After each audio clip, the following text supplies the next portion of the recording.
Right, welcome back guys to another AC Valhalla stream. We're gonna be continuing today with more of a main game actually, because now we have finished both the DLC, The Wrath of the Druids in Ireland, as well as the Siege of Paris in Francia. So yeah, the rest of the playthrough is gonna be entirely focusing on main game content, and I guess whatever we still have left with the river raids, mastery challenges, and discovery tour. And today we're actually going to be starting off with some river raiding here, because we still have to do quite a bit of that. And after we have done one successful one, we're gonna be heading into a strange land, which would be Vinland, aka North America. And that's kind of gonna be like concluding the 12 years of A4 that we have been in Ireland and Francia. So yeah, let's have a look here. Up for some raiding?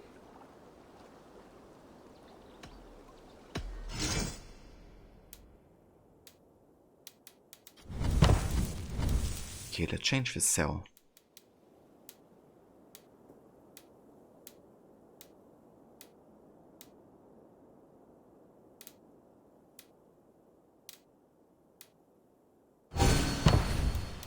Let's go for the Black Raven.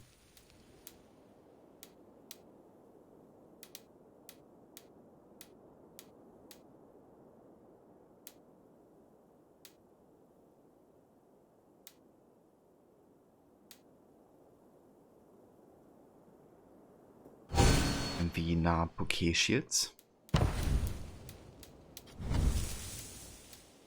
Of a how? Let's see.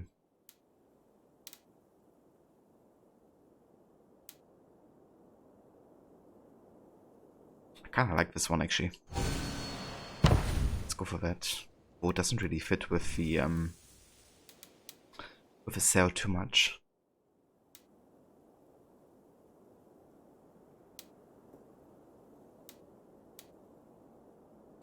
Save a blue tech.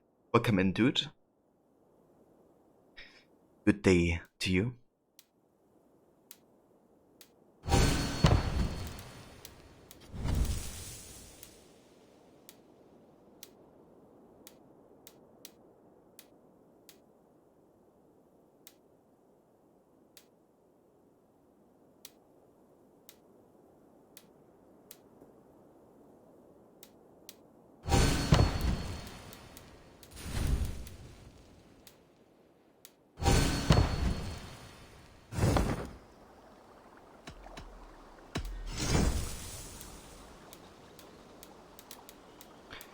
Yeah, quite a bit of raiding we have to do here to get all of these things as well. But for now I'm concentrating on the cargo upgrades, just so we can like carry more of the foreign supplies.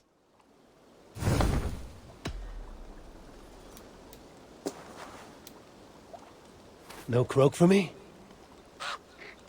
Okay, so we did finish with River X last time, so we have gotten everything there. Now we gotta focus on River 7, because we still have 2 gear and weapons, and 1 river map clue to find.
Thank you for the lurk, Max. Hope you're having a good day so far. Ready! Fire! Going to split you! Ready bows! Fire! Bows! Fire! Ready bows! Ready! Jeez. Down to aim. Direction.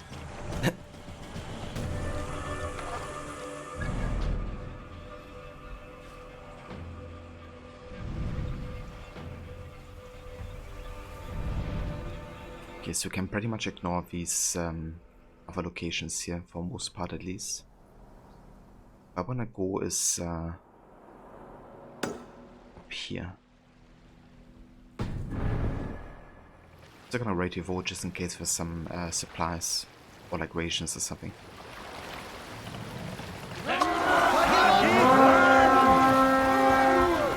So you broke your body raiding.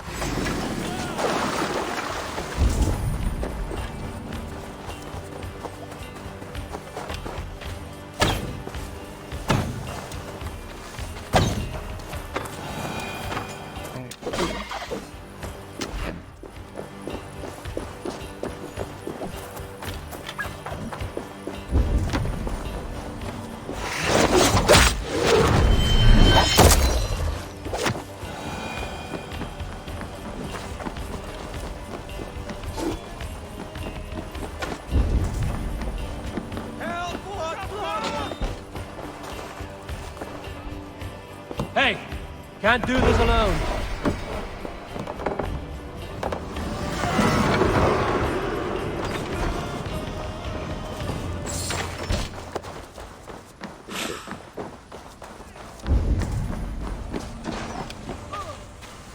We're done. Let's get back to the ship.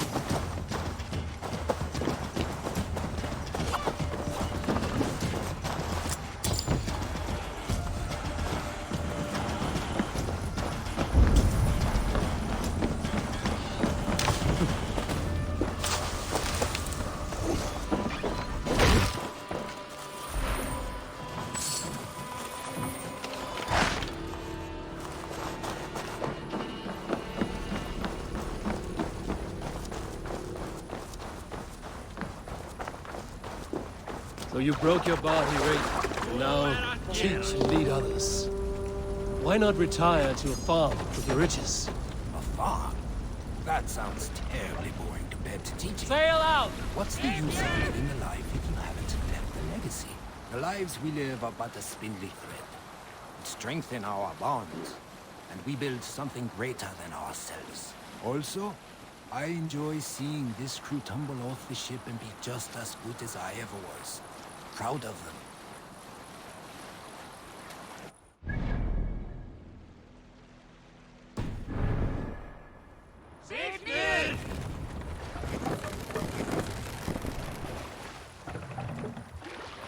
Sail! Catch the wind!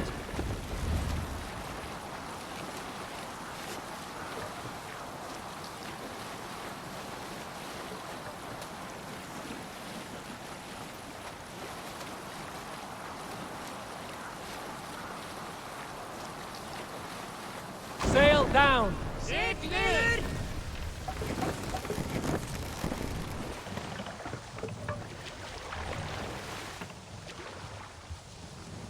Okay, gotta raid here because there's like a naval blockade.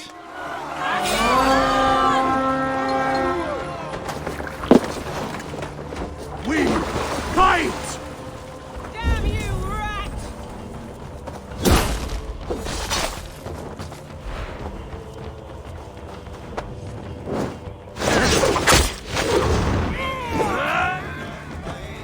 Going to melt you!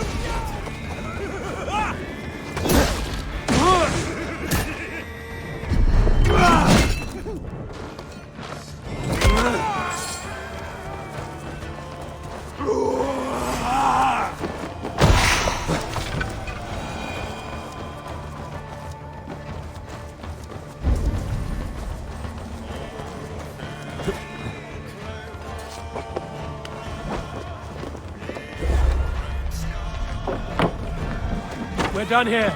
Come on!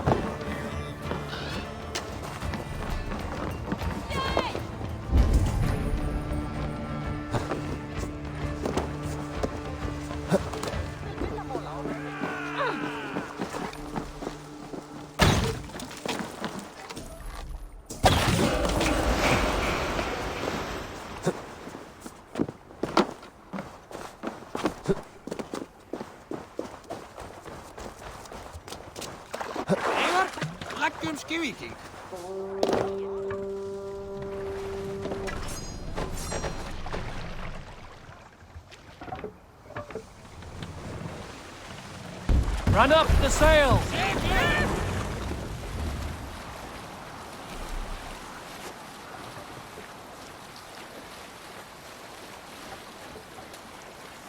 Alright, let's go into some uncharted territory here.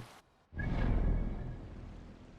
to take a left, however, we haven't done this raiding location yet.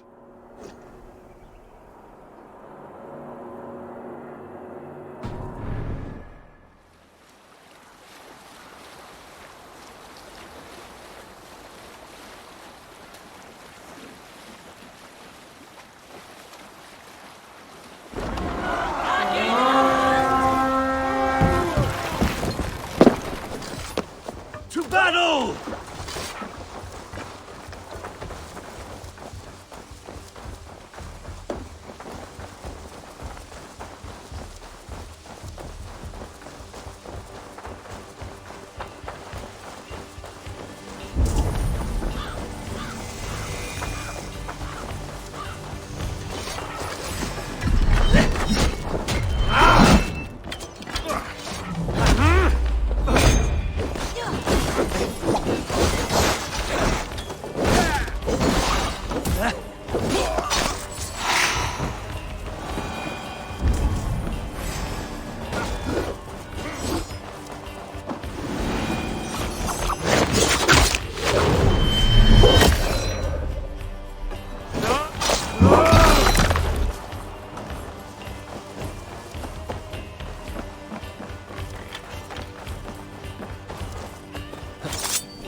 Come, help me with this.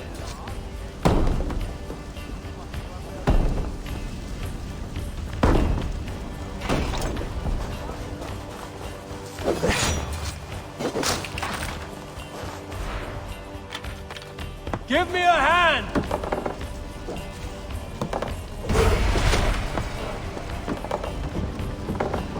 Very nice. Some good old supplies here.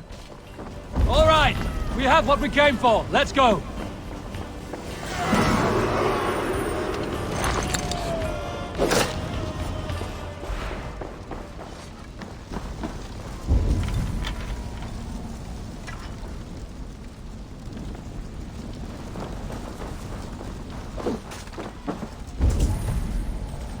Just to make sure I didn't miss out on anything here. Yeah, I think we're good.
Okay, so kind of splits in two here.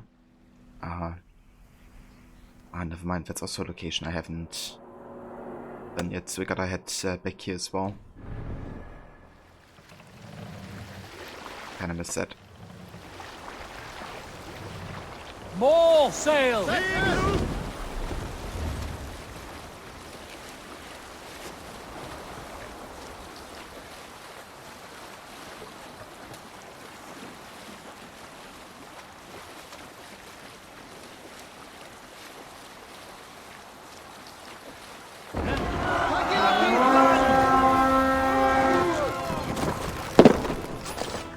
Let's hit the bastards!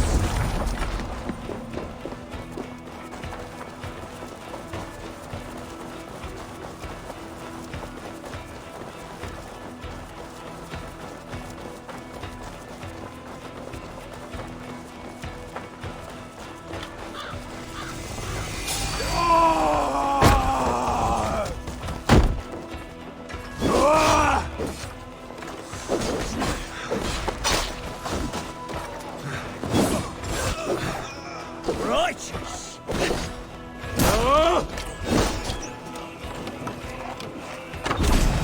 Let's flip wo.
St. George's trousers. It's another of the unique gear parts. That finishes the quest. Treasures, nice.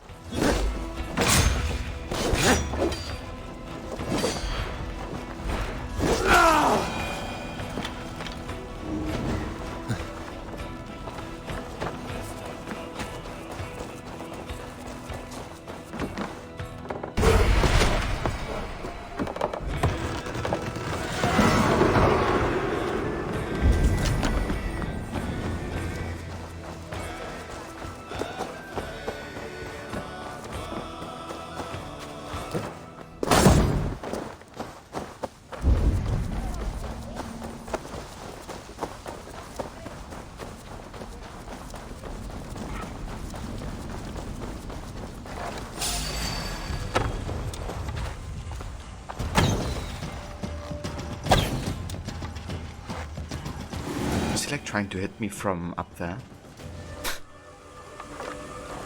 Heck.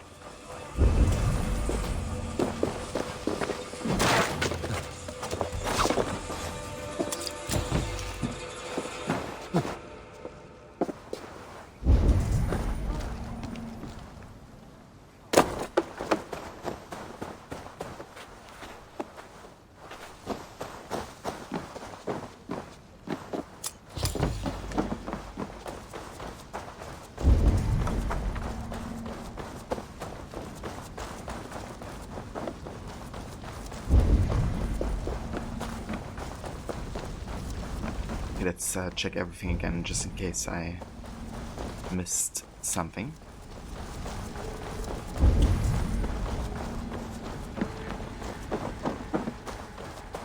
But seems to be good. Ah, there's something.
Okay, let's head back down here because we haven't explored this fort yet.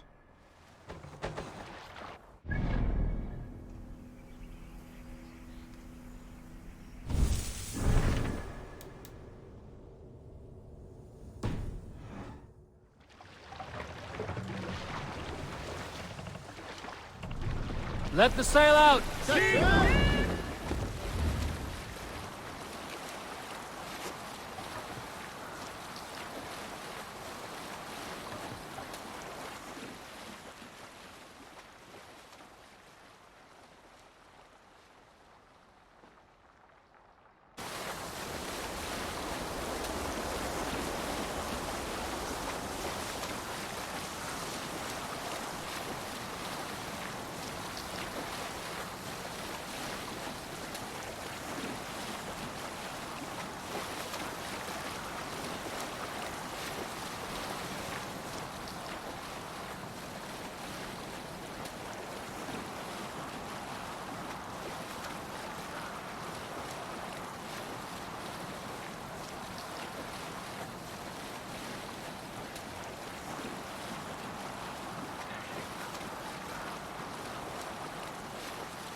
Let's go, a Viking!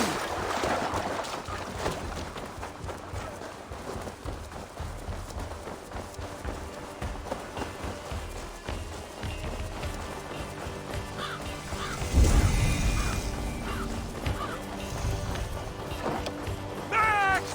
Push through that bastard! No! The Northman comes!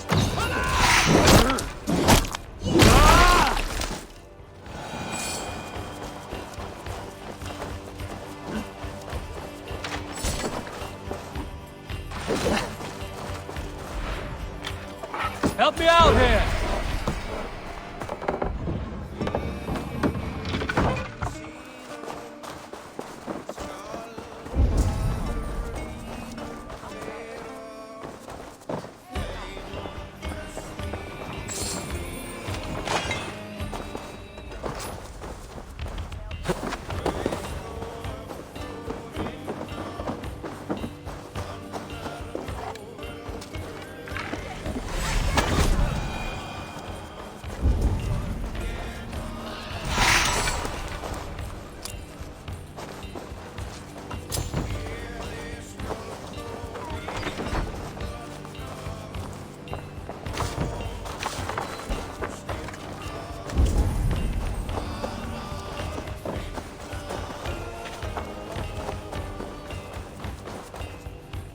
Give me a hand over here!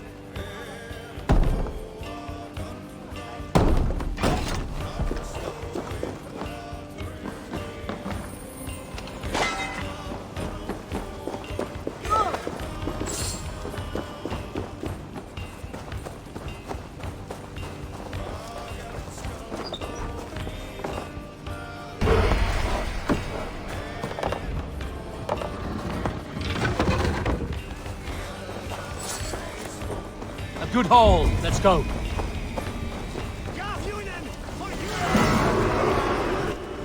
What's it? Just 2 rations.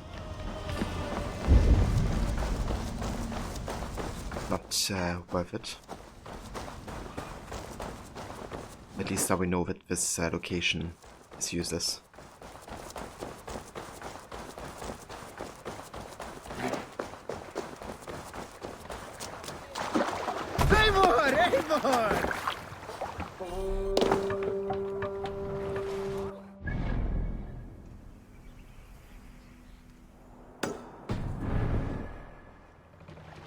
Sail out!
Plunder here for the taking. Okay, so that's a ration apparently. Check out the other locations.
Hey, come here!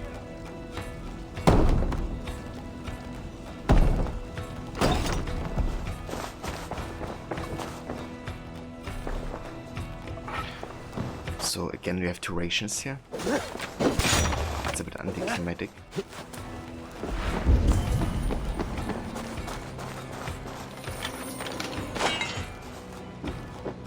Who needs that many rations?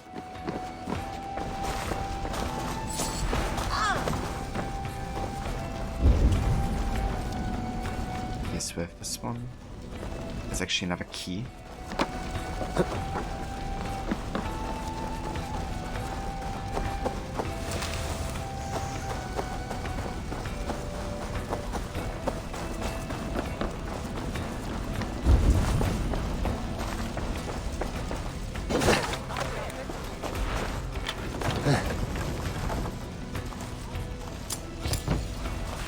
So most of my Jomsviking are actually level 2.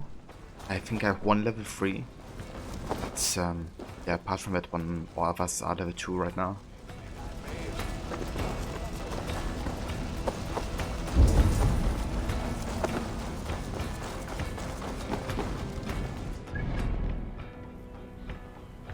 Yeah, so both of these are kind of like rations again.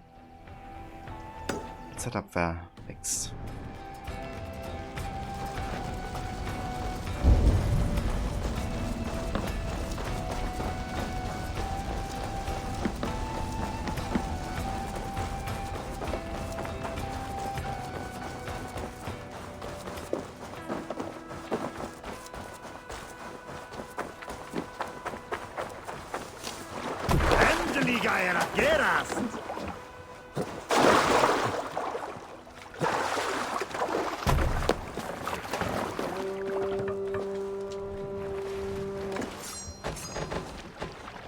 Run up the sail!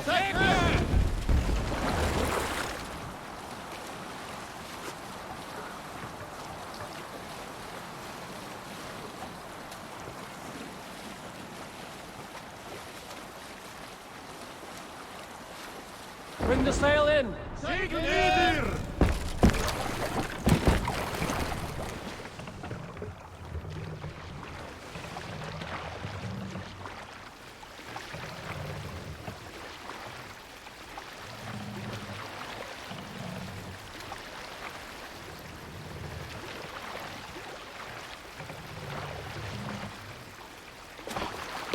I decided to postpone my Vikinger Hall upgrades to level 3 because would rather get the cargo upgrade first so we can kind of like carry more of these supplies into like longer raids essentially. But yeah, there's still like loads I have to get for supplies, so quite a bit more raiding to do.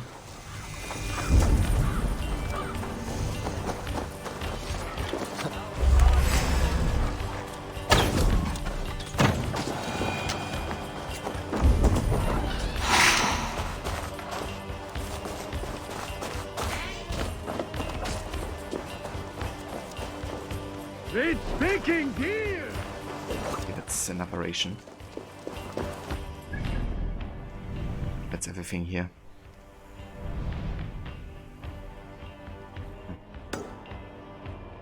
What are these locations?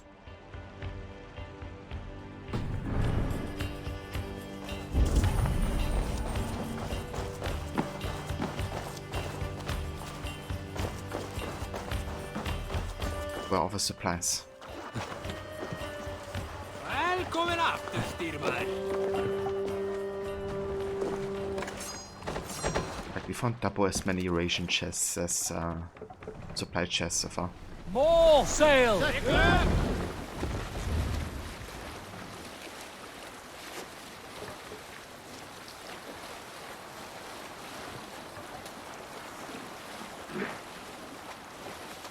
You want more rivers? So how many are there total actually? I don't think I've ever gotten to the Frankia and Island rivers. Or main safe. Is it like 4 total?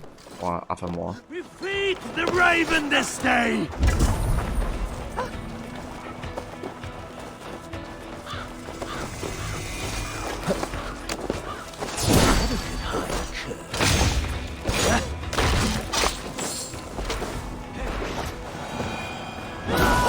In England. Okay.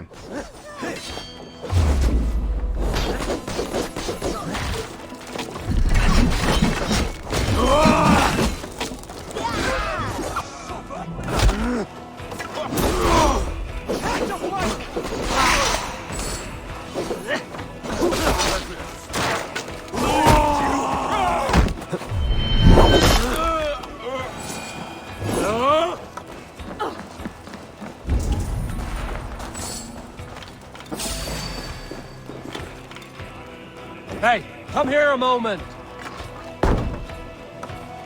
I think I unlocked the third in England, but I haven't gotten to the Frankian Island ones.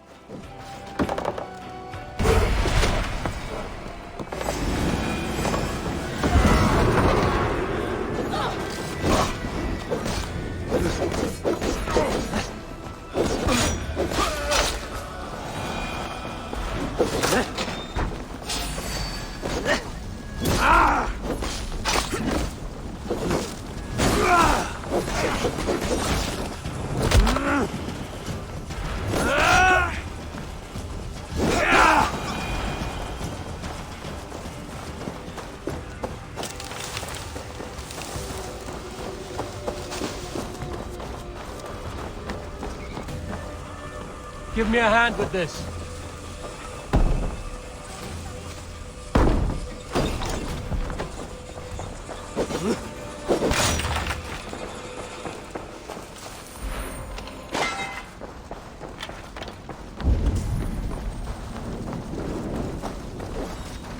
Okay, there's another key.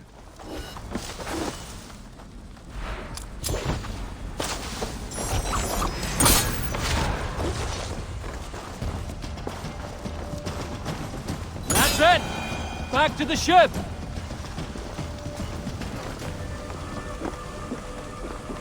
I'm Red King.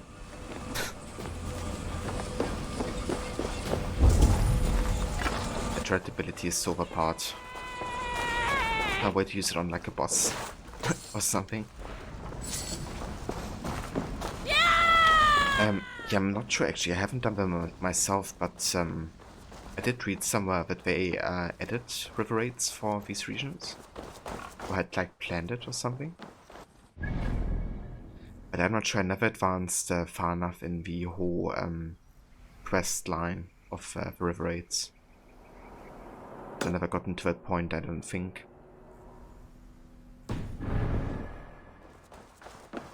I remember reading about it.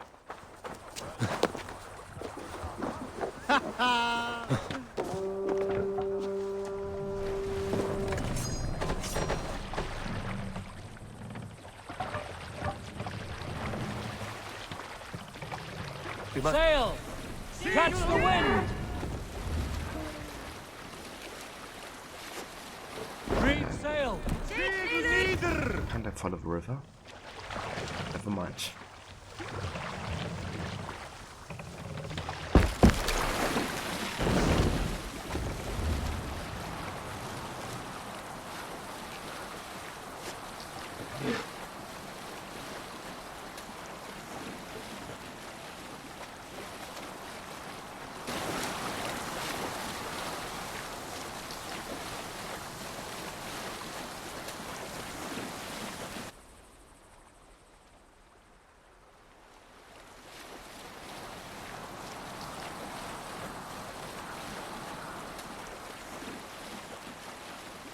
It looks like another blockade here.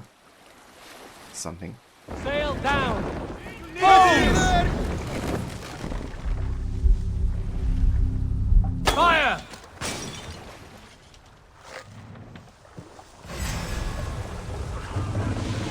Fire! Fire! Fire!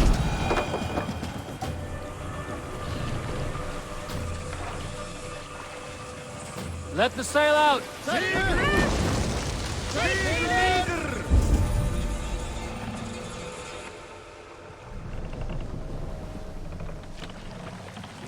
Okay, I think we're good here. Looks like a bigger raid location right here.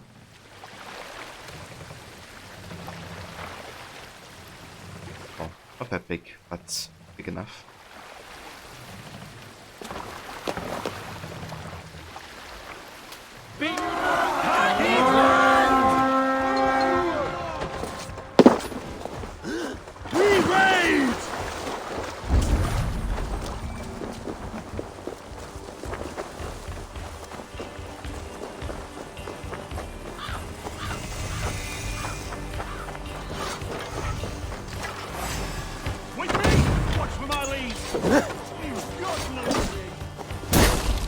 I'll keep the rat busy!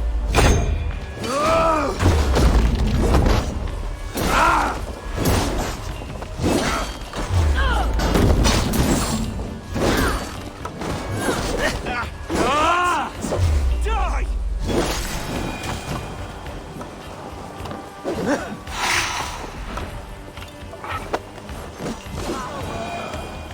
Give her contracts. Welcome in. Things back from Germany.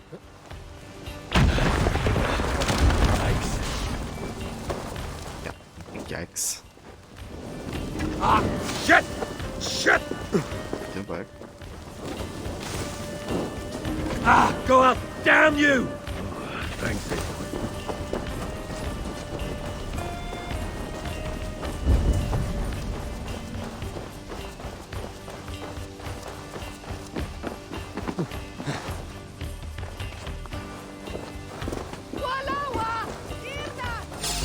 Like, we are having some serious troubles here.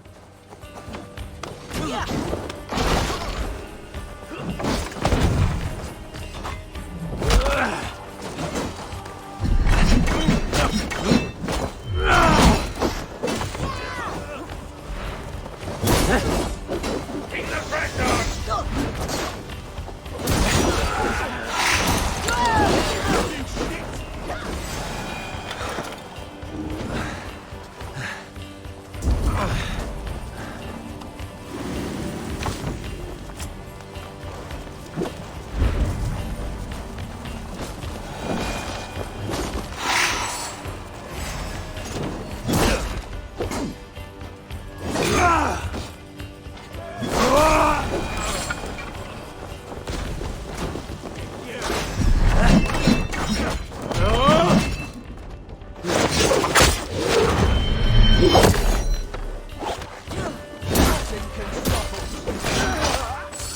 Give me a hand! Got something! Run, horse!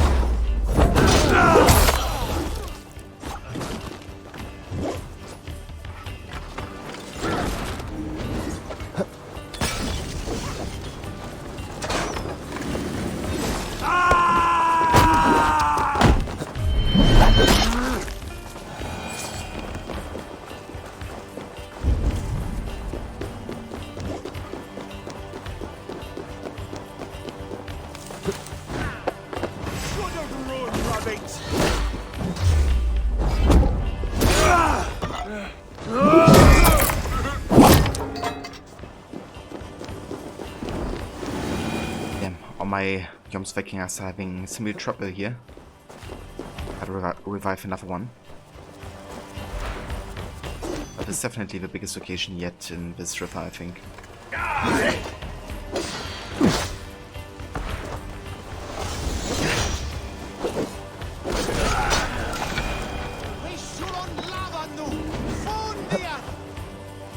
Jesus. Number 2.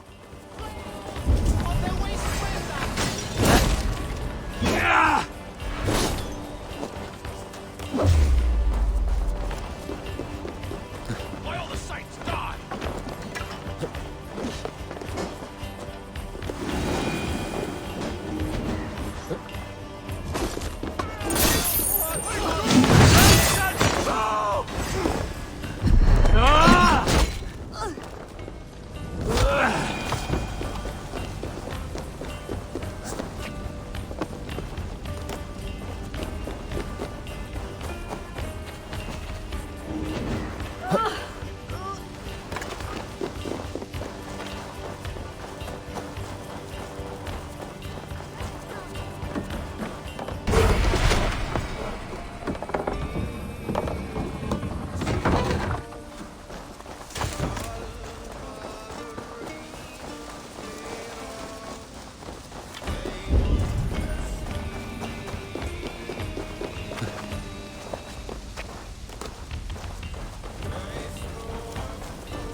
Okay, let's kill the rest of the guys here.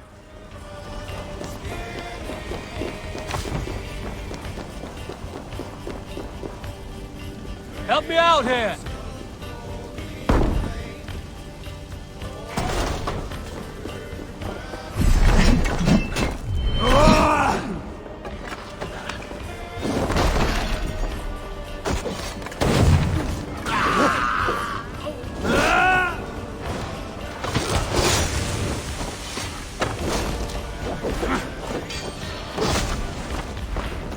Interesting move.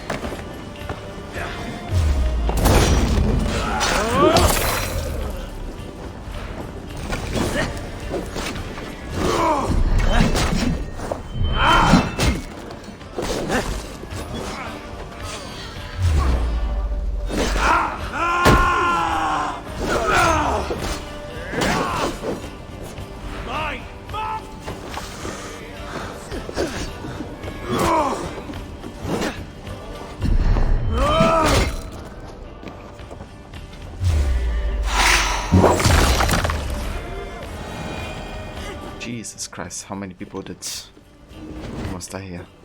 4.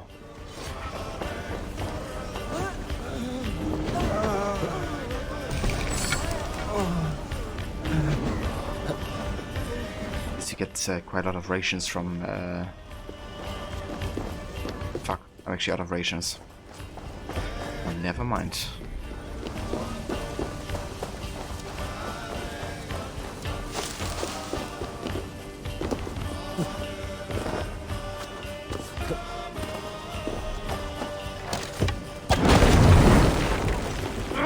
Shit!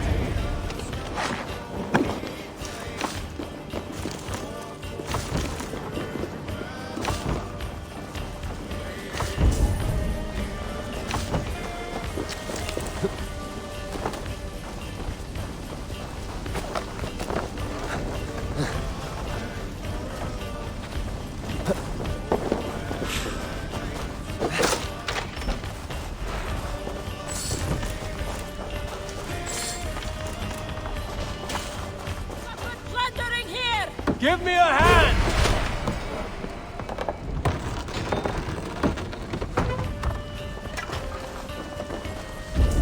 Right, let's get back to the ship.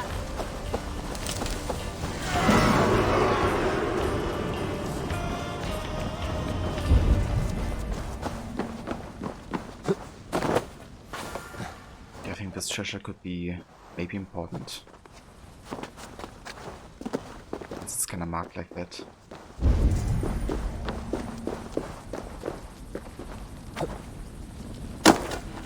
The question is, how do we get there?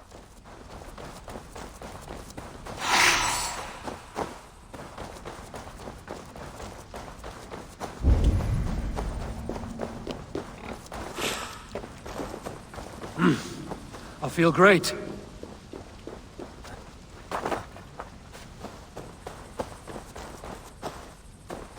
Ah, okay.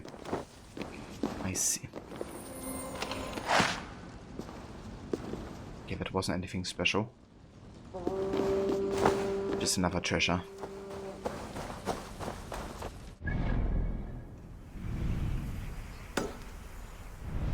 Okay, there's the one thing, but then we have basically explored the entire River 7, but we still haven't gotten the last river map clue and the last year.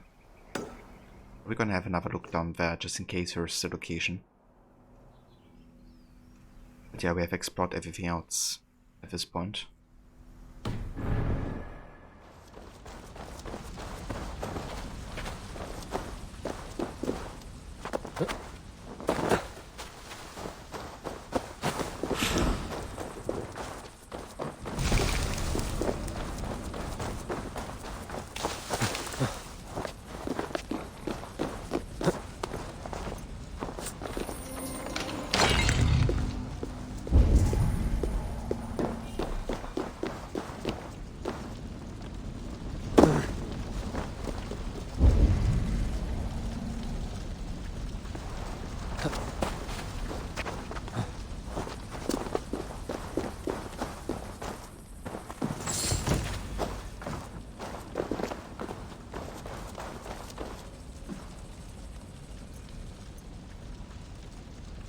That sound.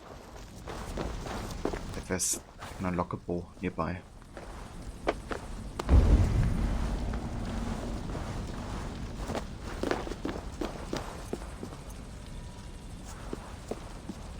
Is it like still the chest? Making that sound?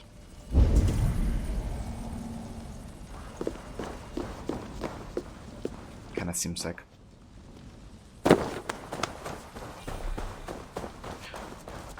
Alright, so we are done in this region, I assume.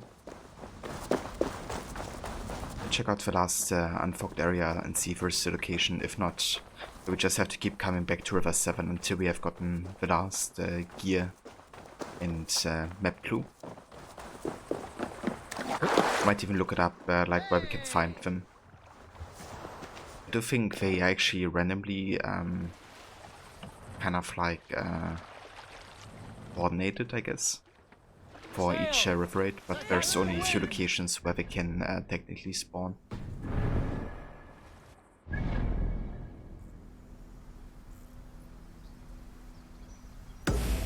Oh, hold on. You actually have a quest here. So maybe I can find something that just kind of like track it and then keep using Eagle Vision.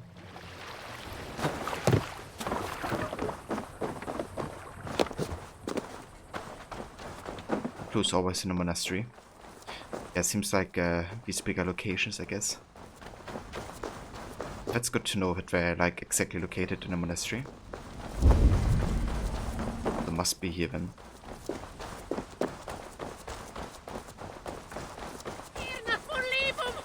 Help us, brother!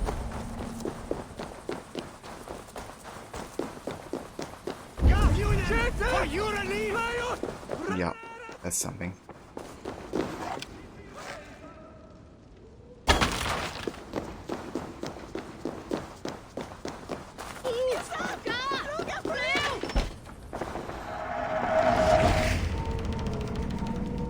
Nice.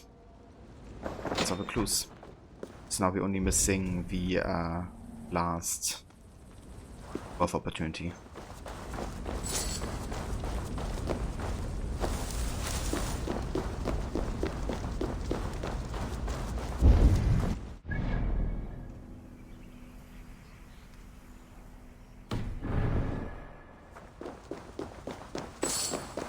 Help us, brother!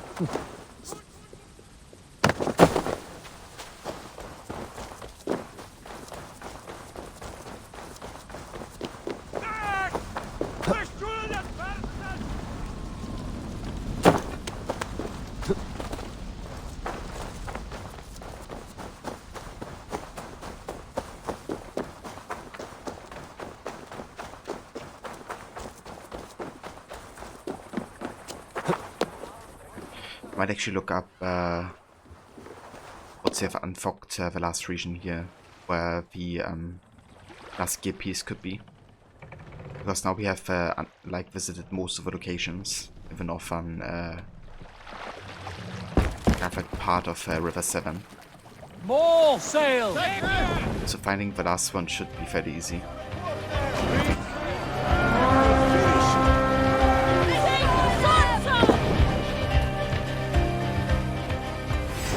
The sail! And hey, the rich jacket. Welcome in. Thank you very much for the raid. Fire! And how's it going? I hope you had a nice stream.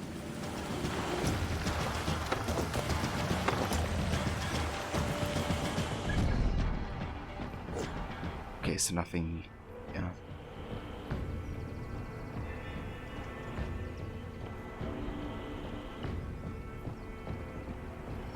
Yeah, that's no worries, Rich and Jacket. I always appreciate the raids, no matter how many people, you know, come and join. Okay, let me actually have a look. River 7, yeah, location.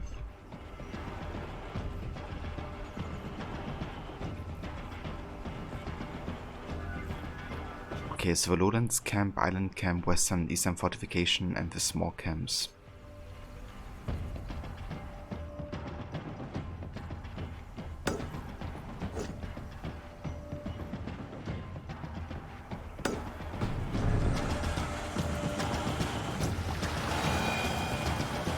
But yeah, I'm very good, Virginia. Having a nice chill day so far, playing some Valhalla. Yeah, we don't have snow yet in Germany, but it's been pretty cold over here. Between 0 and 5 degrees. How about you? Did you get snow in Poland?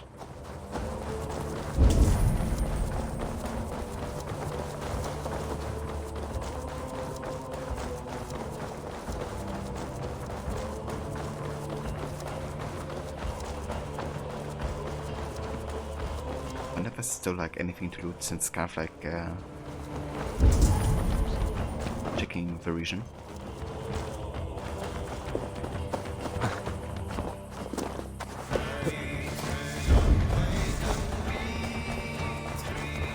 Yeah, I guess we don't have to visit these locations that already like checked off.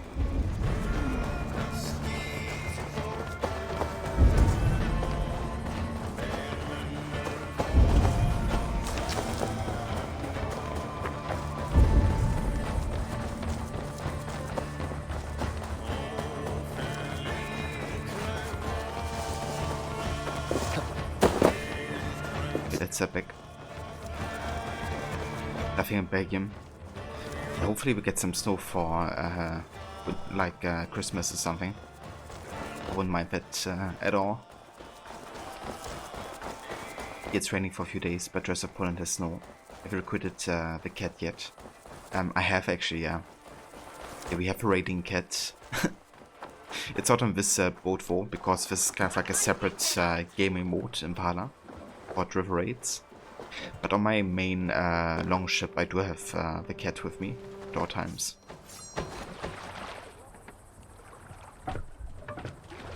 For the moral support and to catch any rats that may jump into the boat.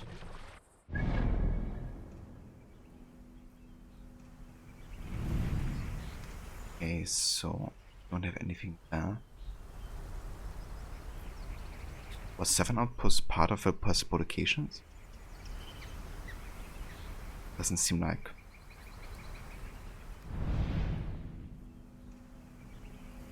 I guess we could check the island camp. And the small camp here. As well as the eastern fortification.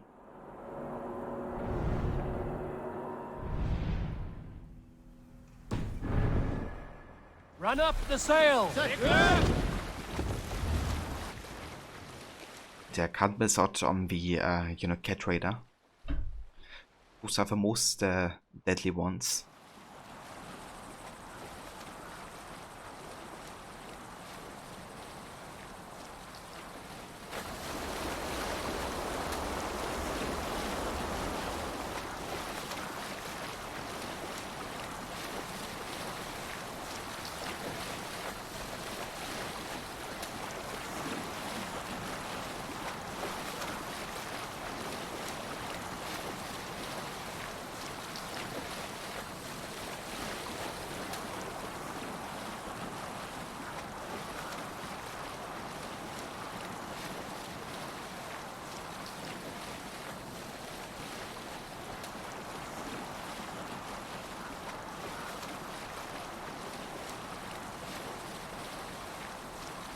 I really miss the possibility of having like songs being sung on the like during the river raids, or like stories being told. Make the voyages a bit more entertaining.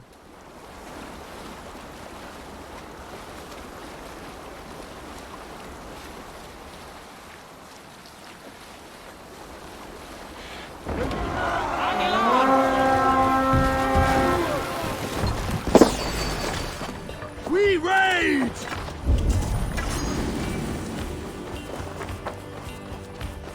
Cut him down!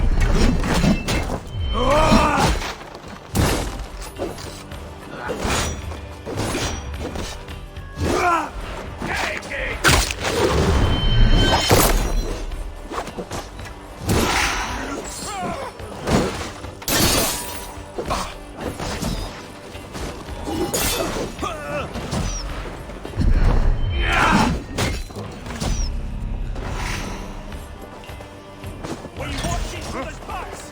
is tricky.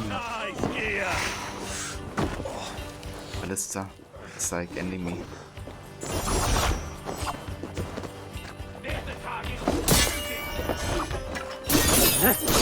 Holy shit, everybody's like dying. How can you like fucking destroy this? Thank you. Oh, this is not really good. Like losing all my raiders here. If they even dice agree. What happened?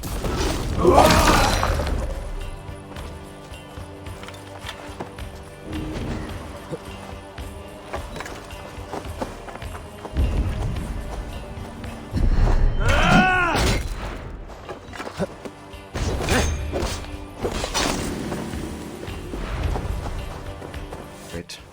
Everybody's dying. 5 at the same time have been like knocked down.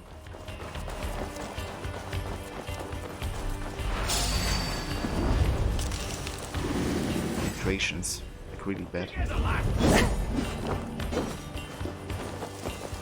Okay, how about back? Federations again. I need you. And the raid.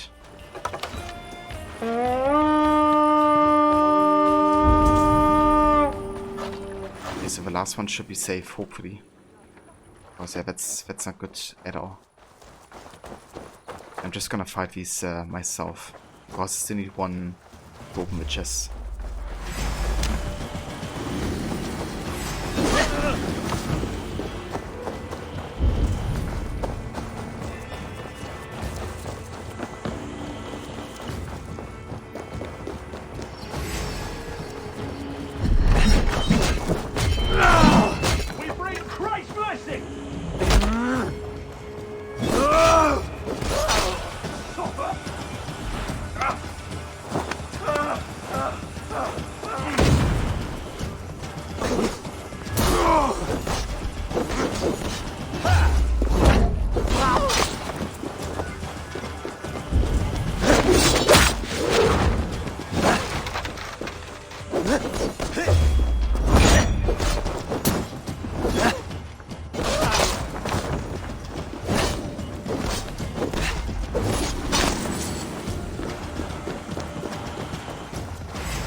Rod, welcome in Senny.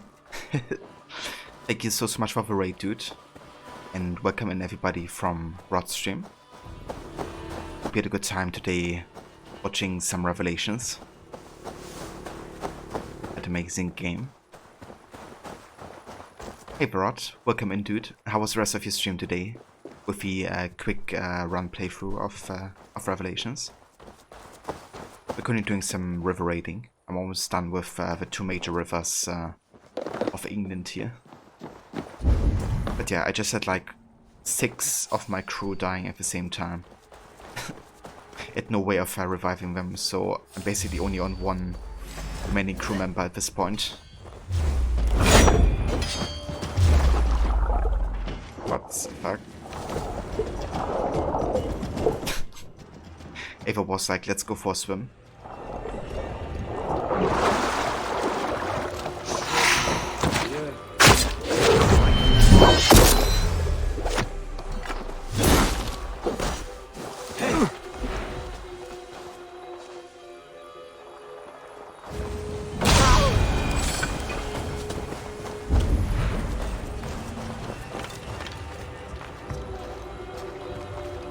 Okay, I think we're pretty safe to call our Jomsvikinger in here.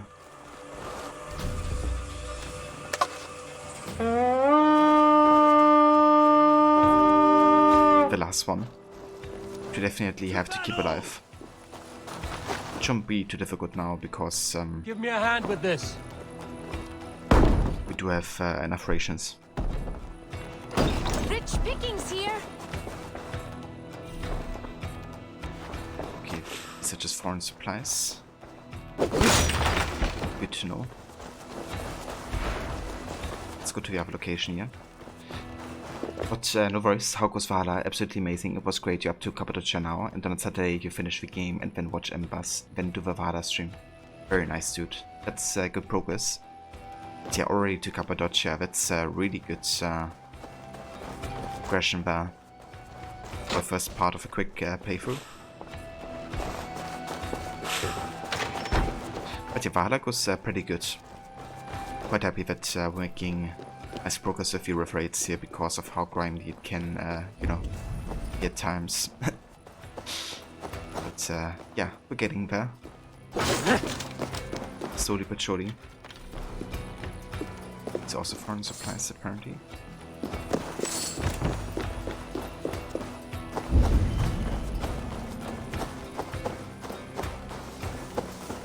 Okay, so gear piece definitely isn't here then.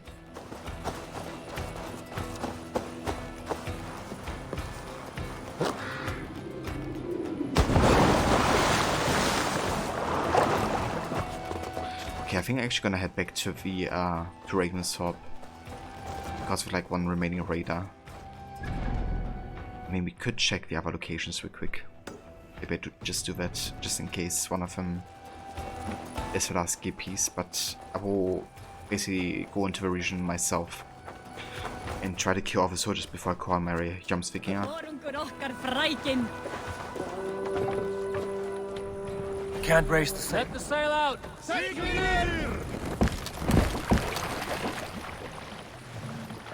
5,033 minutes for you to get there. Yeah, that's like almost speedrun level.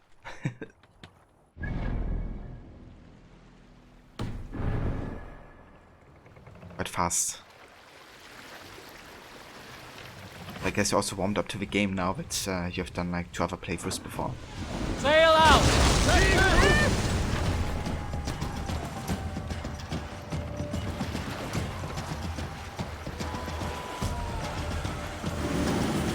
Yeah, due to all the cutscenes, you might be like on 3 to 4 hours or something.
Yeah!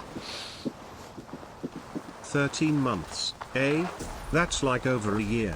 Lol, here's to many more less than 3 oddens love crook 1 lelal crook 1 happy Ezio pretty 130 love piketh 1 heart. That code of emote combo. Levy, thank you so much for the 13 months for free subbing. Indeed, that's over a year now. Thank you so much, Levy. I hope you're having a good day so far. Yeah, no worries whatsoever. Don't be sorry. Yeah, we haven't really been doing too much interesting stuff anyways. Just like some river raiding. Not anything story-wise yet. You're actively procrastinating. I mean, that's fair.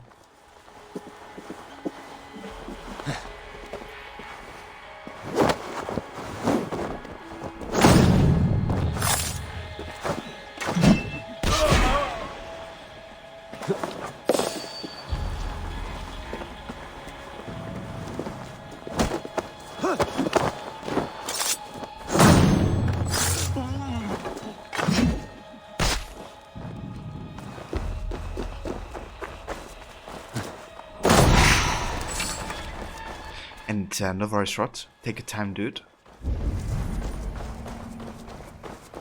Okay, I think we may have gotten everything here.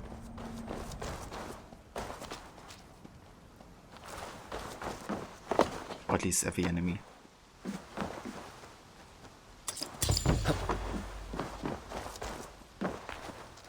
Your day has been very nice overall. How about yours? That's good to hear, Levy. I'm glad you had a good day. Oh, look at this doggo.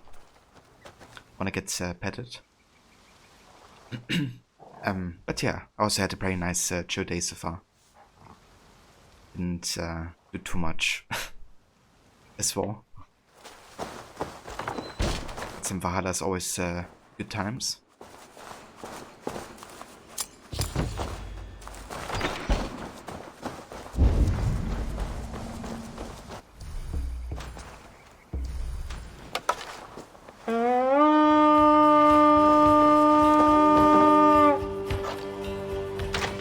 We feed the raven this day!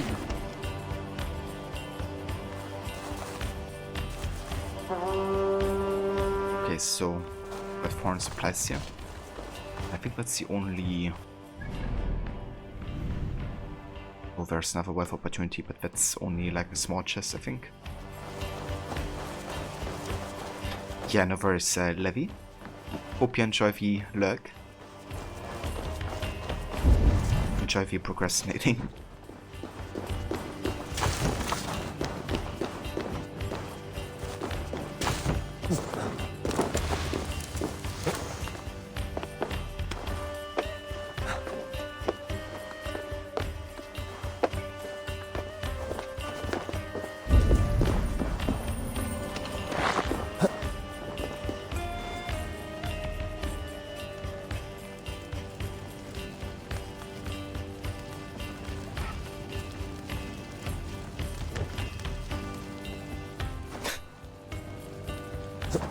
The bully dance.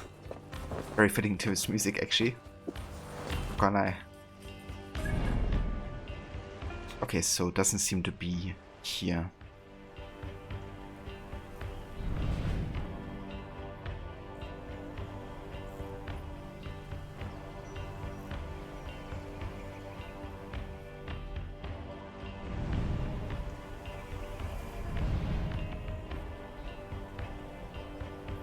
Okay, so we talked about the eastern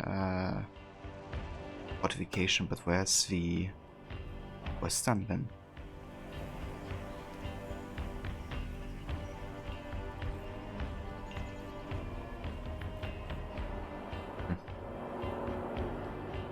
I mean, that can only be the last location, I guess. Let's have a look. If it's not there, then I'm gonna call at the river raid.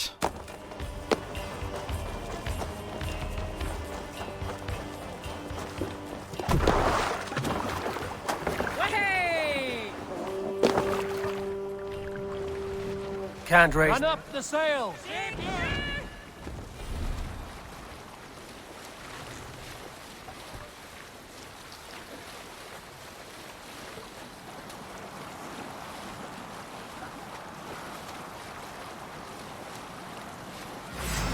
Sail down!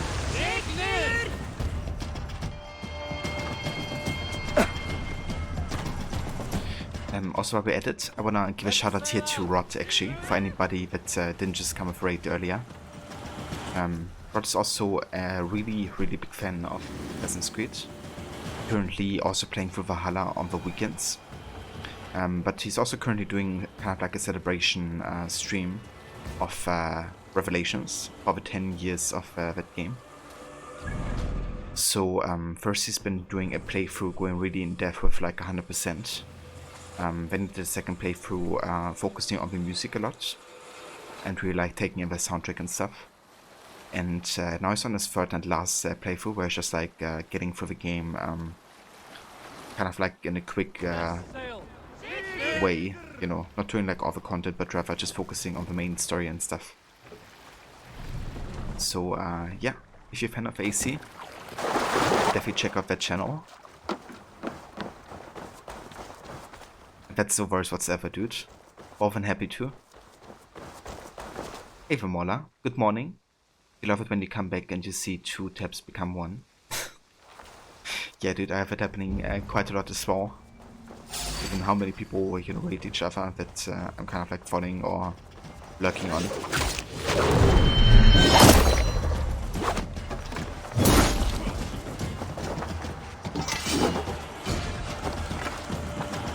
Try to flank!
Summoning the arrow storm here.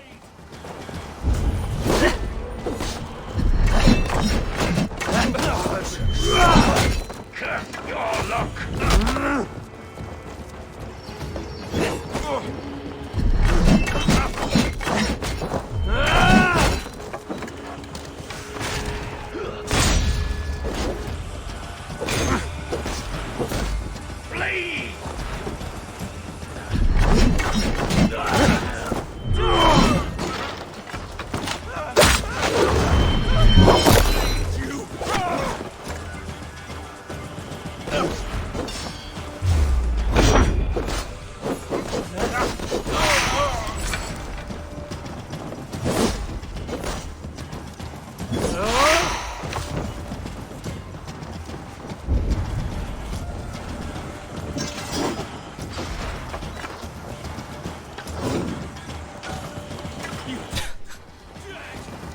That spear. Oh, is this guy like stuck on the wall? He totally is.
stuck in denial.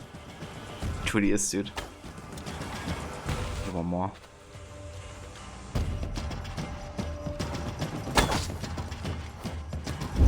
Now you may rest. Let's have that rock.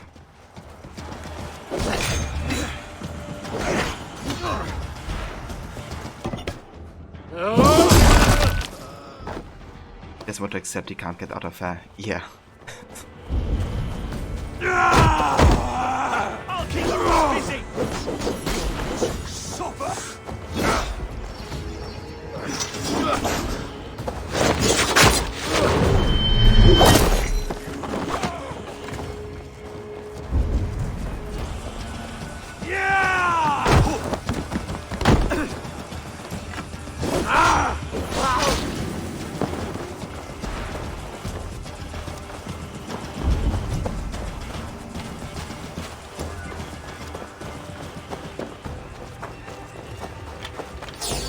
That's enough!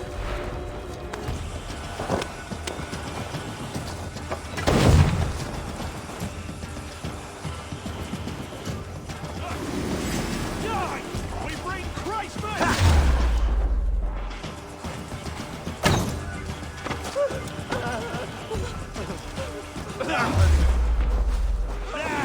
Take the cow!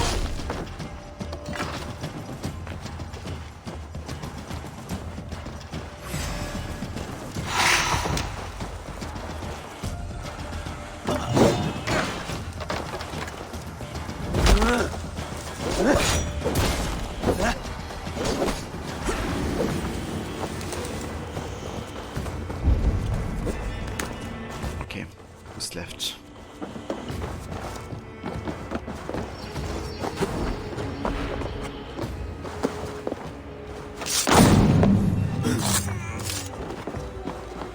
Hey, the Clutch Boy. Welcome in, dude.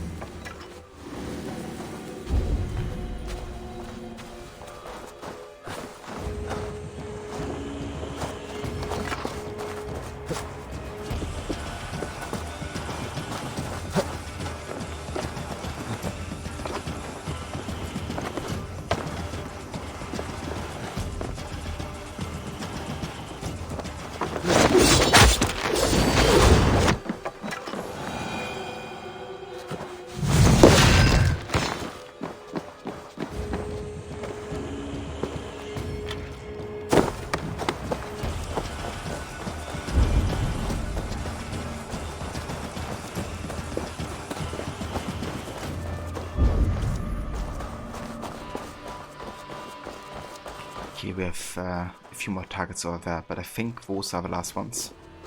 I think the stuff in Valhalla is a bit broken in comparison to Origins Odyssey. Yeah, there's like a few bugs still within the stealth, but I would also say that it's much more difficult with like how fast you get detected. And I feel like a lot of times, at least when I play the game, it does seem to make sense when I get detected, because usually it's like also dependent on they seem like another dead body in camp as to like how fast they detect you. But it is very unforgiving, I will say that.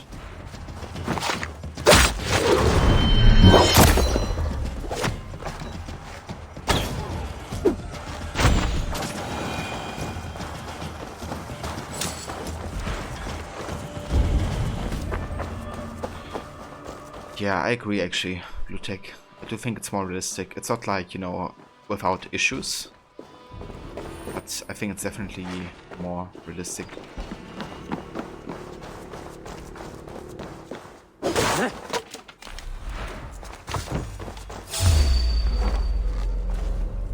Camera.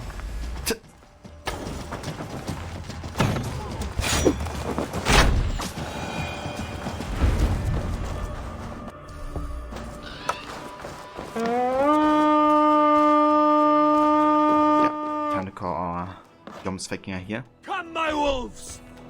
Come, help me with this.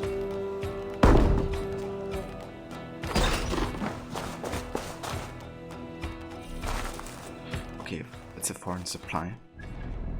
go ahead and check the other location. And if that's not the treasure we're looking for, then I'm just going to call it here for the raid. It's where we've been spending enough time, you know, doing this one.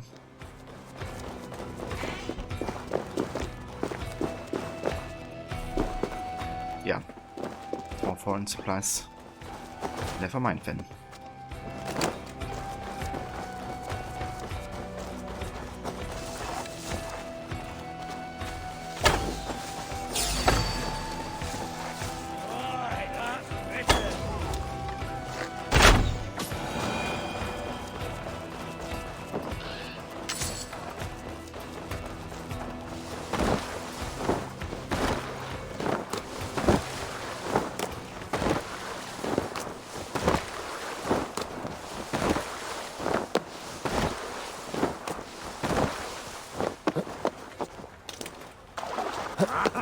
Finn om dyr, gripar!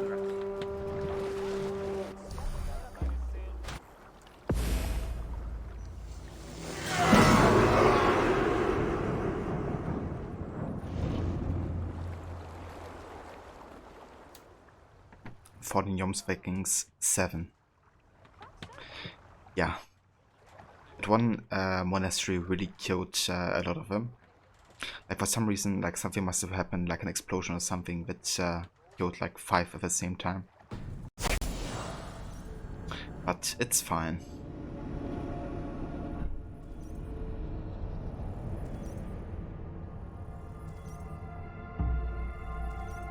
But yeah, now that we have done this river raid tour, it's time to actually start the story content for today. And today we are finishing or going to the last location of A4 travel years, which will be Vinland in North America. It's quite a long voyage, which is why I decided to do it after Frankia and Ireland.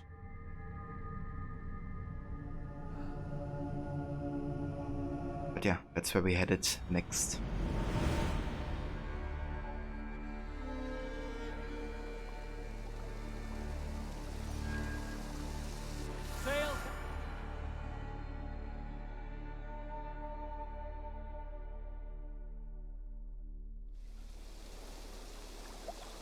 Eivor, those clues you found, they speak of a river on the northern border of Powys. I've marked it on the map for you, but caution. My scouts tell me the area is well guarded. If you are ready for the challenge, I say let's go. You are strong enough to take on whatever comes. Ready. Good luck. May you succeed where many have failed.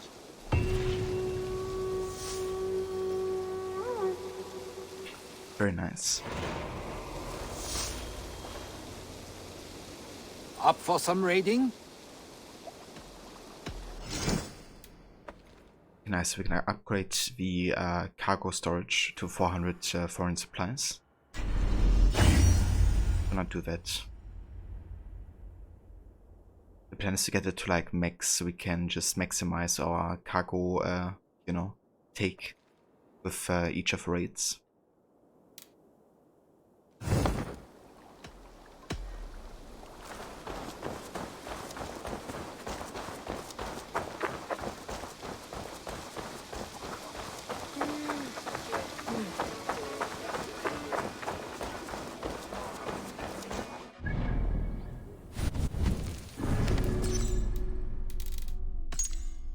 Alright, so we unlocked the River Dee as a new location. The River Dee serves as a natural border between England and Wales. Named for the Celtic goddess Earthen, the river in turn inspired the Roman legion who established the fortress which later became known as Steva Victrix.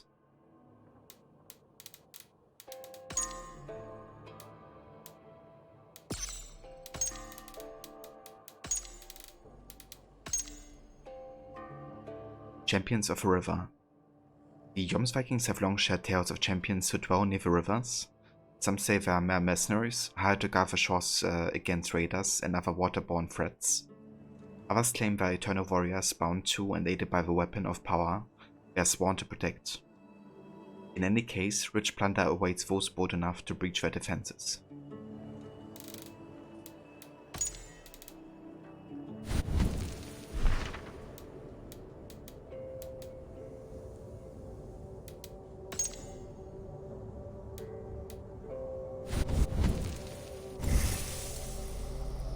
let's just auto-sign the points here. Because we're nearly maxed out at this point. Nothing much to choose anymore.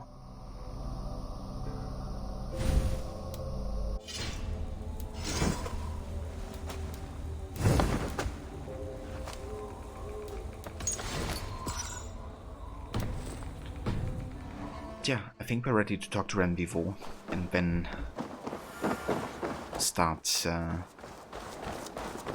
our journey to North America.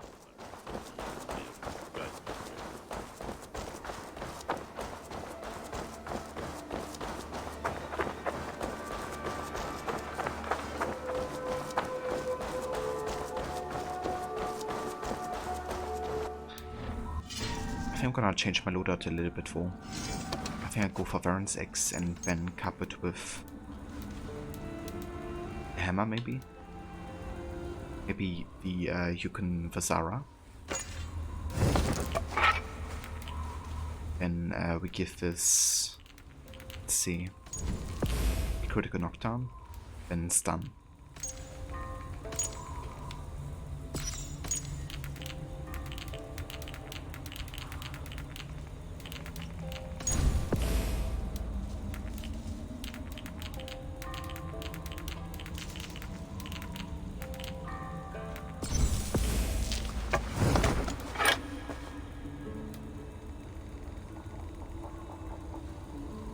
But you're trying to figure out when to do the Vinland in your playthrough. Now that you've gotten Sigurd back, you probably do that soon. Yeah, that's fair. Like I felt when, you know, you're still looking for Sigurd, it doesn't fit quite well because, you know, of how urgent it is to Eivor to find him. So it'd be kind of weird, you know, going in between to Vinland and, you know, being like away for months and stuff. But yeah. I've actually seen that the developers talked about how it was supposed to be like, even like an epilogue type of deal first, or like just before the ending of the main game. I think Darby talked about it at some point, but for some reason it's available like super early to you in the game.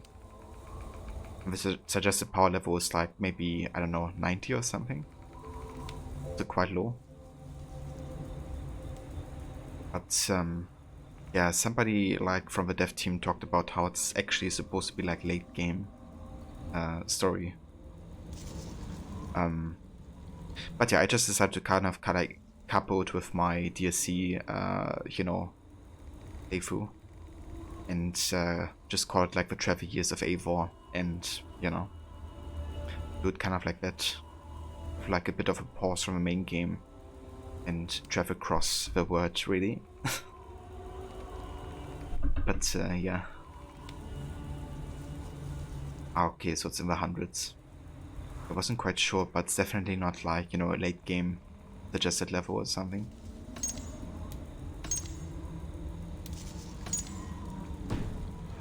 Hold up, actually, let's go to the blacksmith real quick. Eivor, hversu gengur?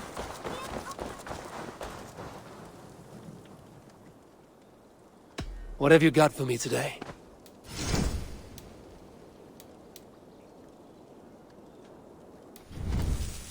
Okay, let's change this to the helmet of Thor.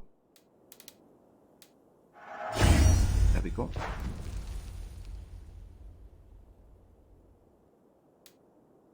Change the hammer as well.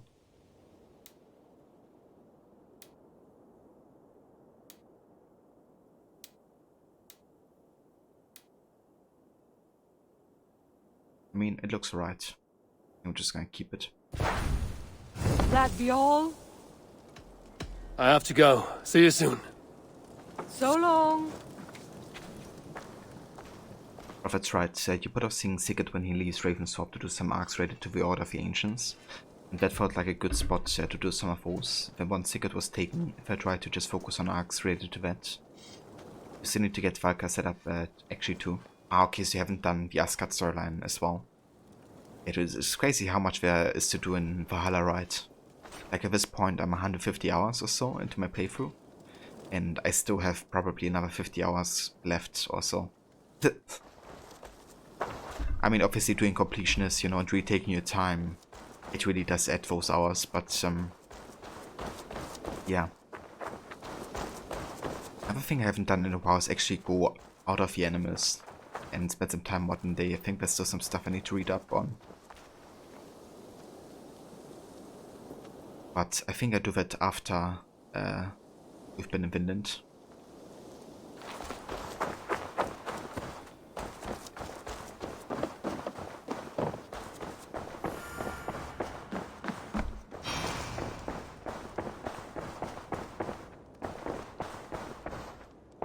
So we got a letter or something. Ah, a new letter. For me? Richard is his letter. Eivor.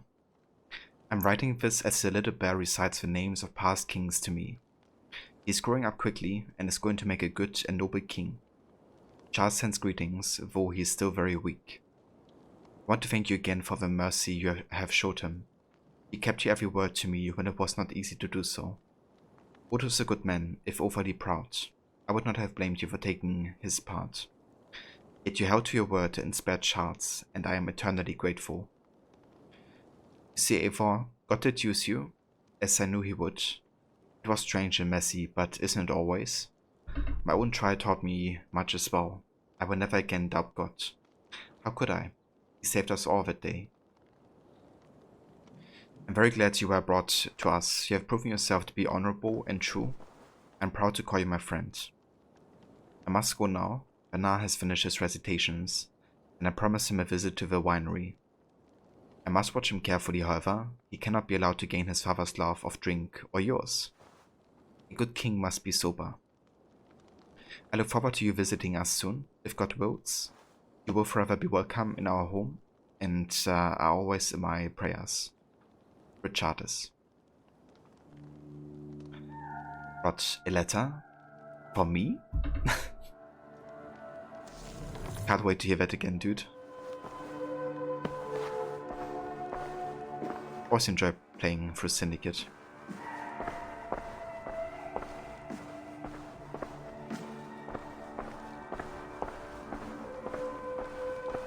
Also, thanks for banning that account, Levy.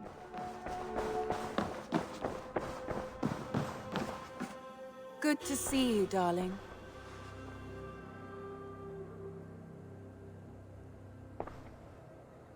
So I don't think I can actually kiss her right now, can I? Because of like the whole thing with Sigurd. Shall we? Please, Eivor. Not now. Not with Sigurd there. Yeah.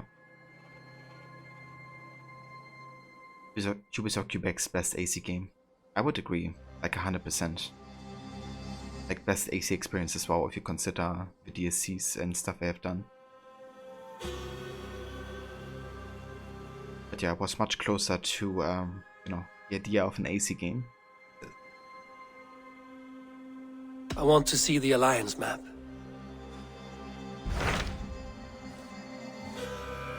Right, Vinland. What can you tell me of Vinland? Is it a real place or merely a rumor? Rumor or not, I found someone willing to sail you there. She claims to have seen it once before. If she's willing to risk her life beside me and make the long journey, I will take her at her word. Nessa is her name. Meet her at the docks when you are ready to leave.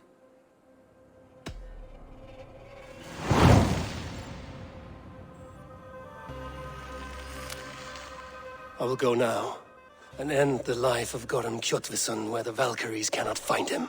It is a long voyage, Eivor. Be careful.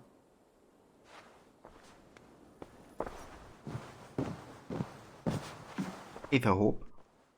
I plan to do the Far Cry 6 DLCs.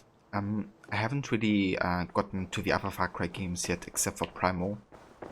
It's gonna be a long while until I probably get to Far Cry 6, to be honest. Since I kind of want to play them in order. But yeah, I mean, once I get to Far Cry 6, I might check out the DLCs, I guess. I want to get the Macarena gun, that's for sure. Maybe I do like a Macarena gun only playthrough. Because it's just, you know, way too overpowered listening to that track while taking on the enemies. But hi Sigurd V and I are tired. We're just going to lie down in your bed for a while. Nothing is going on. Yeah. Just like cold, right? That's the only reason.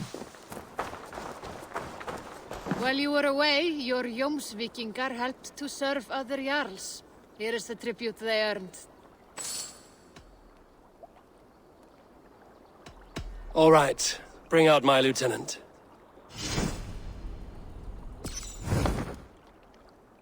I'm off. Be well, friend.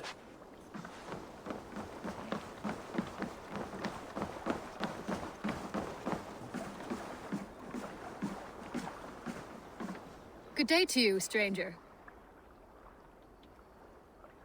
Nessa, is it? I'm Eivor. Randvi said you would be my guide. That is right. Passage to across the seas to St. Brendan's land, is that right? Randvi called it Vinland. One and the same. It is a 3-week trip by longship.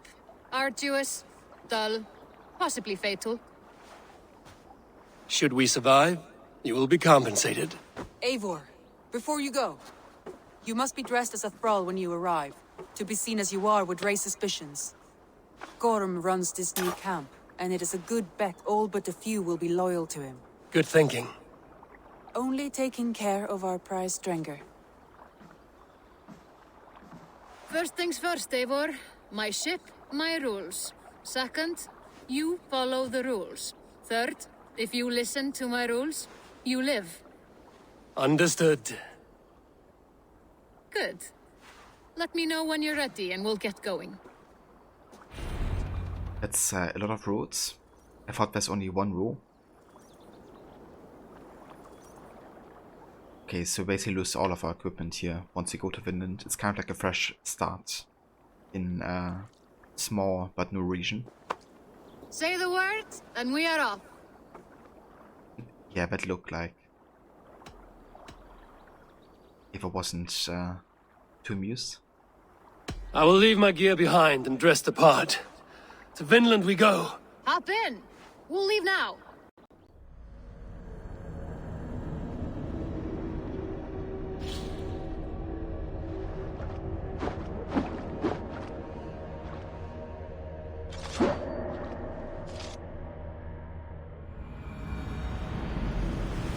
Three cold weeks in the Whale Road.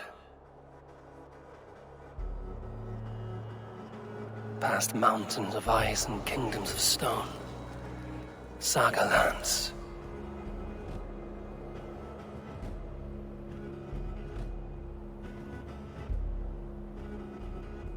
All this way to kill a man. Gorm Kjotvisson, the son of my father's old foe.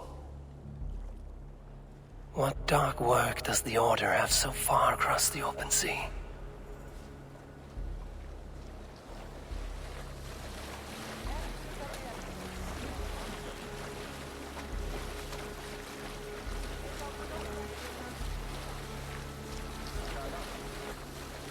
Oh yeah, I'm excited for this part of the story actually, because of all the connections to AC3 as well.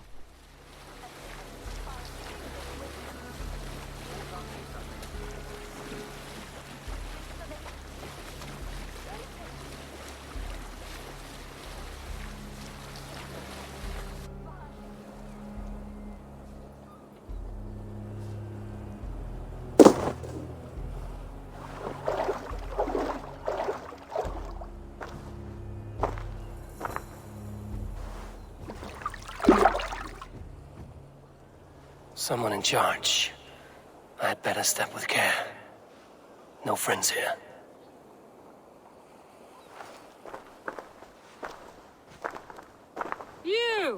You look stronger than most of the others. What's your name? Yora of Jorvik. Yora, as in horse? My father never wanted children. What is this place?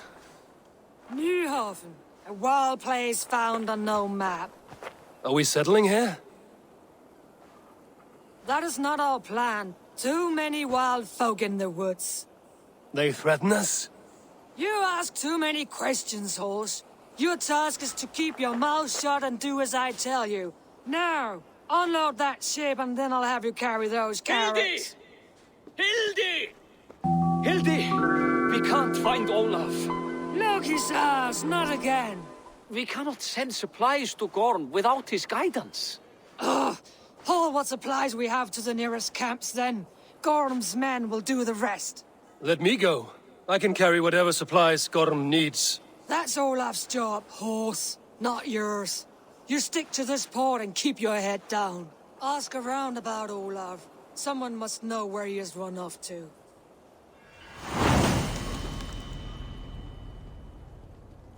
If I can find this Olaf, he may know where Gorm is. Hey there, Alex Black. Welcome in. Thank you for the follow. Hope you're having a nice day so far.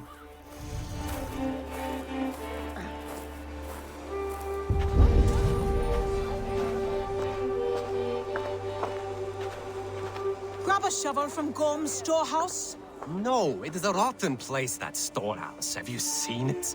A bloody mess. If it's a mess, then clean it, dung brain. Dung brain.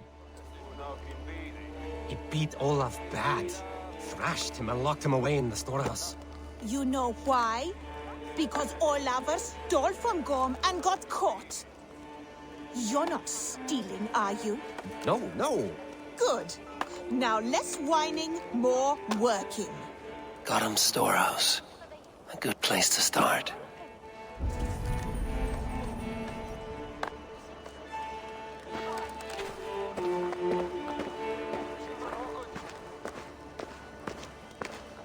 I kinda wish this was part of the official soundtrack. This Finland ambient music here. Because I definitely haven't heard it in any of the soundtracks yet. He got out of the storehouse. Gorm is not here. So until he is, I won't worry on it. You should. You're the one who lost him. Maybe so, but I am sailing back to England at first light.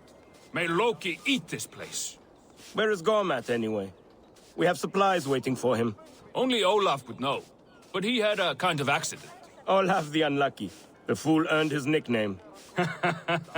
This whole cursed venture isn't lucky, if you ask me. This Olaf cannot bear any loyalty to Gorm. Could be he will aid me.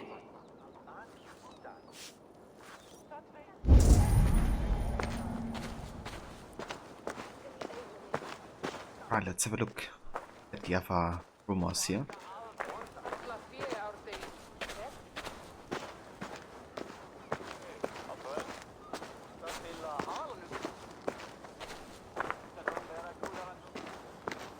Smashed crates. Somebody crawled off, left a trail of blood.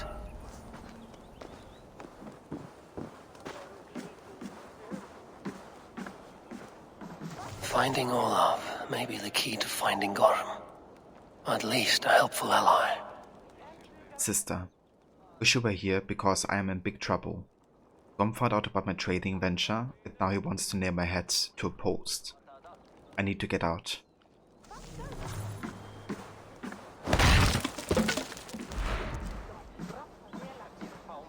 Someone broke through here, made quite a mess. Could be Olaf went this way.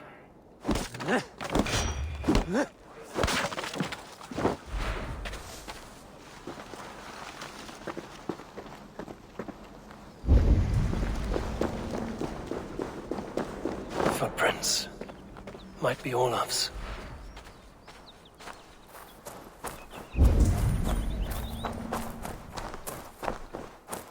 This trail leads to high ground. Good. I can get my bearings.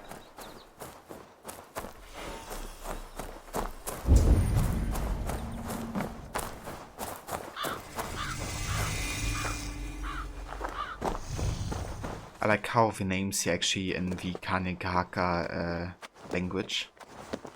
It's of course the same language that the tribe from that Connor belonged to has also spoken. Also called the Mohawk, basically. Yeah, all the places are in their language.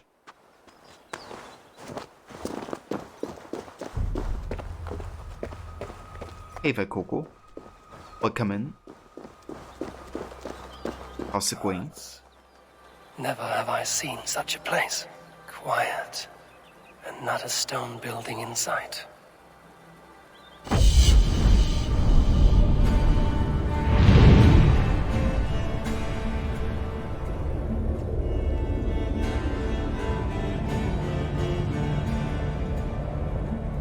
Not gonna lie, this music actually gives me a bit of Red Dead 2 vibes.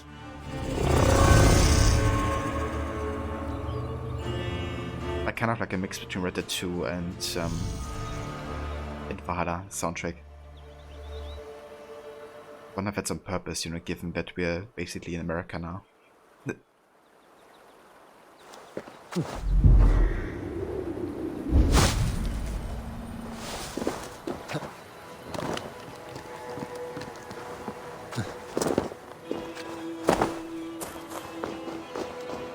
And what I kind of like is that Eivor immediately also goes to the, you know, natives here, to the Mohawk. Where Sid was kind of like, you know, like, don't bother about them. They're like, you know, white folk. But Eivor was like, you know, immediately meeting them.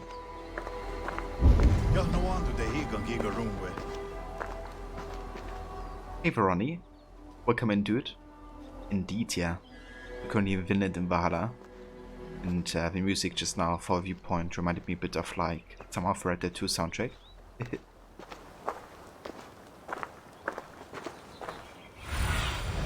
Show me. Someone in this area.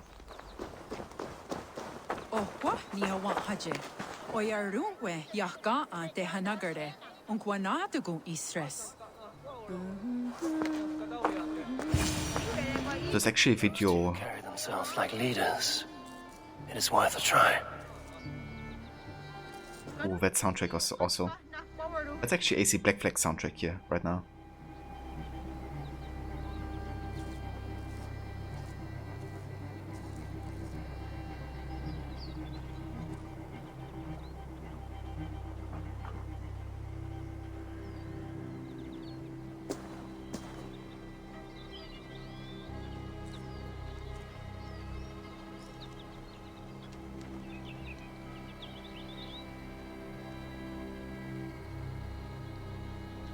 It's kind of cool because, of course, it's not to a game that the same team worked on. Because the same team behind Valhalla also made Black Flag, but also Origins. So when you got to America, they also, you know, reintroduced some of a Black Flag soundtrack. It's kind of like a nod to when you were in Middle and North America.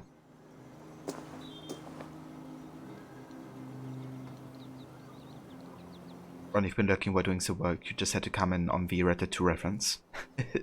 Yeah, dude, I don't blame you. What an amazing game that is. And yeah, same here, Rod. There's also the other soundtrack called, I think, The English Empire or something, from Black Flag, that also plays during exploration. Another Black Flag soundtrack that I really enjoy.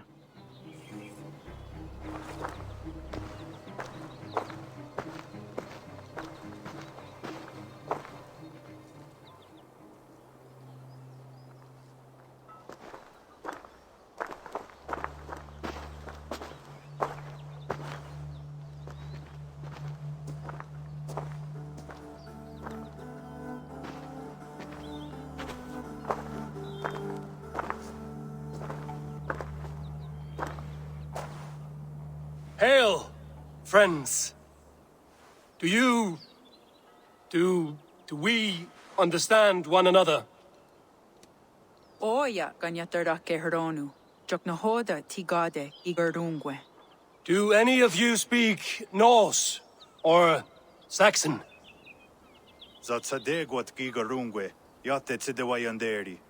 Yate yungwe herize onanzini toditni guhradi hantos ne gaa.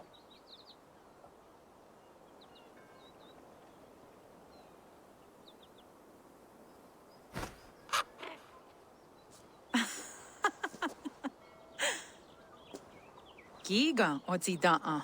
Wahuna daro ne kigarungwe. Tigade not ne. This is Sunin. Her name means insight. Yanja dahawe giga. Ti nue oya ganyaterda kerdono I tres. Danu ahinasku. Ahoya dagenha toka ahuna dardohage giga.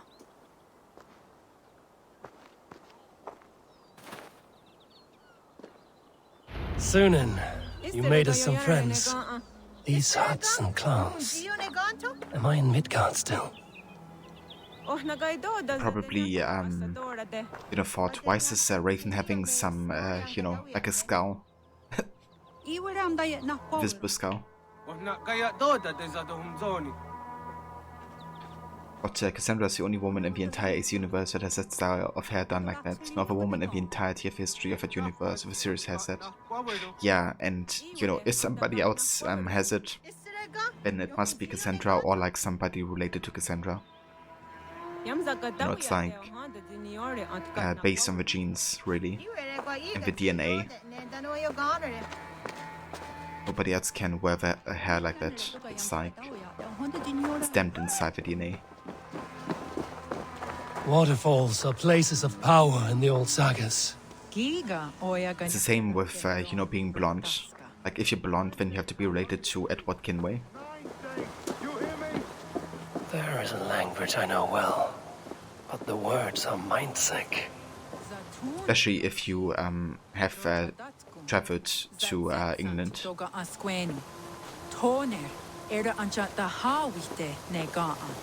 Then I threw my eye in the well. This is wisdom. Sounds like the ranting of a seer.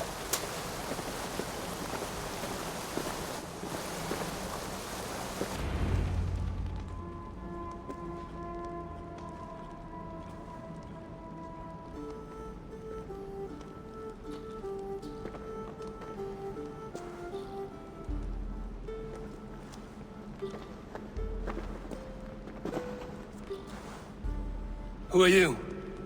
Olaf, I am. Olaf. Called the unlucky, but don't you believe it? And where is, Promise you will do it quick. What? Do not stab me from behind, Drengur. Like Sigurd and the dragon. Please. I'm not here to kill you. I've come for Gorm. Not here to kill me? Not today. Oh, stay clear of Gorm, then. He's not a good man at all. Why would you need to see such a terrible man?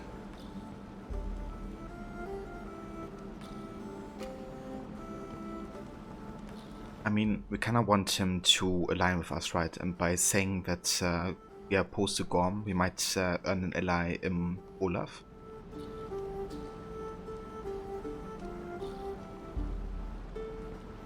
So dumb for logic, you swear. Ronnie, if memories can be stored in DNA, then why not hairstyles? It is actually less silly scientifically. Yeah, I mean, we're not arguing that, memories being stored in DNA is like the most logical thing. It's more like that some people, kind of like view like trailers, like in the AC fan community. And they, for example, said like things like, if A4 has like a blonde hair, then they definitely have to be related to Edward, Or like somebody saw Ren V with that hairstyle and they were like, it's Cassandra, or like, they must be related to Cassandra. And it's kind of like these assumptions that some people make based on like, appearance that we find a bit tricky. Of the fact that something is like stored in the DNA, it's that some people immediately say, they have to be associated. So that's what Rod and I meant here. But we're curious whether the actress who plays Connor's mother in AC3 did a role in this. Looking at her IMDb, she doesn't have any roles in this listed. And her only video game role so far has been AC3. We did however find out that Kanye Zio, the name of Connor's mother, is also the first name of the actress. Kanye Zio Horn. Interesting. That's really cool, actually. They kept that the same. Yeah, would have been awesome to have like some people from AC3 returning to do like, especially the Mohawk voice acting. Thanks for sharing the IMDb, dude. Okay, so we go for Gorm Osa's adept here because I want to make sure that Olaf realizes that we're also opposed to him. It is a matter of honor, and Gorm owes me a great debt. Let us leave it at that. Oh, good. Yes. Yes, honor is good. Olaf will help you. Olaf will help you so much. Honor is the only thing. Yes, the only thing. I saw signs of a struggle at your camp. Did something happen between you and Gorm? Nothing to speak of. He, did not care for me trading with the villagers here. Beat me and put me in chains. I slipped away free. Not so unlucky, am I? Still alive, yes. Still alive. Good. Point me toward Gorm. Not possible. He is away. Far away at the camps in these woods. All well guarded. Might be at anyone. Why camps? Is he settling here? Or searching for something? Searching, yes. Always searching, and never finding. The mean backrot. And how do I find these camps? I can show you. Follow, follow, follow.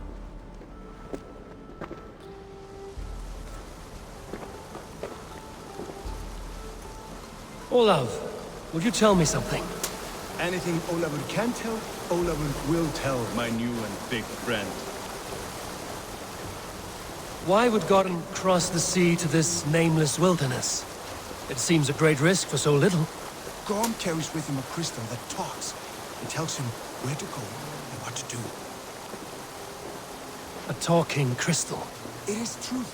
The Elfstone tells him to seek, and so he seeks. And when it says dig, he digs. Such a mystery.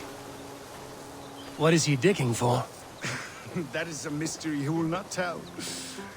But my guess is the best guess. He seeks the door to Jotunheim.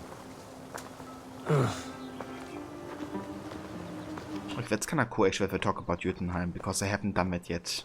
But that's probably the next thing I do after Vinland, or between the next two story arcs.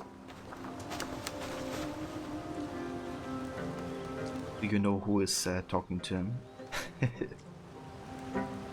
Yeah. It's definitely nice, you know, that connection to AC3 with the crystal, and how we can, you know, very safely assume that it must be Juno, since she's the one talking to Connor when he interacts with the crystal. Now that Olaf confirms that there are kind of like voices talking to Gorm, you know, it's very likely she's like manipulating him.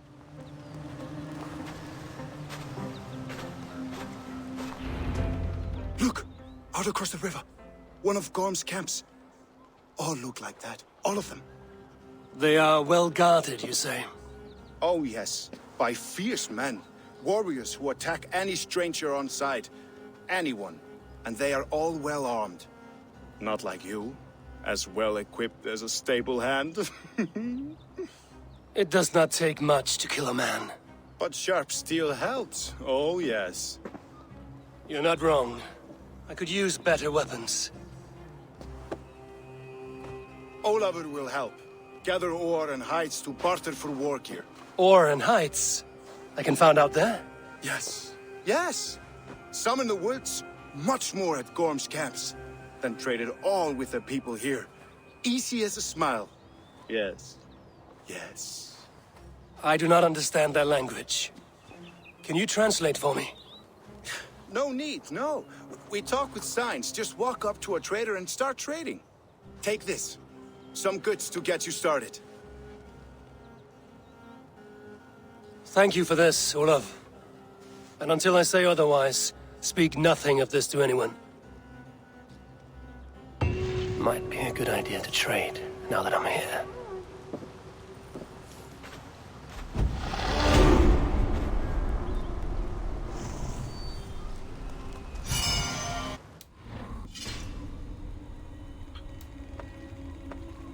Alright, so currently we have a merchant blouse and the merchant trousers, but that's everything.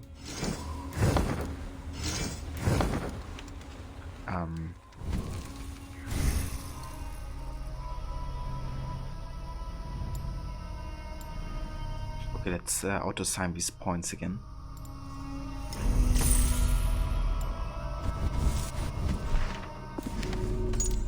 we have another database entry for Vinland. By most historic accounts, the Norse reached Vinland around AD 1000, led by Leif Erikson, but the Order of the Ancients knows better. So where exactly was Vinland? Let's talk Greenland to be certain, but the sagas also mention Helluland and Markland too. It was possibly in modern-day Newfoundland or further to the south. Scholars continue to debate.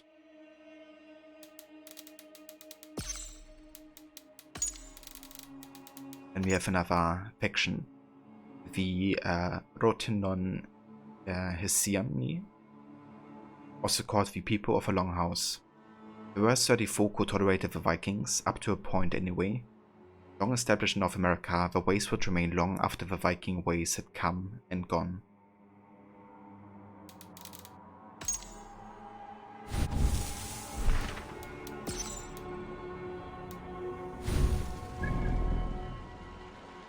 Right, so we have to go and find Gorm. Oh, I think this is new actually. I haven't gotten this concept art yet. It's kind of like one of the places the Longhouse people live in. Let me go ahead and save it for later.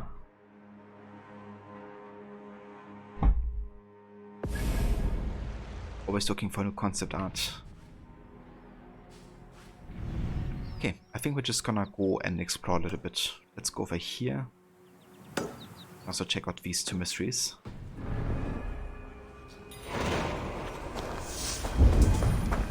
Oh.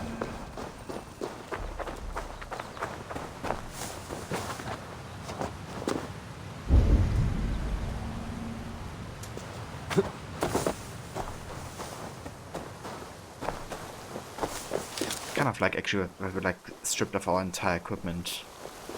It does make sense for you know, going over here. Ah, there's the Black Flag soundtrack I was talking about. British Empire. Also from Black Flag, of course. That also gives you like a bit of a motivation to, you know, get like resources and do the trading. I can hike into the woods straight for Gotham, or gather raw materials and trade for better weapons. Yeah, if I can, I would like to kill him as kind of like one of the last things. Just gonna do some exploration here for now. And if I find him early, then I might just leave him be for now.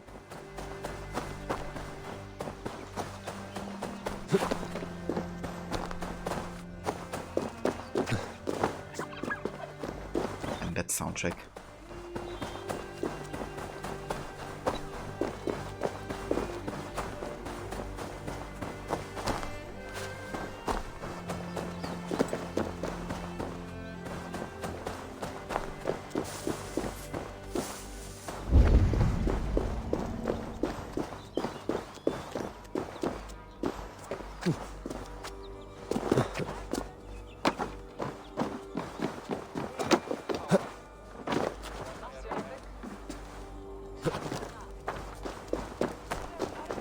Over the waves we sail, cutting the ocean skin.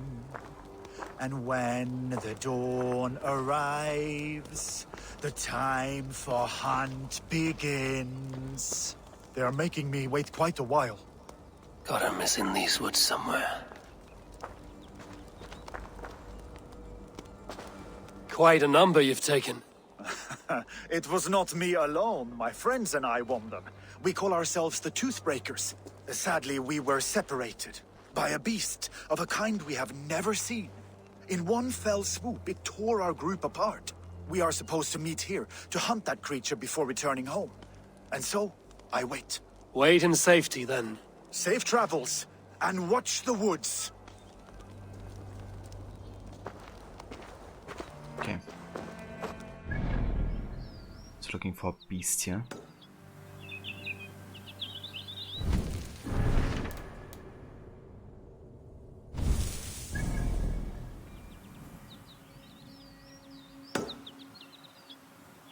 Okay, let's set up there and then we go to the viewpoint so we can do some trading.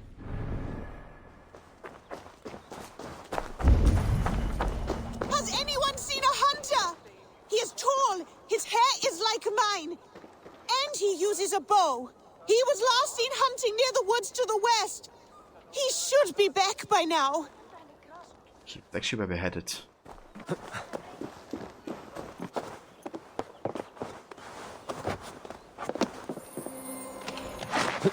I just actually really dig this look for Eivor. You know, just like kind of like a thrall clothing. Nothing much to it, but it kind of like immerses me in the setting. You know, not having like extravagant clothing.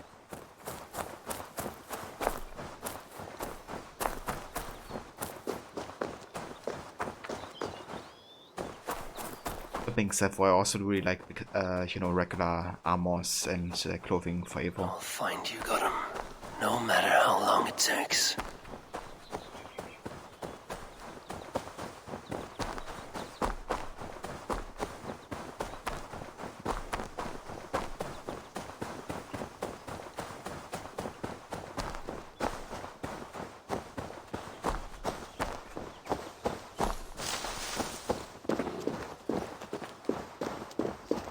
Sounds like a bear.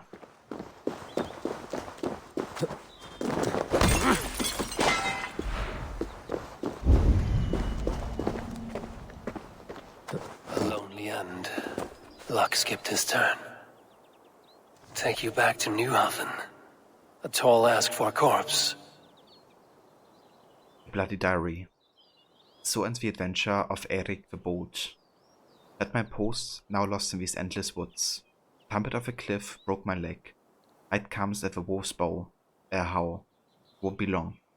Whoever finds this, I beg thee, bear my corpse back to Newhaven, in the east, just along the coast. I only want...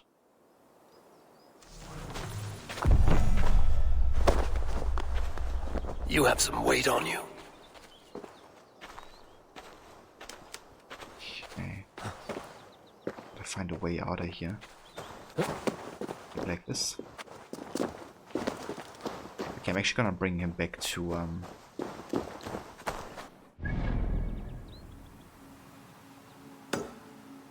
this woman.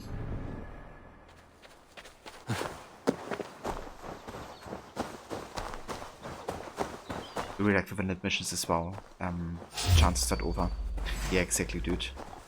I think it's really nice motivation. What the heck? I got absolutely shredded by these wolves. Guards. Oh, hurting all over. I thought I was dead. I really don't have any armor.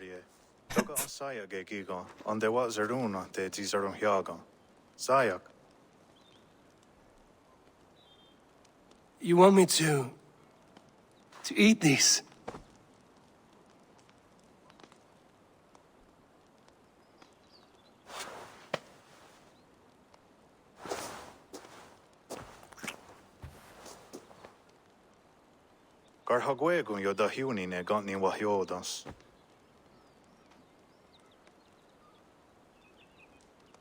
That's kind of interesting. So you don't die, but rather you get healed by... My friends healed me with their berries.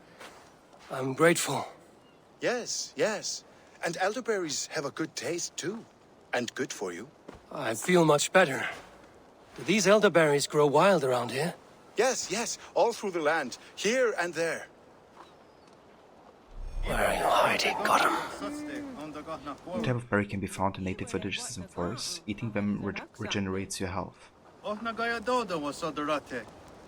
It's the only way they spawn. Interesting. I'm actually not sure if I got to that point on my first time.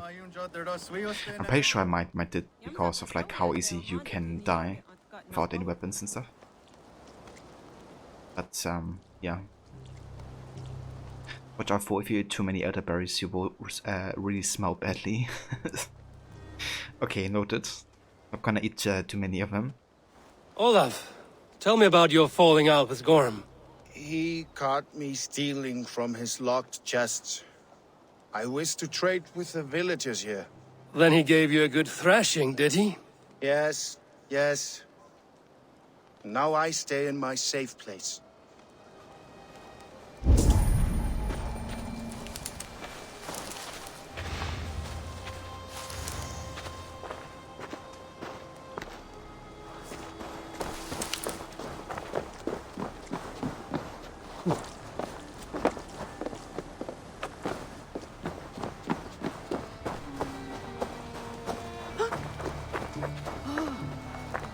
Saat kahtoon hoida vagat gerdu.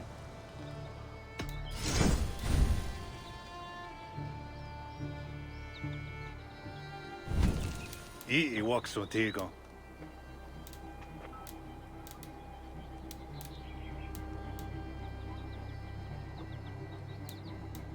Ne on hala jo janere.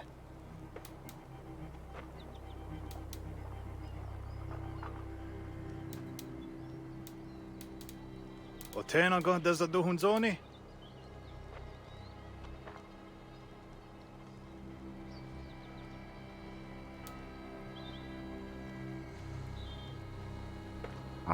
Never mind. I was muted actually just now.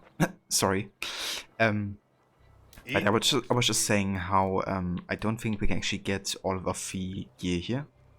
I think there's only limited nickel ingots, so I think we have to make a choice in the weapon department.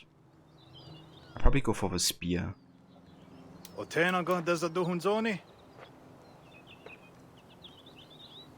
However, the club is a bit more unique, isn't it? Definitely is. Okay, let's get the pants as well, because they're also without any nickel ingot.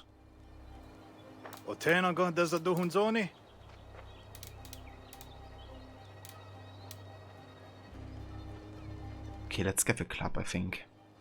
It'd be nice to have like a proper weapon. Then the bracers. Also get some rations. I will see you later, friend.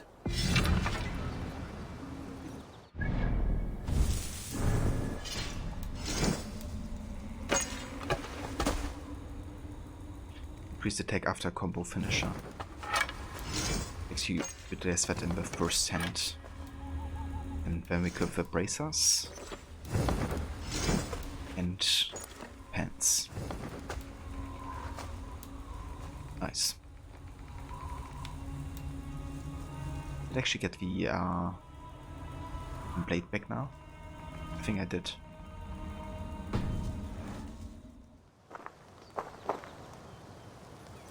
But in Monty Python and the Holy Grail, the French knight up high on the castle says, "Your mother was a hamster and your father smelled of elderberries."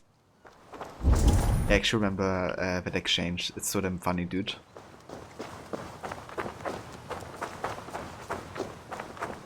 Between Arthur and the French.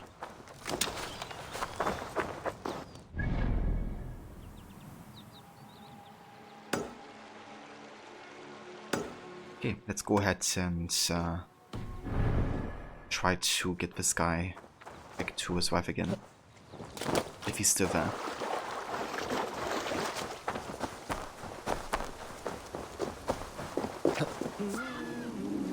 Oh yeah, dude, it's so funny. I think I watched it last time, like 1 to 2 years ago.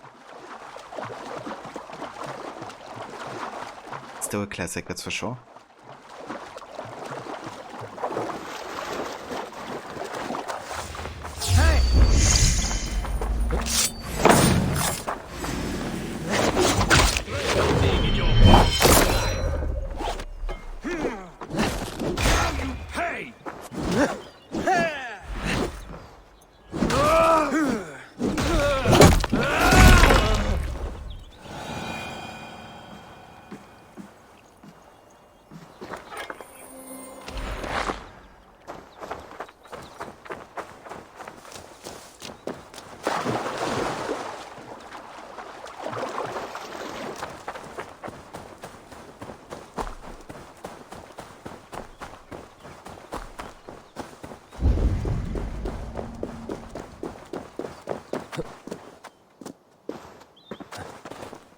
Okay, so that dude is actually not in here anymore, so he must be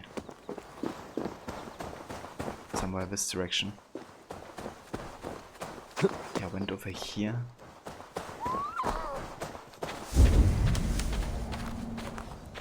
And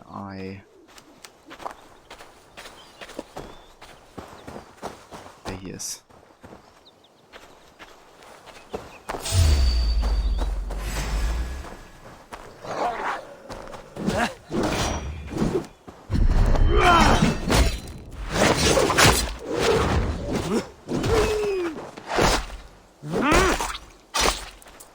Gotta be very careful here with the damage they can inflict, actually.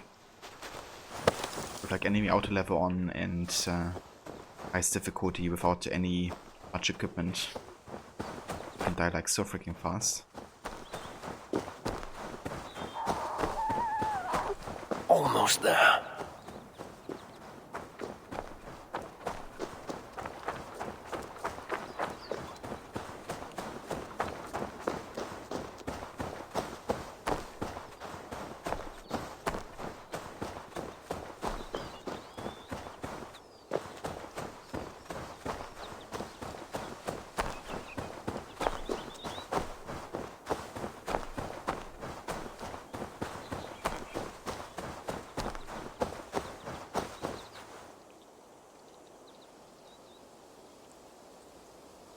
Oh, nice, dude.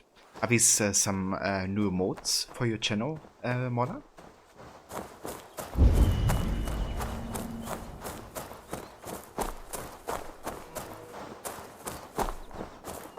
Brother!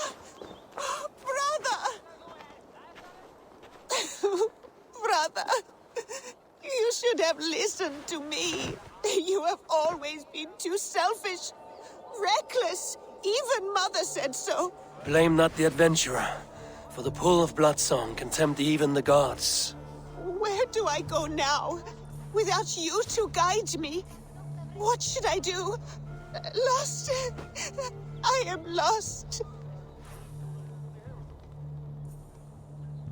Same mode, just recolored. The holiday is upon us. Very nice, dude. Nice idea.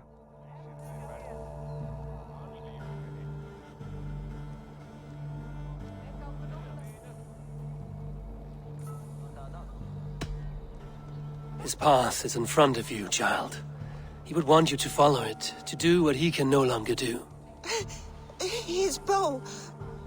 I could teach myself how to use it. I could, couldn't I? Remember your brother and all that he is. Bring home his tales and let his legacy be grown. That is all we are. Words and song. I will hone my bowcraft, and he will smile upon me from above. He will be proud.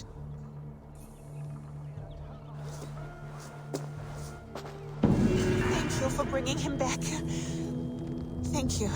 I'm going to be the best hunter ever. Just like you, brother. Wait and see. I will shoot that elk in the eye.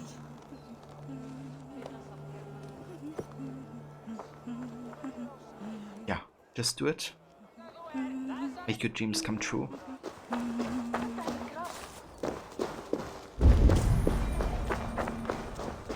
Frey! What? Frey! What? What? No, no! Is that...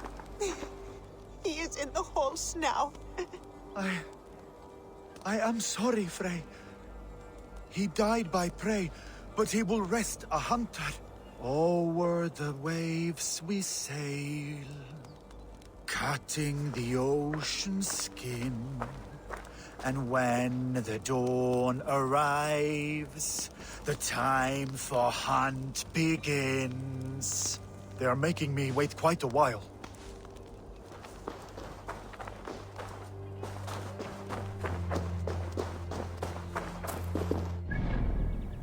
Right, I think we're done here for now. Let's head up here to this camp and check out that viewpoint over there.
And I can't wait to replay AC3, you know, seeing these environments here.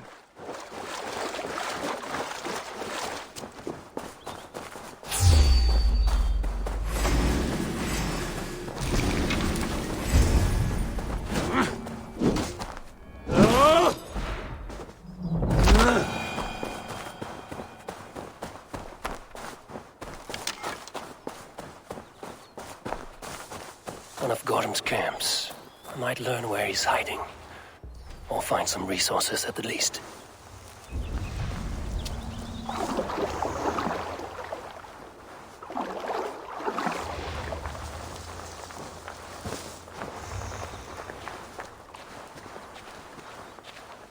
This place is heavily guarded.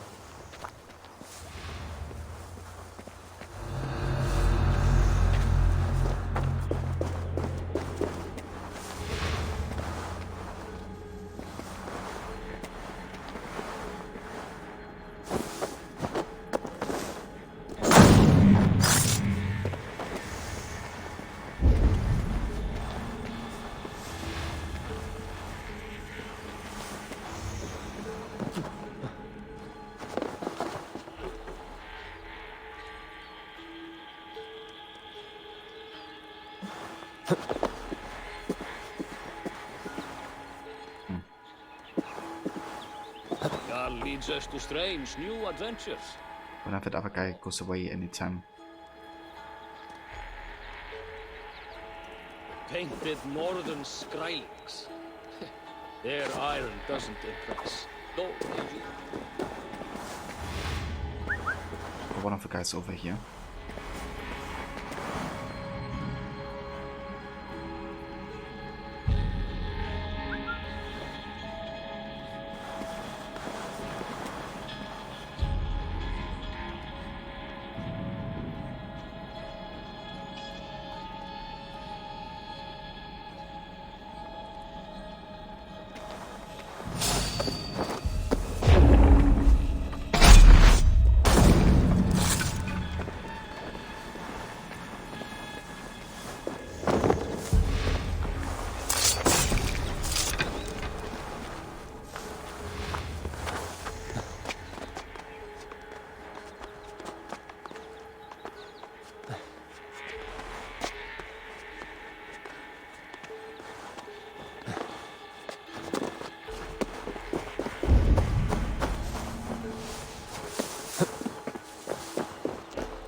One step closer.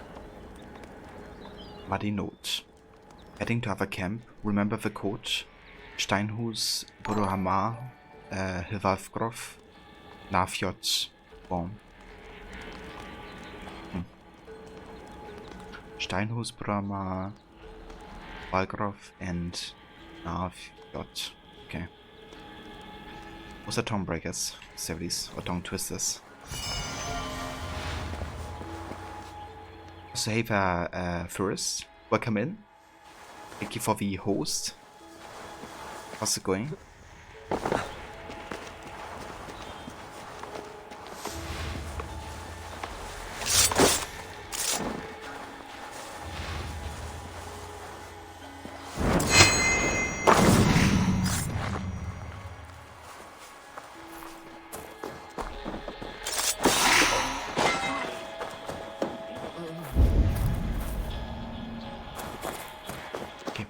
that's everything here. Let's head down to this viewpoint next.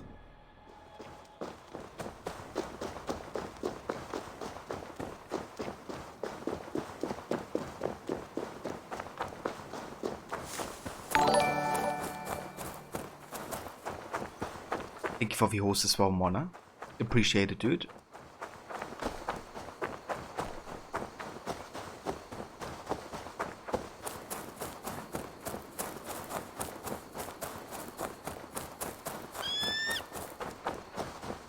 Take my sugar!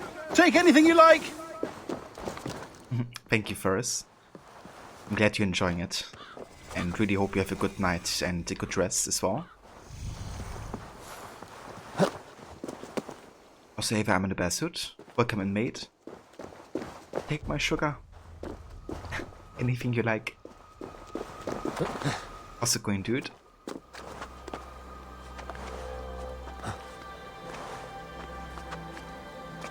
Since the audio host doesn't work anymore. Yeah. That's true, actually. I have to remind myself to host manually as well. Because I assume, you know, that the auto host is still a thing. But, yeah, it isn't.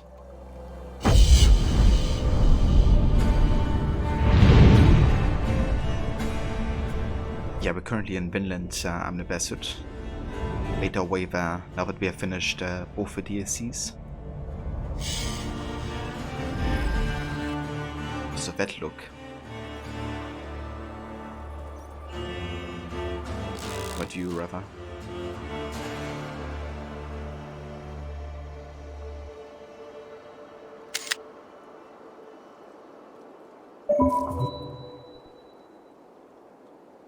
You haven't been to Vinland yet. Okay.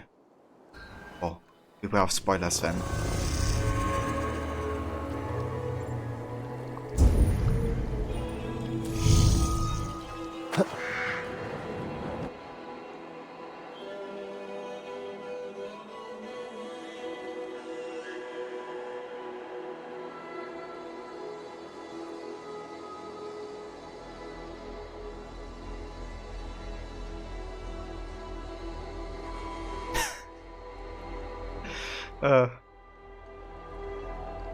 It looks amazing.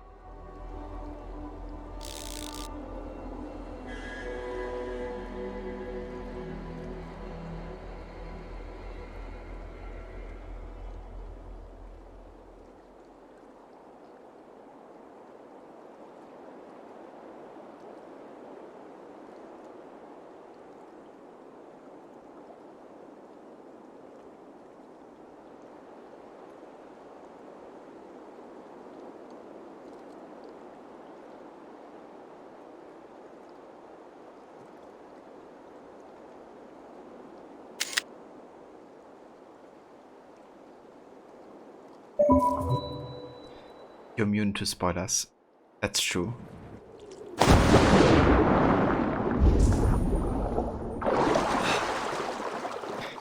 Yeah, Ava looked really funny actually with that pose.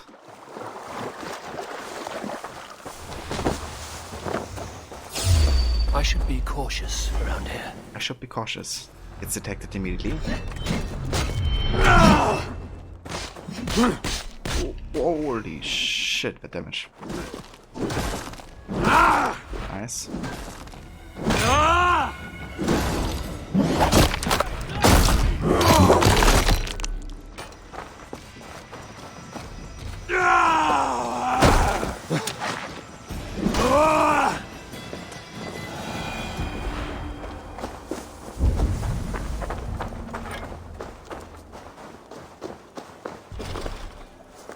Okay, we gotta get the key here.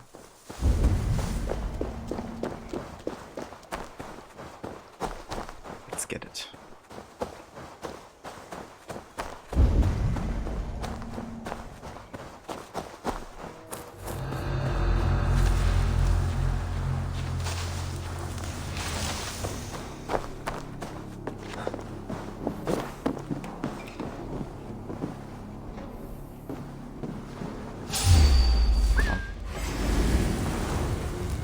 See me?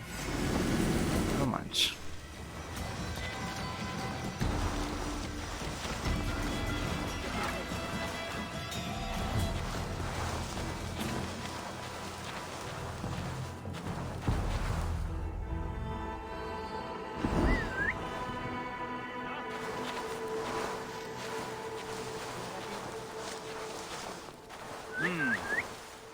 Stay sharp. Yeah, stay sharp. Over here.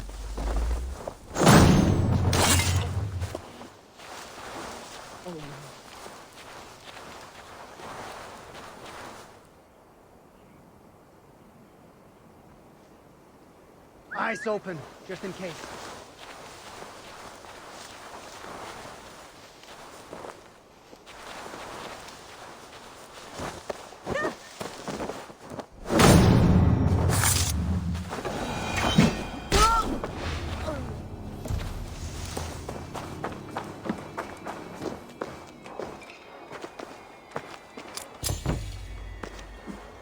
Right, that's the key that we needed. I think we should really get the bow next, because that allows us to get way more leather by being able to hunt and stuff. So yeah, I'm gonna get the bow next, I think.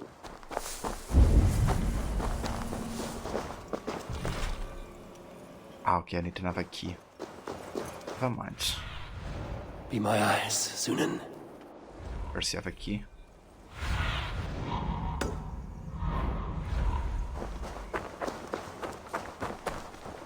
What do we have here? Gorm must be near. His doom has come. Torn note. Listen, rats and dogs. Go and venture deeper into the woods. If you spot anything strange, alert your captain. Any slacking in duty will result in death. Nori.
Spread your wings. Everything of importance up here, maybe?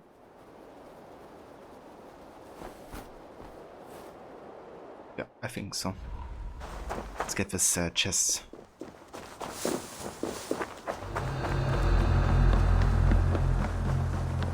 Others don't bother you much. Sometimes you look them up ahead of time and trick your wife into thinking you figured out the plot of the movies. You gotta sell yourself a bit better, I guess. No. Make it seem like you understood every plotline, like even of the most complicated movie.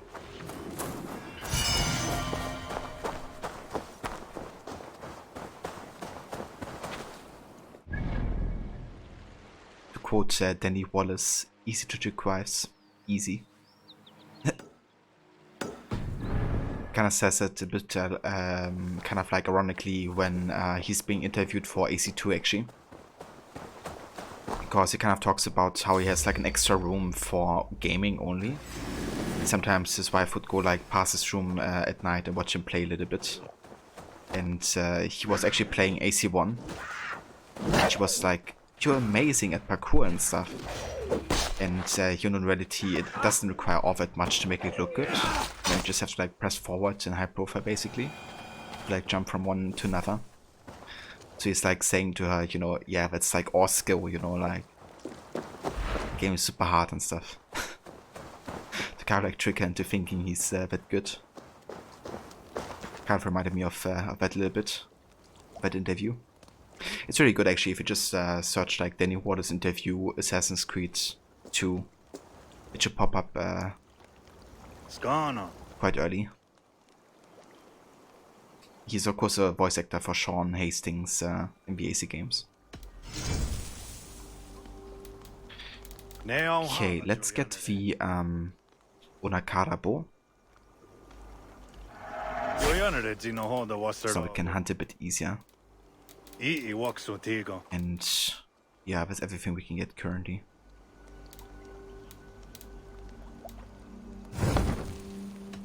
I'm off. Be well, friend. Yeah, dude, I love Danny Wallace. And yeah, he's super funny. Sean Danger Hastings. That's him, dude.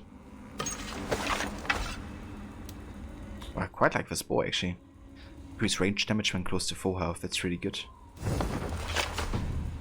Now we can also use the range abilities, which will be very, very helpful. But I think I'm gonna change up my abilities a little bit. Let's go for the Raven Distraction on Y.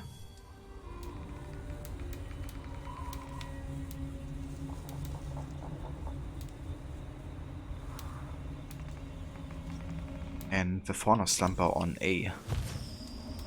So now we still have a Smoke Bomb on X. And then over here go for Dive of Valkyries on A, I think.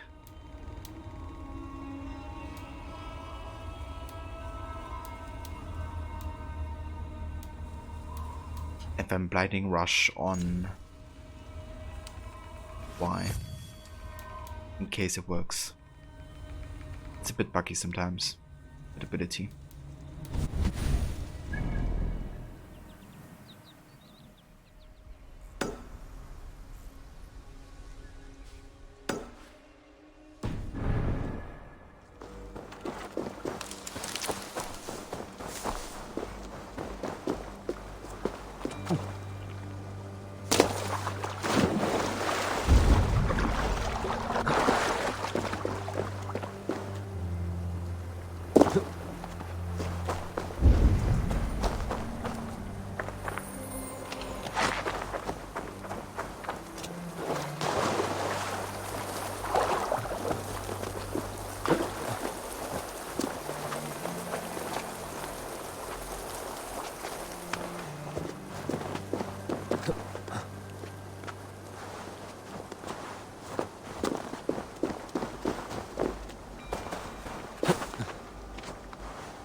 I really want to play Black Flag now, during, you know, Office soundtrack all the time.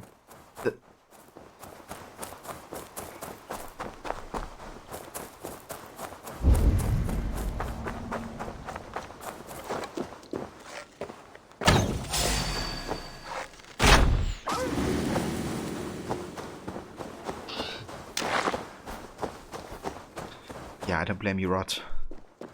What an amazing game.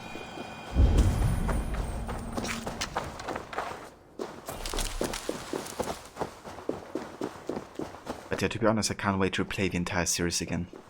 Like, I'm ready. Oh, nice, we got a Firefly. A Finland Firefly. Not sure if I've gotten that one before.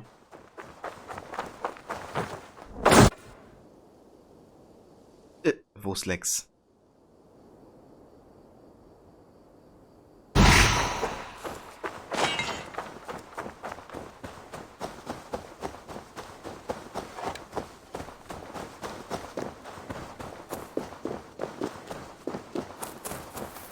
don't know exactly how I feel. That's the beauty too of there being so many games to choose from.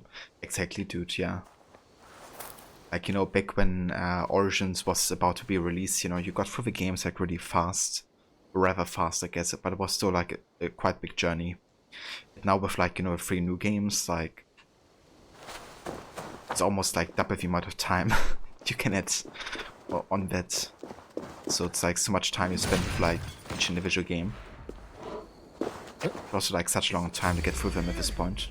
I'm over here!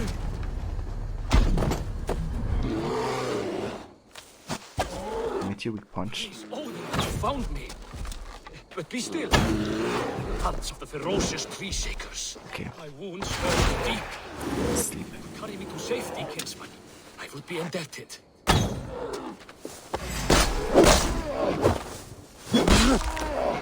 Odin's beard. I can't move. It hurts. Hurry, before they catch on to my ruse. Camp overrun with bears.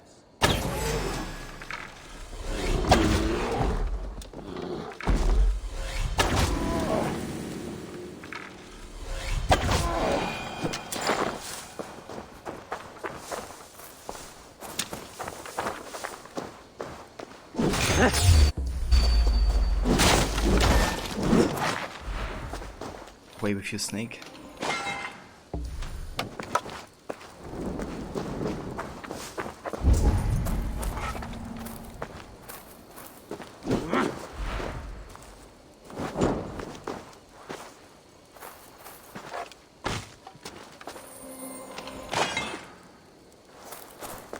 But that is so true. That's one of the good things about changing the game schedules next year, allowing more days on any new place to get more in the games done in a short amount of time.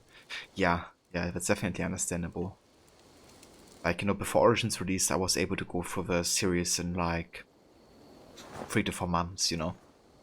But now I've been spending like almost an entire year on my current series playthrough.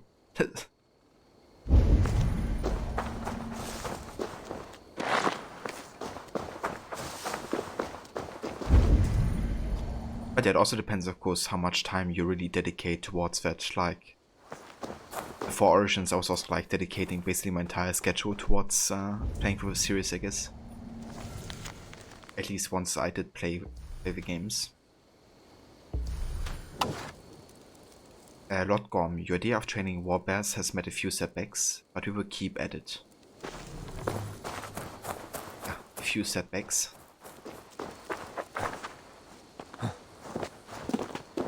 You are safe now. Thank you. Thank you, kinsman.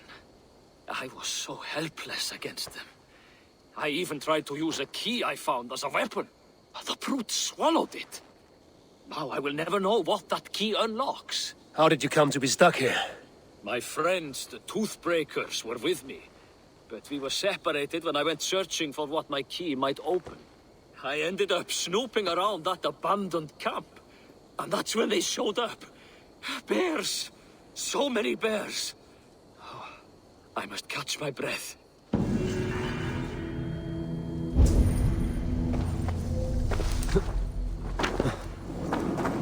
Your sign takeover.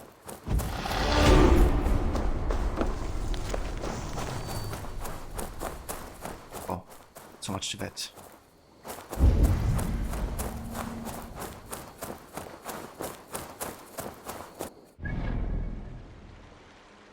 Okay, let's get to this next viewpoint here.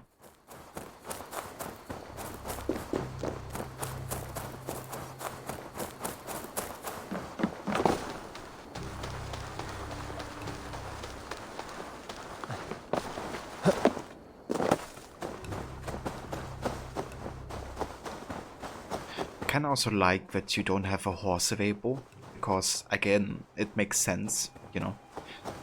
You can transport a horse on that longship, and it also kind of like makes you, you know, take more time exploring Vinland, I guess. A bit more natural.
think I saw, yeah, a trader nearby here.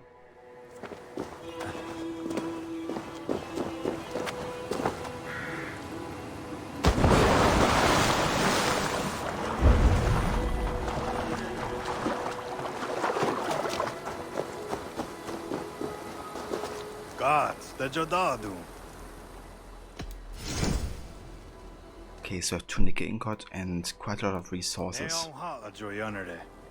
I don't think we need the spear currently, actually. I would rather get the outfit, I think. Or maybe the cloak, actually. The cloak could be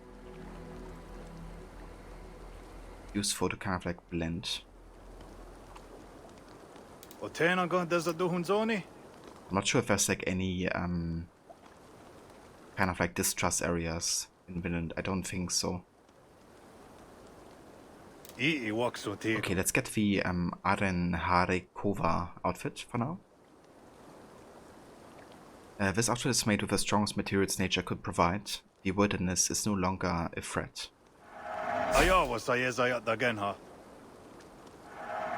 Let's also get some arrows here.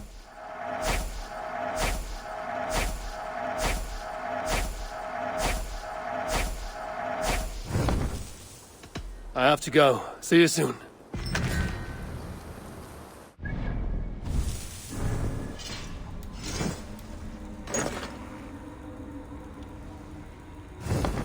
Nice, now we got even more range damage as well.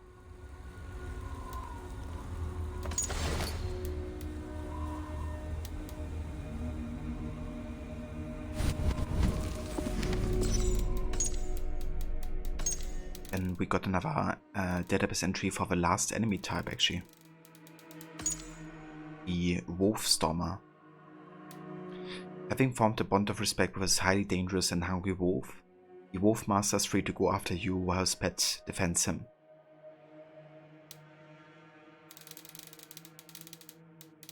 Right. That's all the 32 enemy types found. Nice.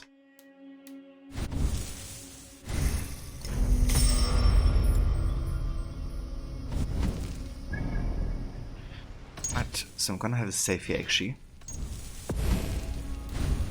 And then we're gonna take a small break here. I will be back in like 5 to 10 minutes or so. But yeah, gonna take a few. And when I come back, we're gonna be doing the rest of Vinland. Hopefully gonna be able to finish it today. But yeah, that's not too much, as you can see, like only a few worth opportunities and some mysteries. So yeah, gonna be doing more of that once I come back. Thank you, Rod. I appreciate it, dude. And yeah, I will see you guys in just a few.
Alright, welcome back guys.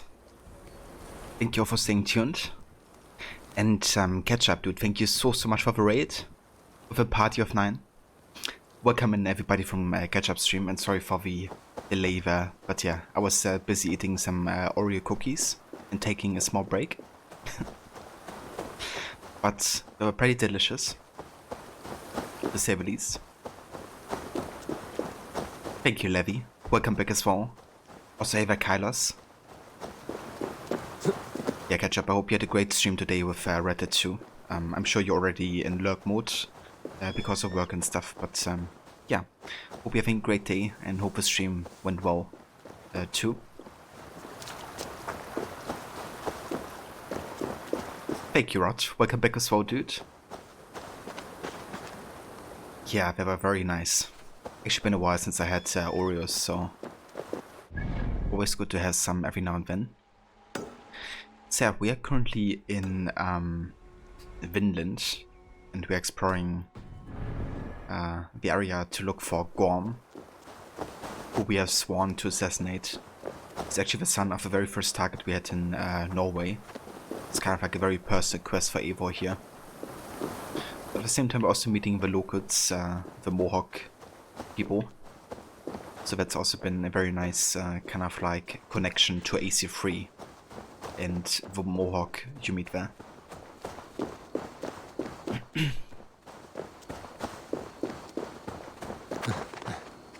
Yeah, tomorrow you can open up the second Dorothy Advent calendar.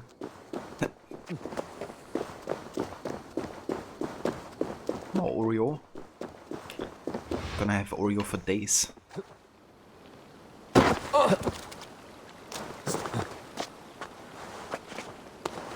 Ooh, a canstone. Nice to see one in Vinland here.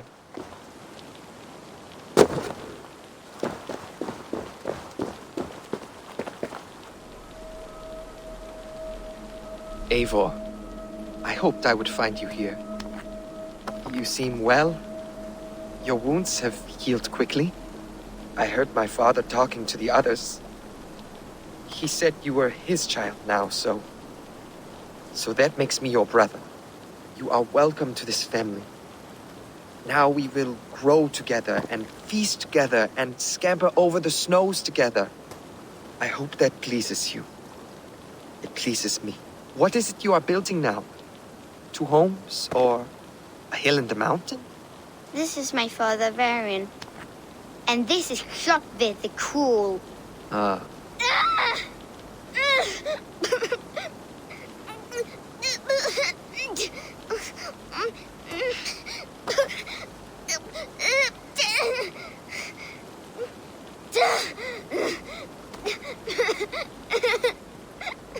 Lean on me. I will lead you home. And there was a great dialogue here between the two. It really showcases, you know, how important Sigurd has been for Eivor. And why we shouldn't give up on him, you know, as a character. A strong bond the two have, and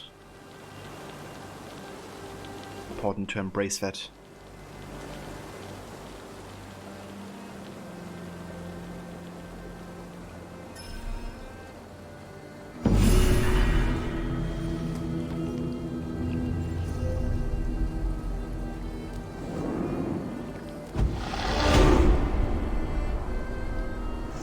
Yeah, maybe just getting the chocolate ones and I get the cookie ones, Levi. Imaginable. It's great how Sigurd doesn't have any issues with Eivor being taken under the wing of his father and considers him family. Exactly, dude. I also really feel the compassion in Sigurd's voice as well for Eivor, you know, and for what Eivor has lost.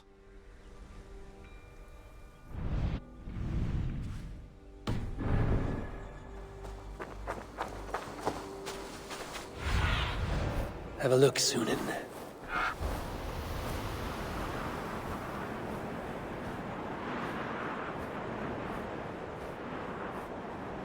Wonder if that's the location where the modern day is taking place, actually.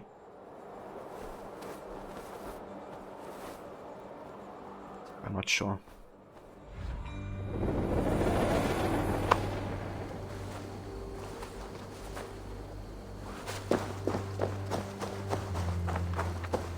Yeah, I can also give you just some of my Uri cookies. I'm sure we're gonna have enough one for each of us.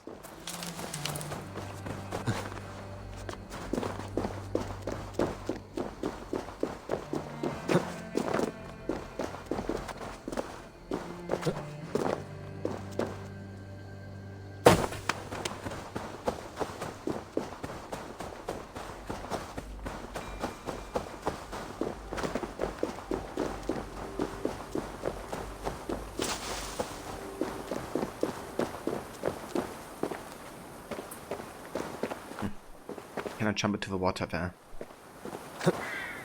I can. Good.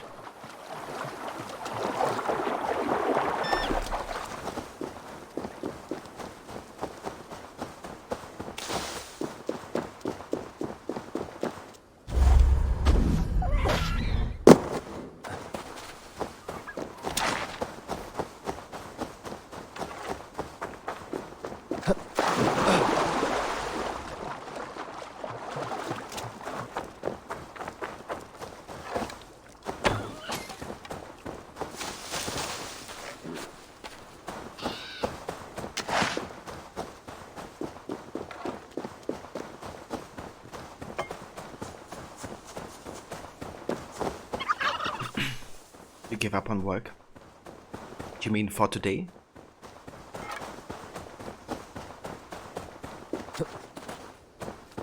They will attack on sight here.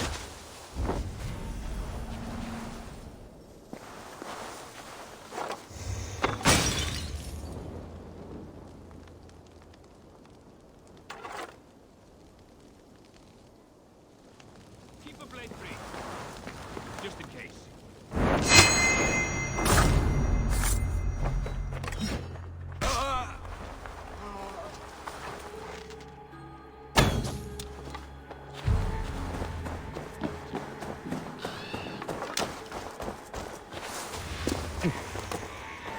Okay, I gotcha. Oh shit. We're almost already here. Cast about this land, my friend. I haven't gotten all the upgrades yet.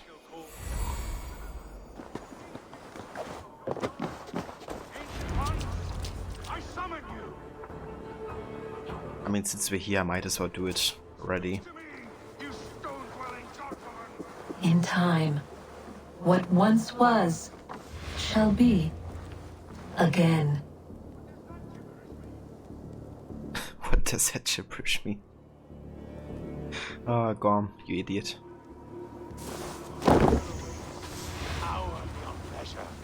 Gorm Kjotvisson. So that was of course Juno. Gorm, did you find Olaf the Unlucky? I did. I locked him away for thieving. When I return, I will see that the beasts of the woods pick at his flesh till his bones are clean. Nobody steals from me and walks away breathing. Okay, I don't want to miss out on any dialogue here, so that's why I've been waiting. Could have killed him just there.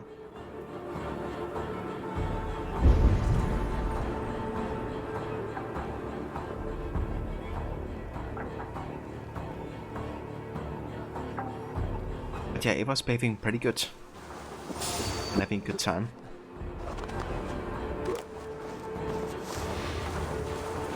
Really been enjoying this Vinland story arc and, you know, the connections to AC3. But also Black Flag. What news from our camps? In truth, they have grown quiet. Little to no word at all. No matter. Focus our efforts on the dig. Sir, I hate to ask, but... What? Spit it out. Maybe your talking crystal is a dwarvish trick, as in the sagas when... Silence! Speak no treason against my order. We are all-wise, all-knowing, and all-powerful. Better to cut out your own tongue than speak against the crystal goddess. It's a bit extreme.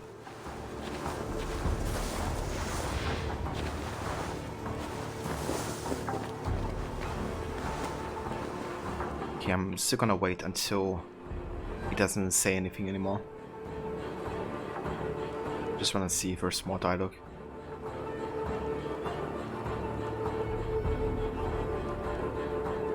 Yeah, that's a struggle trying to play stealthy while trying to get all the dialogue sometimes, Levy.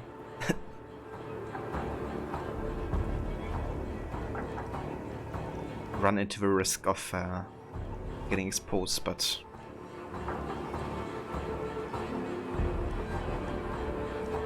can be worth it.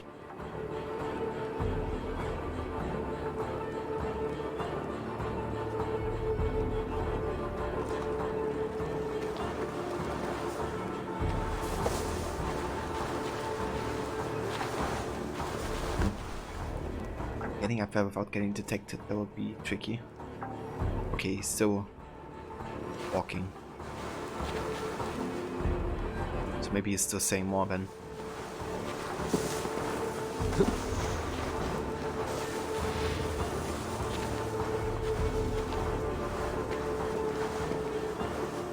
Or maybe not.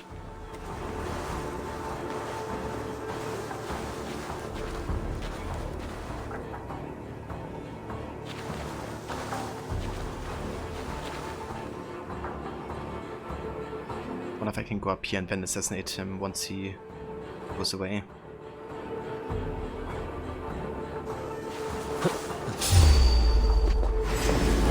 You're kidding me, right? He saw me there?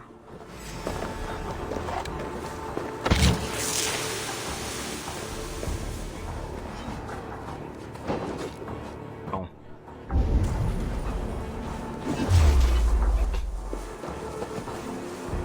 Apparently he saw me through that clothing.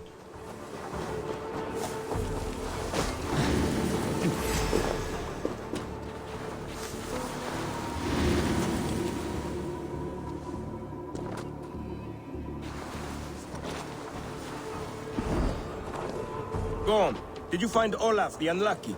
I did. I locked him away for thieving. When I returned,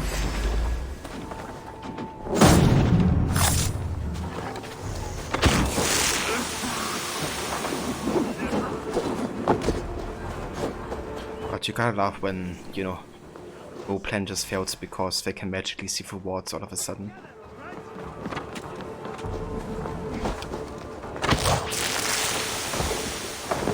It's like so many switches as well. It's like almost impossible to get back into stuff here.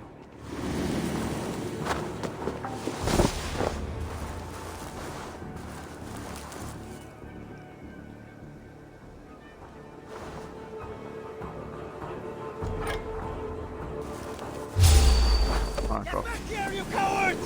Ah, God curse you!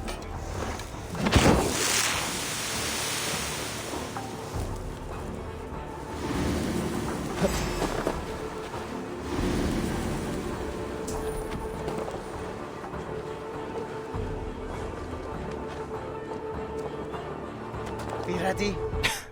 Just in case. Just getting one after the other here. Get behind!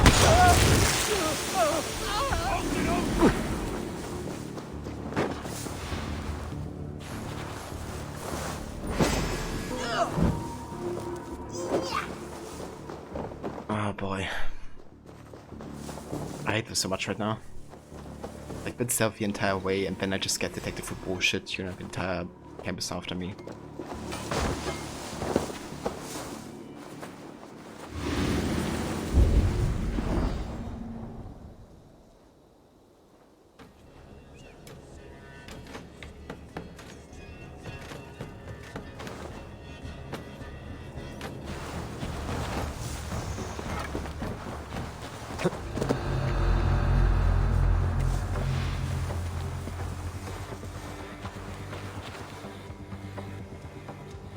So I basically need to get these guys out of investigation mode. But I do want to assassinate Gorm with like a regular assassination, you know? I want to beat him better or something. Let's keep our wits about us.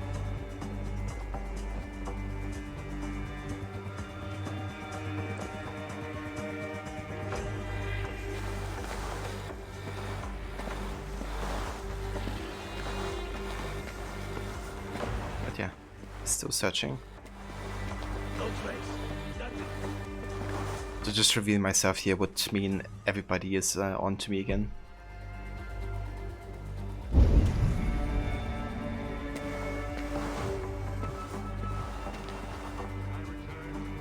I will see that the beasts of the woods pick at his flesh till his bones are clean. Nobody steals from me and walks away breathing. Okay, that's actually new dialogue, which we would have missed otherwise. I could have actually destroyed this thing, which is walking past to kill him, but as I said, I want to do like a regular assassination. Okay, so now we're out of investigation mode again. At least I get immediately detected. We're still searching. So now if a chain assassination gets detected even if both targets aren't close to anyone else. Yeah. It can be a bit tricky sometimes to time it.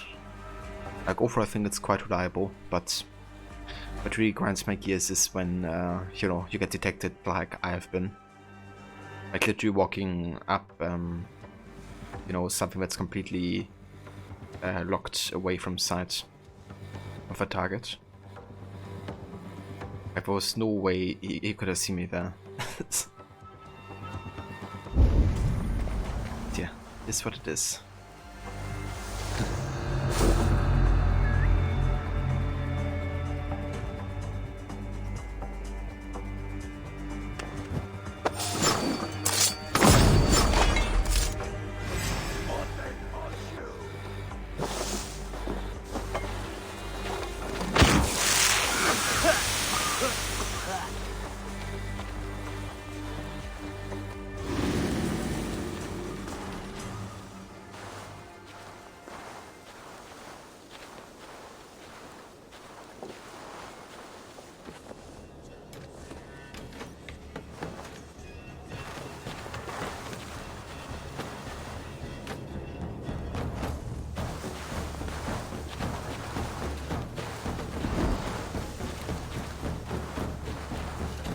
You guys go further away from each other?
Gorm, did you find Olaf the Unlucky? I did. I locked him away for thieving. When I return, I will see that the beasts of the woods pick at his flesh till his bones are clean. Nobody steals from me and walks away breathing. What news from our camps? In truth, they have grown quiet. Little to no word at all. No matter. Focus our efforts on the dig. Sir, I hate to ask, but... What? Spit it out. It may be your talking crystal is a dwarvish trick, as in the sagas when... Silence! Speak no treason against my order. We are all-wise, all-knowing, and all-powerful. Better to cut out your own tongue than speak against the crystal goddess.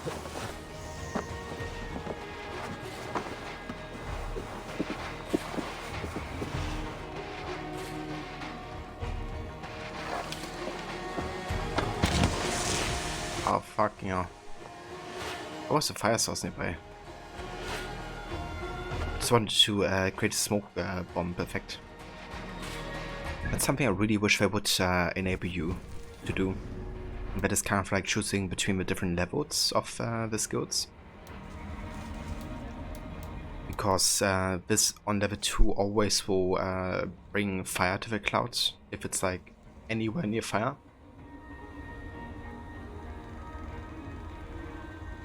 So it's very like, you know, suboptimal if you want to actually not create like a conflict with it. Don't you know which fire source has been used here? Maybe this one.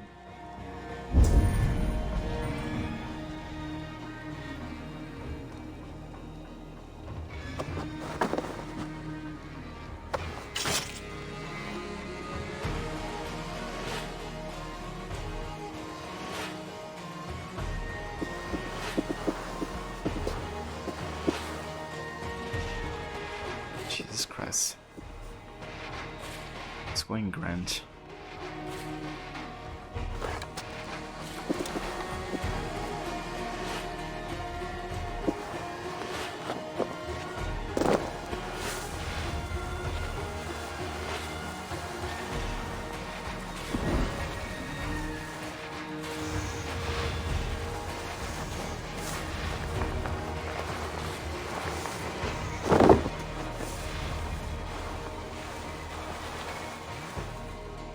These two guys.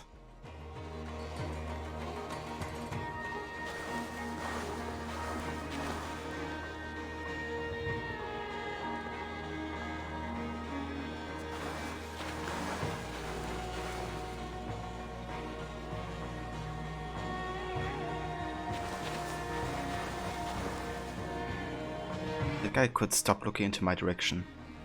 That would be nice.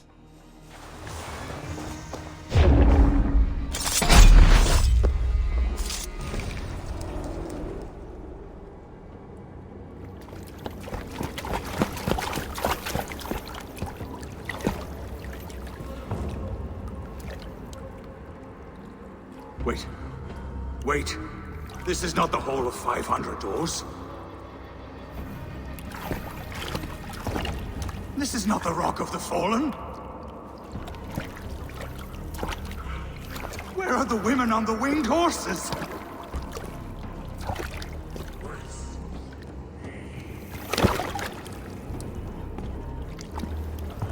Where are the choosers of the slain? You, my blood enemy. This is Niflheim, the hell of mist and cold. This is where the faithless dead come to die again. This is where ghosts fade to mist, to be forgotten. Your meddling has doomed us all, Crow of Battle. More lies from a liar born. Now speak the truth. What brought the Order to this place? To free a goddess, a creature of power and light, buried by the Jotnar in ages past. A pity, Gorm. You will not meet her now.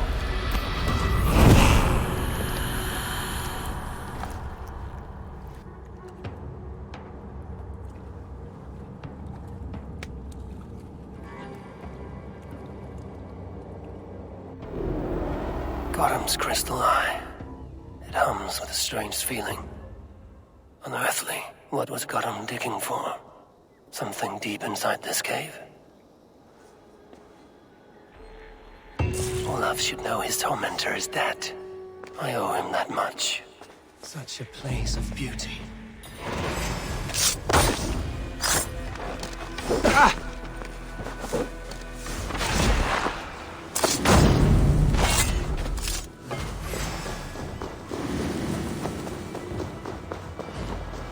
So yeah, you're right, this is actually the tomb and the cave. A place of beauty. I feel a presence here. A familiar peace.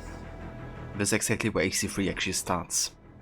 So you park the van over there with Sean, Rebecca, William Miles and Desmond.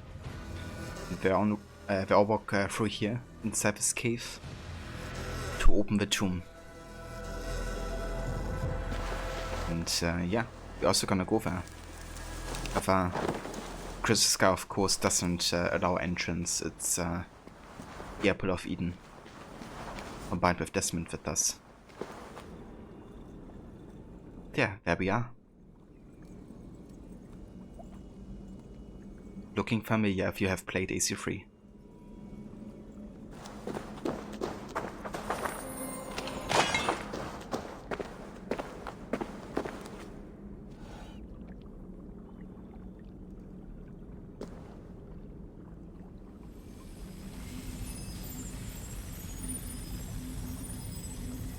The probabilities lead us here. The calculations give us hope. This is not for me. I should return to Olaf. He deserves to know what happened here. It was like, I'm not feeling this.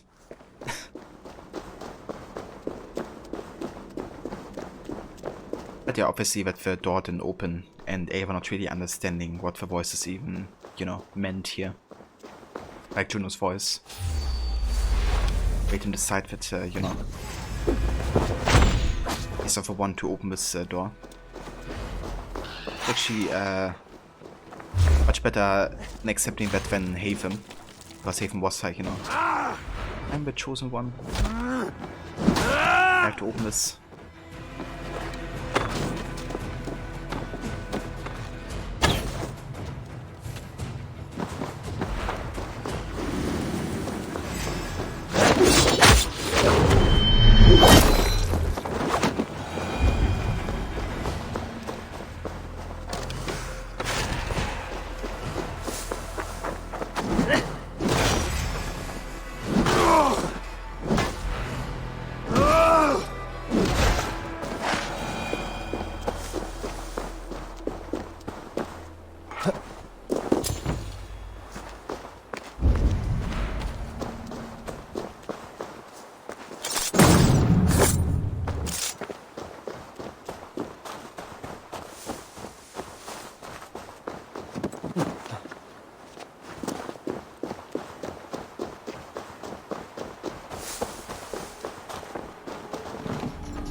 Guards here are vigilant.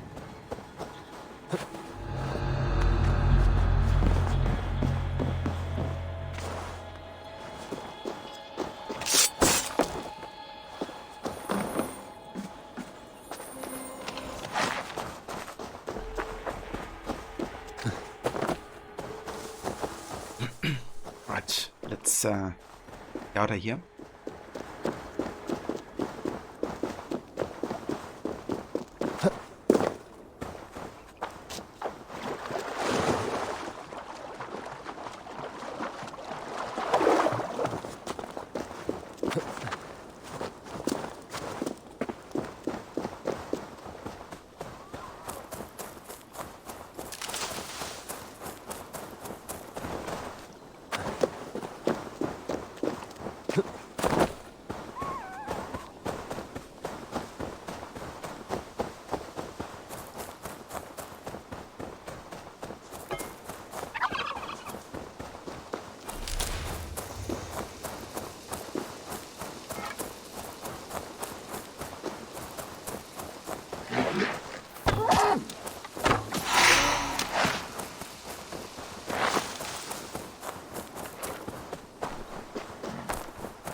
The heck? They're attacking me.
Let's actually also go down here to the trading person.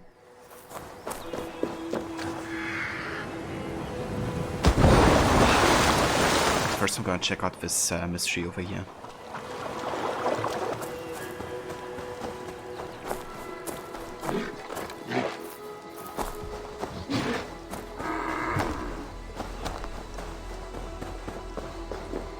Yeah, no worries, Levy. Hope the meeting goes well.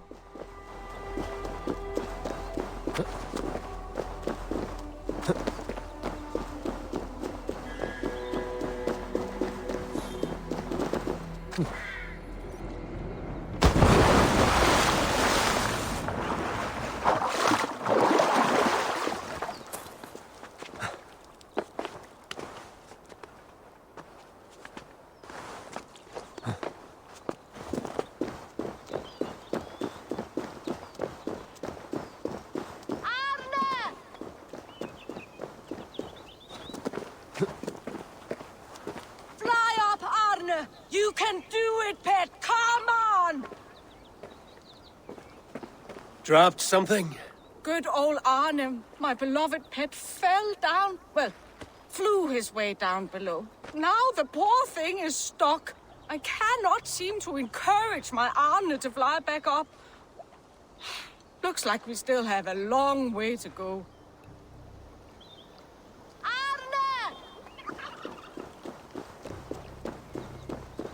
Is that a turkey? Fly up, Arne! You can do it, pet! Come on! It cannot fly. I will have to lead it back up. Watch out for his affections. Now, Arne is the fiery sort, loves to give kisses. Please don't kill him if he pecks you a bit. Come on. Come here.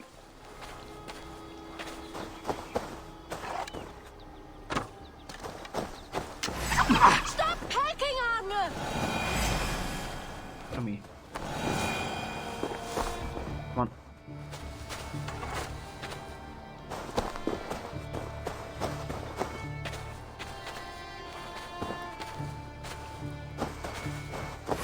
Stop that. Jesus Christ, can you, like, follow me? Good bird.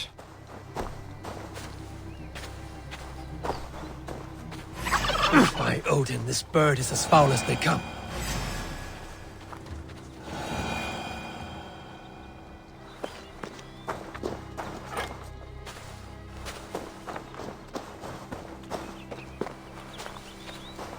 If that bird's not gonna follow me anymore,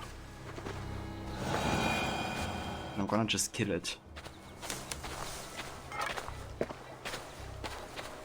Because that's ridiculous.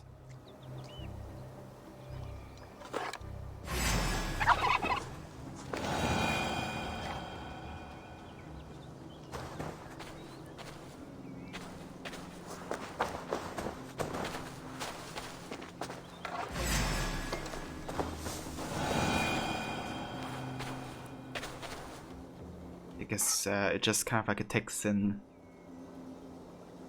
kind of like intervals, I guess. Just gotta wait for it to become angry like this and then further away. Come over here.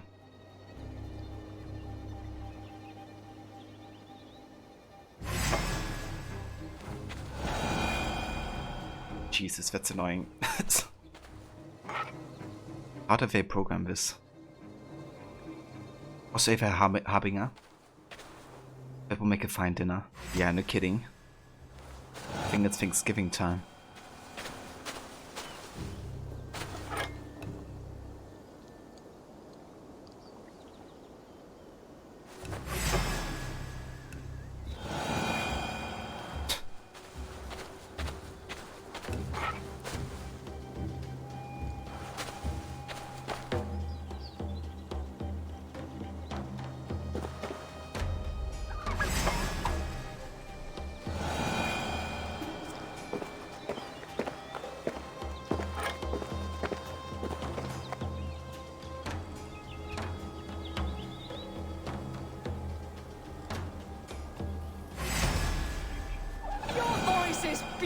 beautiful, Arne.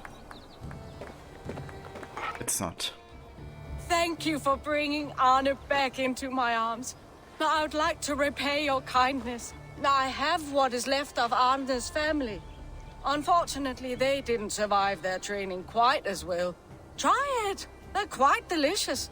I guess I will go back to my friends, the Toothbreakers. I hope they still wait for me at the port. Come on, Arne. Let us take flight. A winged companion is a boon.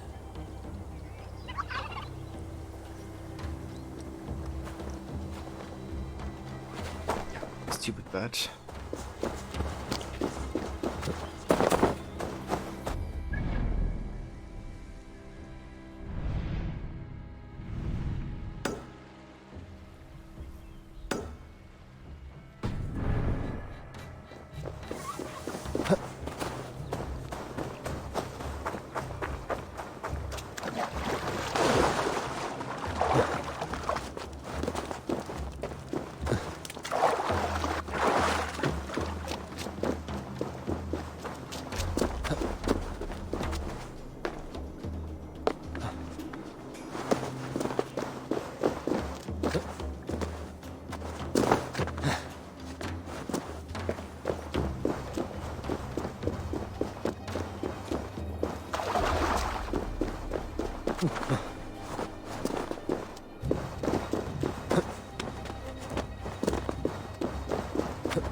Skana.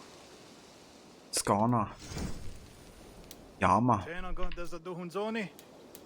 Okay, let's get the headgear actually. Keeps overflying rocks and branches from hurting your head. Yama. Yama. I must take my leave. So long. So fun fact, but Yama actually means thank you.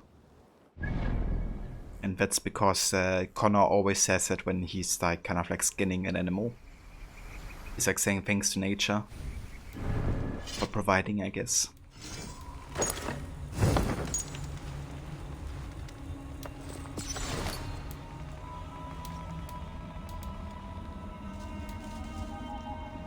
So we got the crystal ball, the mysterious sphere, throbbing with unnatural power.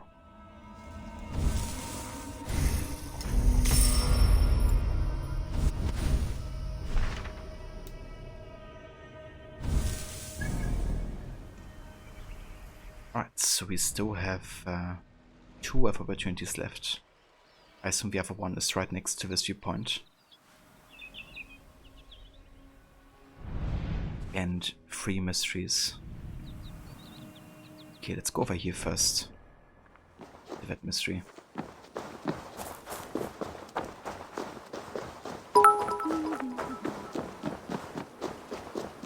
Radin Gahedun Crook 1 happy Exia rent. You will get your rent when you fix this damn door Malacca. I forgot what part where that's my problem. Rod, dude, thank you so much for the 20 bits, dude. We do appreciate it, thank you. And forward me messages as well, dude, I love it. Get your rent when you fix this damn door. I missed the power, that's my problem.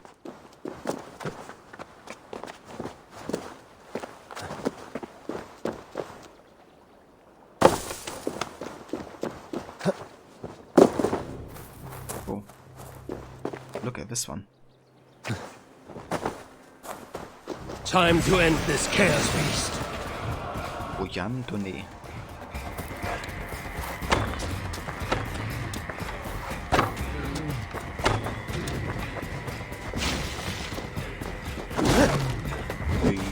Ja.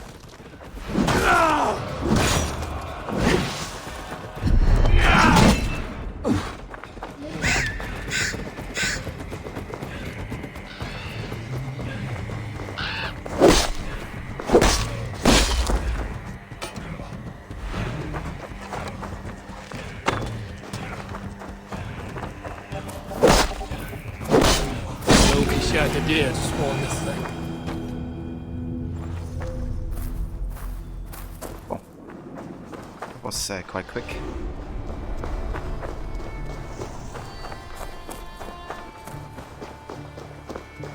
Got him. Oh, nice. We also got a mastery point now. So that means I think we're now max level. Indeed. You can invest your mastery points in mastery notes to increase stats on a specific branch. Question is, where's the last skill point I can spend on there? Alright. So, we're now fully maxed out. Gotten all the major skill points and the small ones.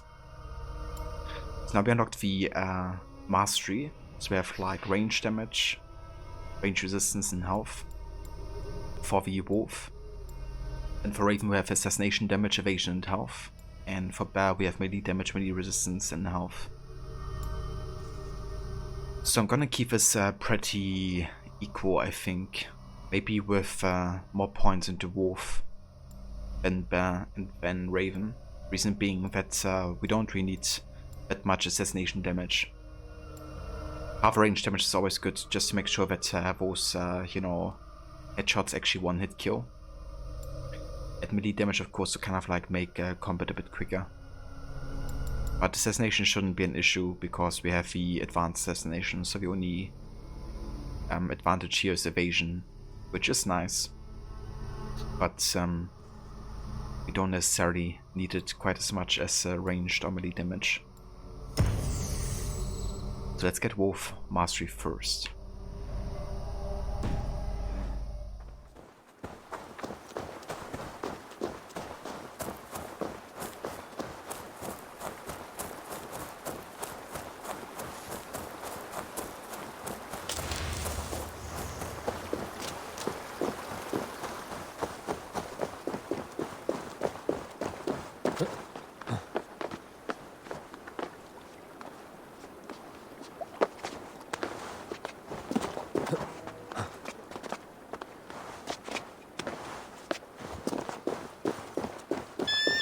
Ah, nice.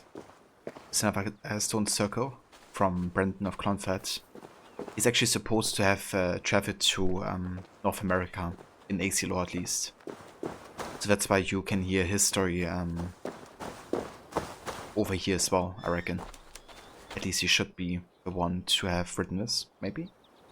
Here I, Brendan of Clonfert, servant of our Lord, to make my final inscription before this holy fount of light.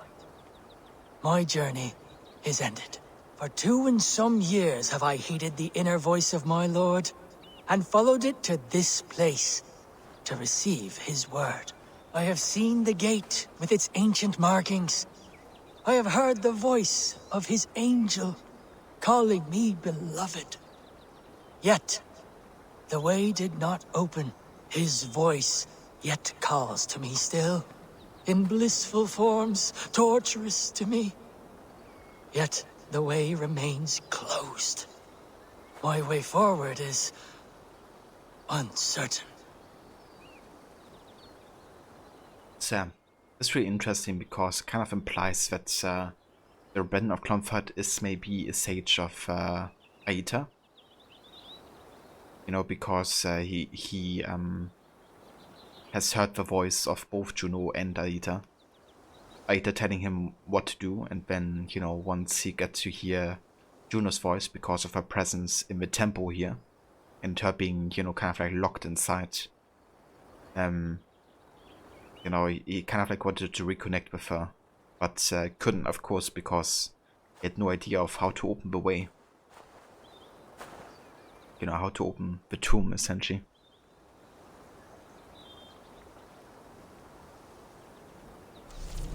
Kind of interesting because it's another connection also to Black Flag in a way, right? Because you can find these kind of like notes and letters in a bottle, like messages in a bottle, across the Caribbean. And they also tell the story of the sage and, you know, him being the beloved of Juno.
feel something. Light and heat.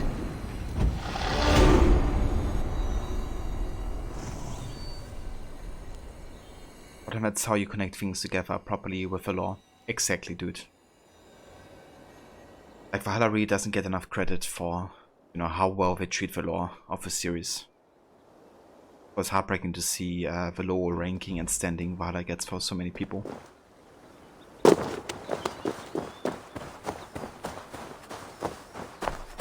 Like earlier, I seen somebody ranking like a pretty, like not too big, but a decently sized YouTuber.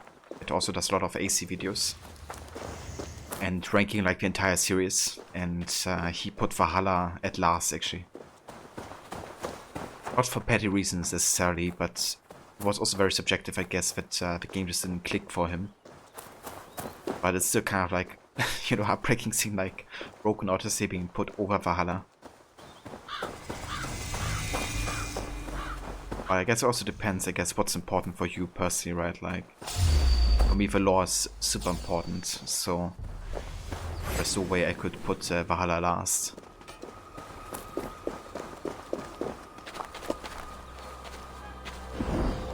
But for others, you know, gameplay and stuff is more important. God, the Jodadu. Neon Hata Joy under there.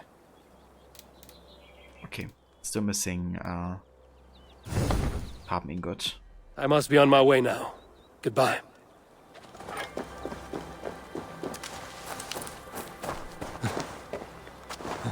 Yeah, dude, especially Rogue, you know. Like Odyssey, okay, yeah, I know it's a very dividing game.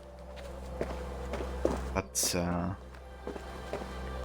there's definitely a lot more effort put into Odyssey than Rogue, for instance. Rogue is just such a lazy game, like, holy shit. How can you put that over Valhalla? Zero innovation.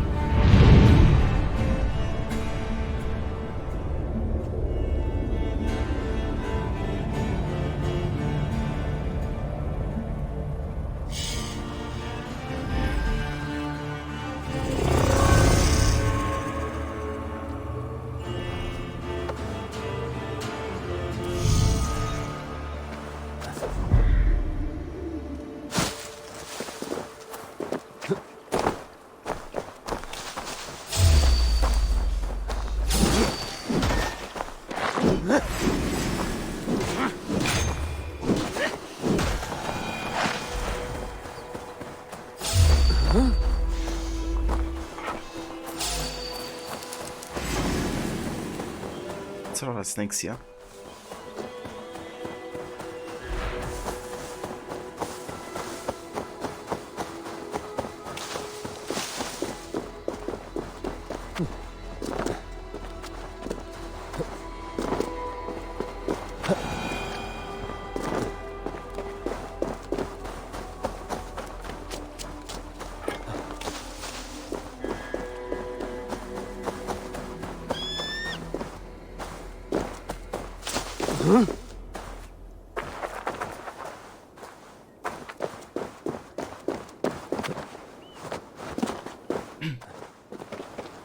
Ironic that the game literally released the same year they wrote the story made the game is considered to be this greatest innovative entry for showing how the assassins are actually the villains.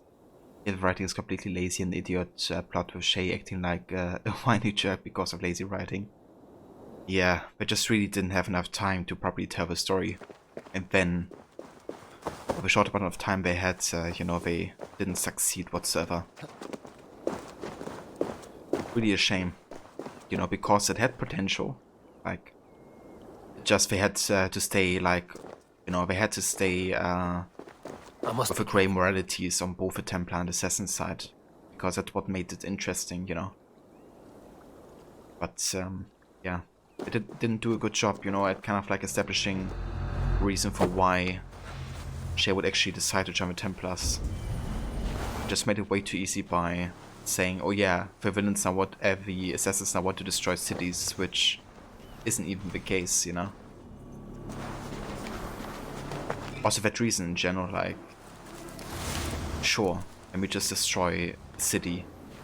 You know, that's exactly what the assassins want. Really aligns with the ideals of what we fight for.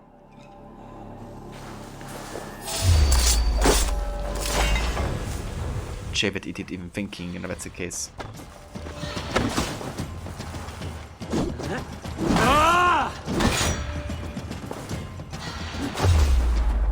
Wonder why my dodge roll doesn't work properly.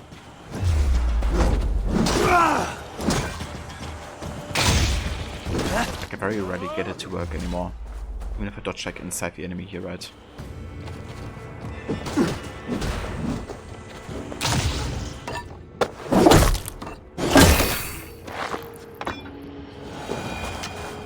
Wonder if an update with the hidden blade counter roll changed the way it works or something, or how the timing has to be.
Set fly, I wonder.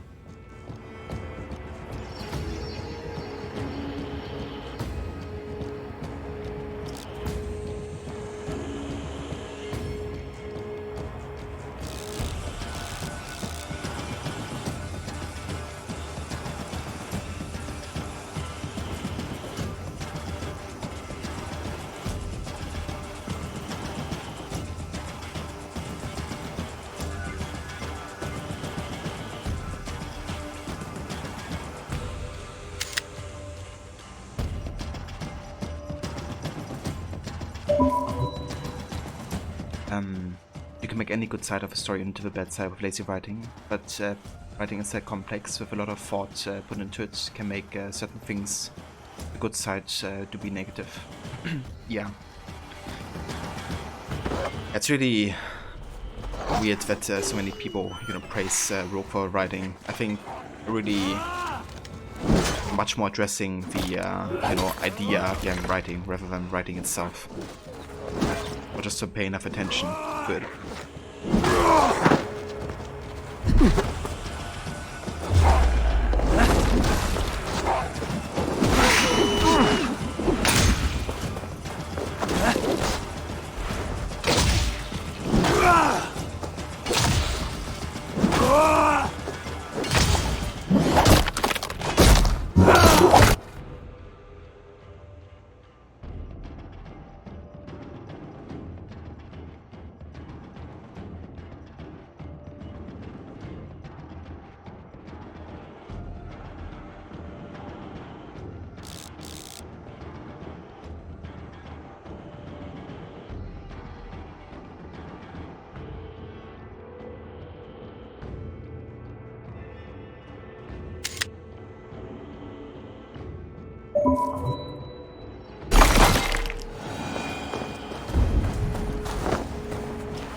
Nice.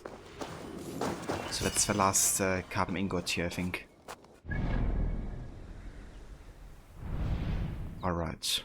So I only have one quest left here. this one. What are we missing to finish this one? Let's just go there and see if I have found what he's looking for.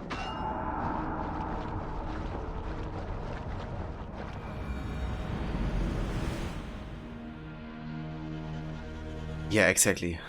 Like the whole setup, you know, is definitely something to work with. You know, you can understand some critique from Shay against the assassins, but the way they handled, you know, everything is just way too rushed and doesn't really align logically too much. Like Shay having so much time between, you know, Lisbon and the homestead to think things through, you know, how do I approach this conversation? But then it's completely skipped and you just see him, you know, straight going from the earthquake to insulting Shay, insulting Achilles, and, you know, blaming him for wanting to destroy cities, which just really isn't the case, you know. So the whole reason he goes against Achilles is miscommunication.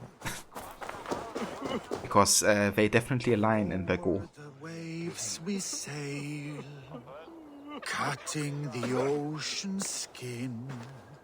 And when the dawn arrives, the time for hunt begins. Have you been drinking pig piss? It is clear that your Arne cannot fly or fight. Stop being an ass.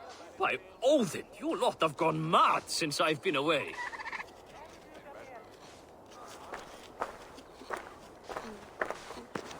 Yeah, it's doubly frustrating because, you know, AC3 showed us already how to properly tell a story like that, you know, where you have like this voyage and all this time on your hands.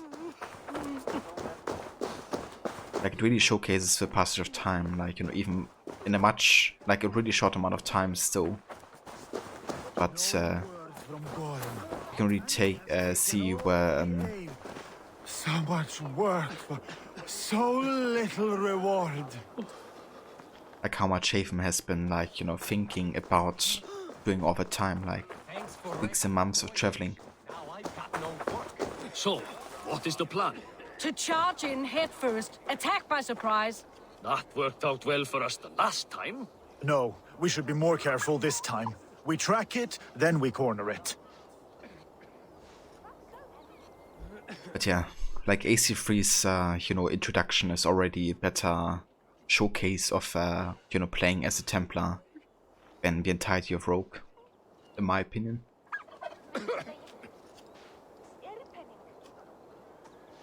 Yeah, exactly, you know, they really managed to tell all these weeks and months of traveling in like half an hour or something. But yeah, that's apparently too much time for Rogue. You know, can't waste half an hour. Good stranger, thank you for your help. I heard what happened. We are just about to set off on our grand hunt for the fearsome beast. If the thirst of the hunt itches your throat, will you join us? Into the unknown we go. Join us, kinsman. This beast bested us last time. We should be on our guard.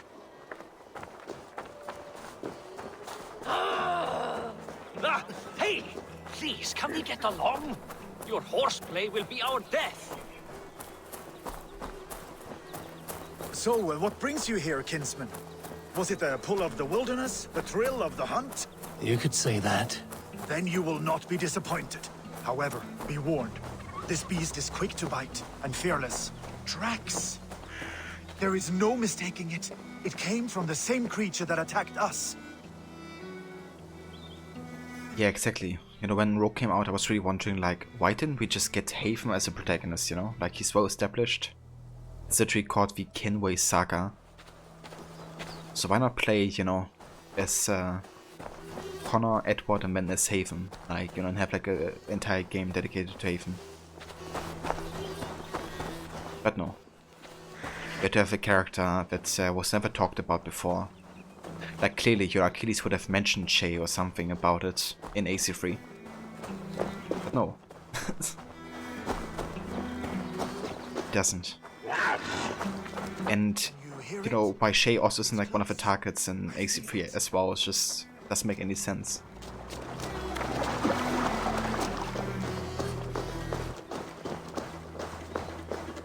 Yeah, exactly, the Kenway trilogy. Like, Rogue is considered to be part of the Kenway saga, so could have just made it about Haven. I can almost guarantee people would have loved it better. It's even more ferocious. Given how much, you know, Haven was already liked. Good fighting! Ah, what a beast we felled! You show true grit out there. Thank you for joining our hunt. Predator or prey. You are what you choose to do.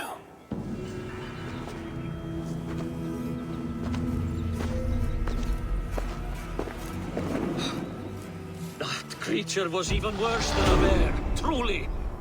This wilderness is too much for me. I cannot wait to be back home. We are done here. If we ever meet again back on familiar ground, you are welcome to join us.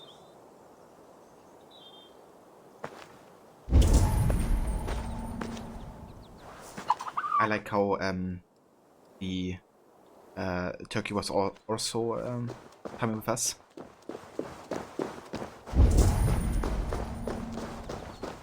Aiding, you know, moral support. But exactly, if Shay is such a prominent character, why isn't he involved in the story? Oh, that's right, because Shay wasn't written into the franchise until 2014, the same year Rogue came out. Yeah. That's why it would have been better to have Haven, you know, because there was like already so much established about him. And they could have made like really perfect tie-ins, both with Black Flag and with AC3.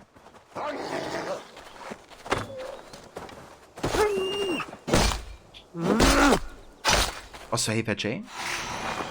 It's out of combat if it was only for the assassination segment. Oops, strong window. No worries, dude. Welcome in. Who's playing Assassin's Creed, if you don't mind me asking?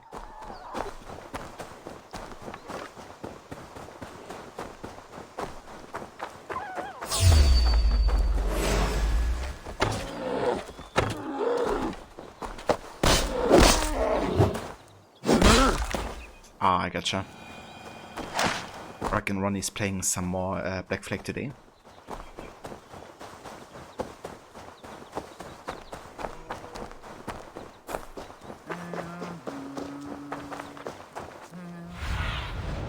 Show me what lies ahead.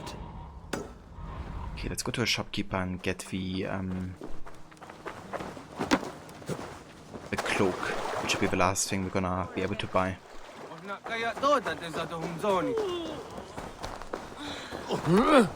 For some reason you don't get enough carbon ingot to also get the spear. Yeah, I'm gonna prioritize the entire set to just have all of it.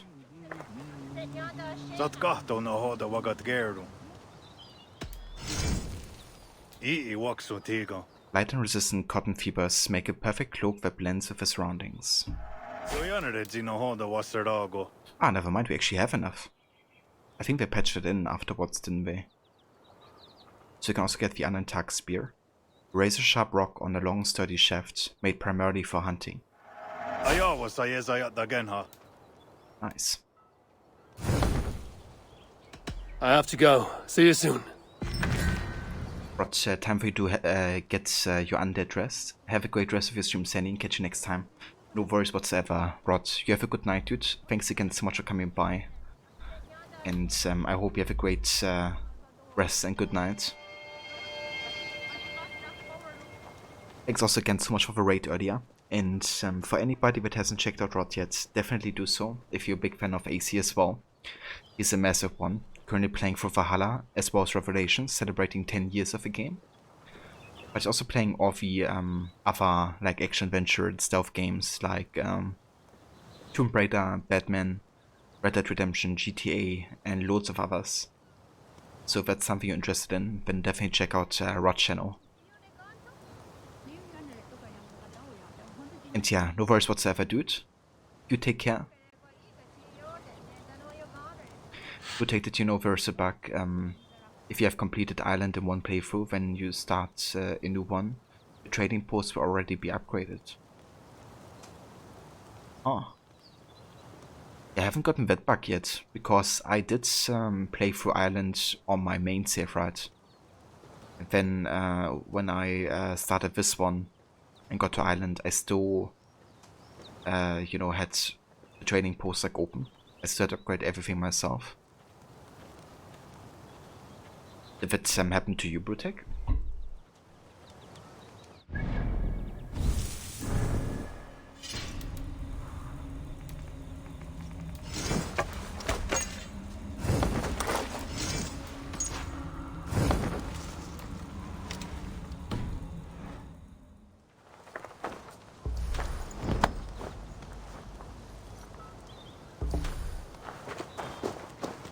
Ooh, that's how an assassin outfit to this time could look. It's part of like the Mohawk. That's really cool. Oh, you have that bug. Yeah, that's kind of annoying. Like, it takes away from the motivation to, you know, go out of your way to like, the raiding and all that type of stuff.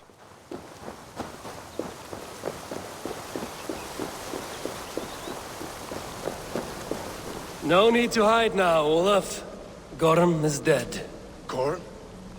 Dead? By your hand? He paid a bloody price for broken honor. I will not say more. Return to your sister. Oh, I will. Yet I would first join the villagers at their fire. They tell stories and I like to listen, though I do not hear. Story time. Telling sagas of their own? Yes, yes! They tell stories. Yes, come, listen.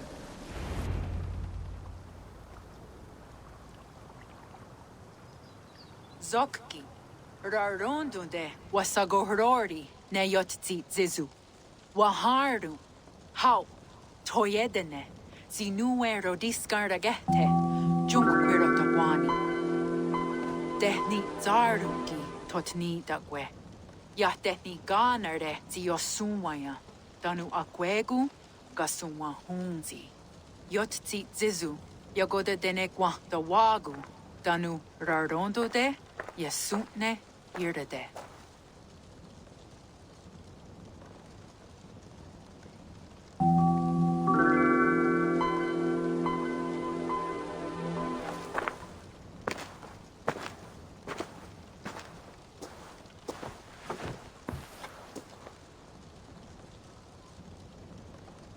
Zokki, Osumagu, Ya untke Doda, Ahjarek, Dogatka Negere. Tudaya Wasti, Rarondo de Yasagorege. Osumagu, Ya Eanda ne Yotzi Zizu. Ziwa Agoyant da Haje, Wa Eanahadu, Zinahoda wa Ekweni. Nia dega derdege, Ya Ehoe, Zia Eanda ne, Zida Jutsu Wagardas.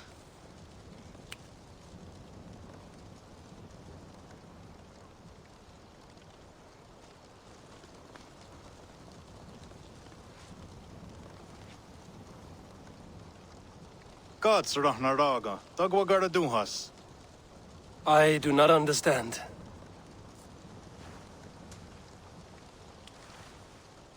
Ah, you want me to tell a story? All right, let me think.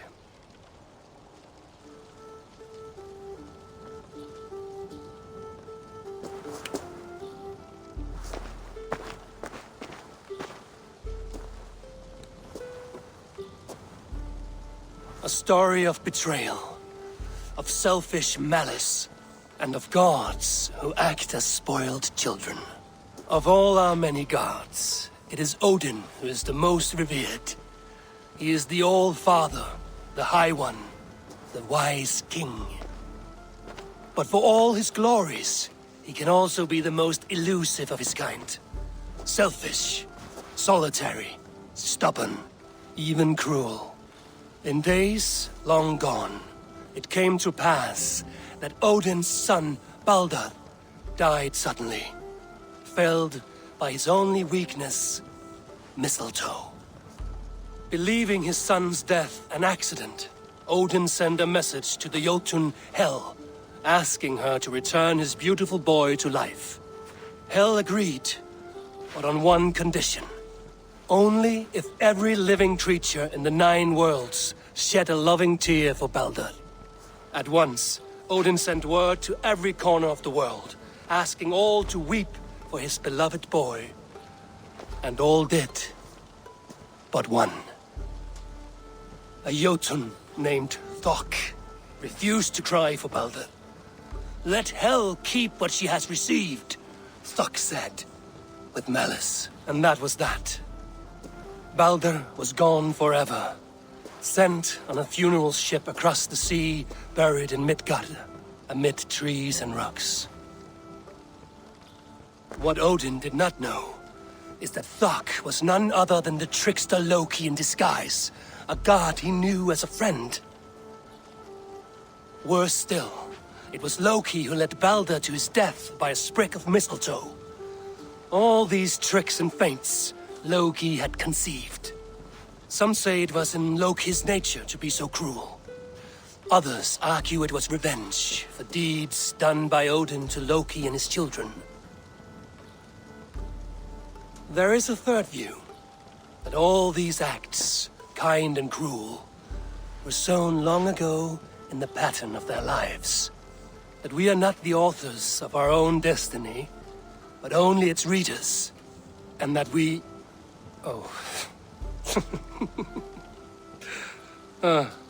that we should fight against this view, for it is deeply unwelcome.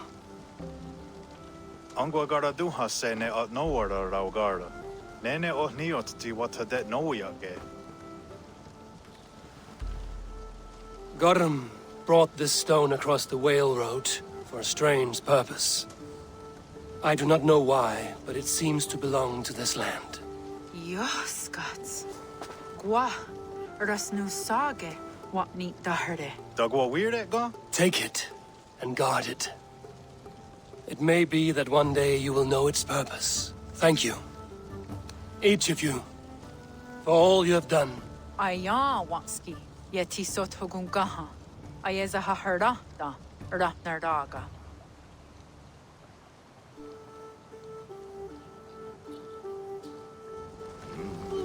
That was amazing. I really like that scene, you know, where they kind of like tell stories to each other, and obviously they can't understand each other, but you know, it's like about kind of like having this company, and you can still learn quite a bit just by the way they speak as well sometimes, you know. But what I find really interesting especially is of course the story that Eivor tells us here, because that we can understand. And that whole story connects perfectly to the Asgard and Jotunheim storyline, because you know, if that's what also happened in the Iso times, then it would really make sense, you know, because what we learn in the mythological dreams is that Odin has basically caught Fenrir, the son of Loki, and, you know, shamed him forever, and then also fought him. And what Odin has done to Loki's children is something he never, you know, could forget or forgive. So Loki tricking Baldur into his death, but also Odin, you know, into believing that Thok was the one not to cry for Baldur to bring him back to life. You know, it's kind of like Loki's way of revenge against Odin.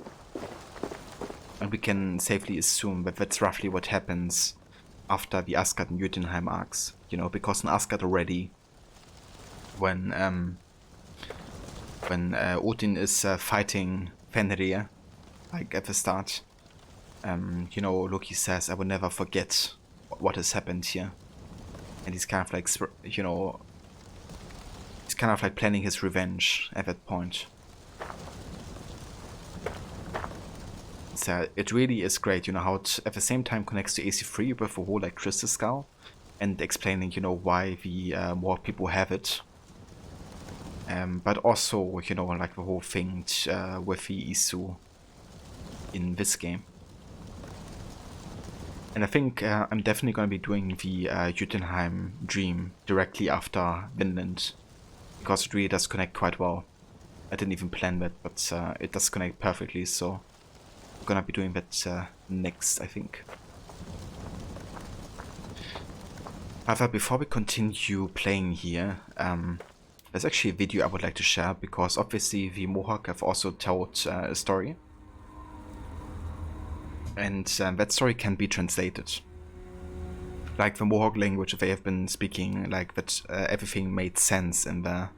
You just have to kind of like understand and be able to translate it, which I don't. You know, I don't speak that language. However, the channel Access the Animus actually reached out to the Mohawk Cultural Center or something, and actually had a collaboration with them to tackle that story and to actually translate it for us, and for the ones that want to find out what they have been talking about. So I'm gonna go ahead and quickly find the video, and then we're gonna watch that to understand better the story that the Mohawk people have told here. But yeah, it's honestly amazing, you know, the lengths the channel goes to make sure we can understand everything as like a fan community. Oh, sorry, I kind of missed that, but Raptor, thank you also for a follow earlier. I do appreciate it. Didn't really want to talk about that cutscene, but thank you for joining. Hope you're having a nice day so far. Okay, so Access the Animus. Mohawk. Yeah, all the Mohawk dialogues translated. Let's have a look here.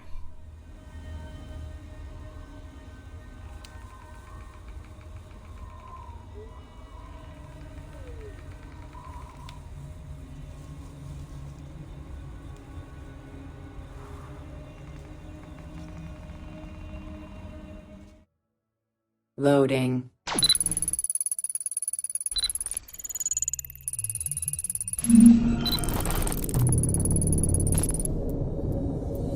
Welcome to Access the Animus. Hello everyone and welcome to a new video here on Access the Animus. Some months ago, as you might remember, we managed to decipher the Isu language of Assassin's Creed Valhalla, and on the wave of enthusiasm, we decided to approach the Vinland arc of the game and its, as far as we know, untranslated Mohawk dialogues. We worked on it for a number of weeks and we managed to translate some of the words on screen, but at some point we had to admit our defeat. As a lot of you kept sending messages about the native text in the game though, we also felt like we really wanted to understand what it meant, and as such we decided to look for someone who could really help us. So, as you do, we reached out to the Kanyenkehaga Onknagwenna Rautiotqua Language and Cultural Center located in Kanawake, south of Montreal, Canada, and after some very embarrassing misspellings of their names, they helped us translating the few lines that can be found in the game, so at last, that translation is here for you to enjoy. In the video, we will show you the story told in front of the fireplace at the end of the Vinland arc and its relation to something we have already seen in Assassin's Creed Rogue. Plus, we will go over the various sentences you can listen to while walking in the main village of the Vinland map, and even the names of the weapons and gear you can buy from its shop. If you enjoyed the video, please consider liking it, subscribing to our channel and turning the notifications on so you won't miss any of our future updates. And with that out of the way, let's jump in the second untranslated language of Assassin's Creed Valhalla. So how will we do this time? Apart from trying our best at pronouncing Mohawk names and failing, we will introduce you to the various sections where you can hear the Mohawk language in the Vinland arc, in case you don't remember them from the game, and we will let them flow with the translation on screen. After that, we will give you a bit of a context to them, especially for what concerns the fireplace scene, because some of those story elements need to be explained a bit more, and, as we said, we're going to discuss the connection to Assassin's Creed Rogue. Without any further ado then, let's start from the very beginning, the moment Eivor arrives to the Karanyankenyale village and hears people talking while she walks through the huts.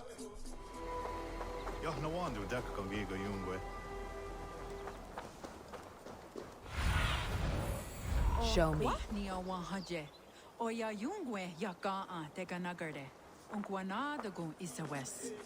When they say another stranger, they are referring to the fact that in their village there is also Olaf, the man that Eivor is searching for at the beginning of this narrative arc. He was in fact already trading with the Kanyenkahaga people before his fight with Gorm. Hail, friends. Do we understand one another? Oya kanyatera keronu. Joknohoda tigade giga yungwe. Do any of you speak Norse or Saxon? Zazadegwat giga yungwe, yate de wayanderi. Yate yungwa yehri ze onanzini toditni gunra di hantos ne ga'a.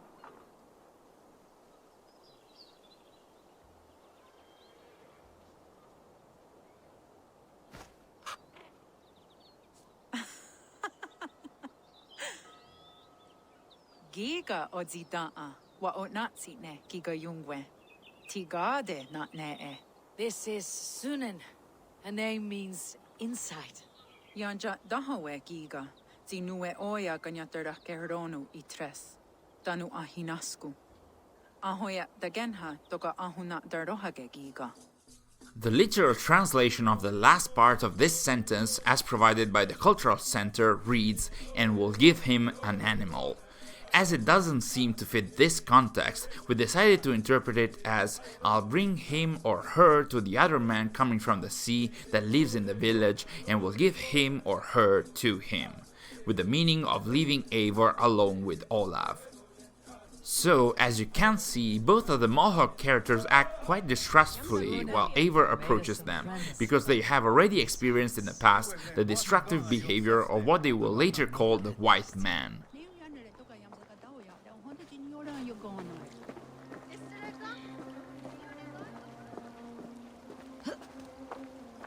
Waterfalls are places of power in the old sagas. Giga oya ganyatera keheronu rodaska. Gods, never have I seen such a place. Quiet, and not a stone building in sight. There is a language I know well, but the words are mind-sick. Zatunde gantiga rojadatku. Zatsetsant toga asqueni. This is the only sentence we really had to interpret to give it a meaning. The literal translation we received from the Cultural Center is, "Did you hear that? He is a witch. Get rid of him if you can before he brings it here." As shown a few seconds before this sentence, Eivor is saying that the words pronounced by Olaf are mind-sick, and we think that Konwahawishan is then referring to that too.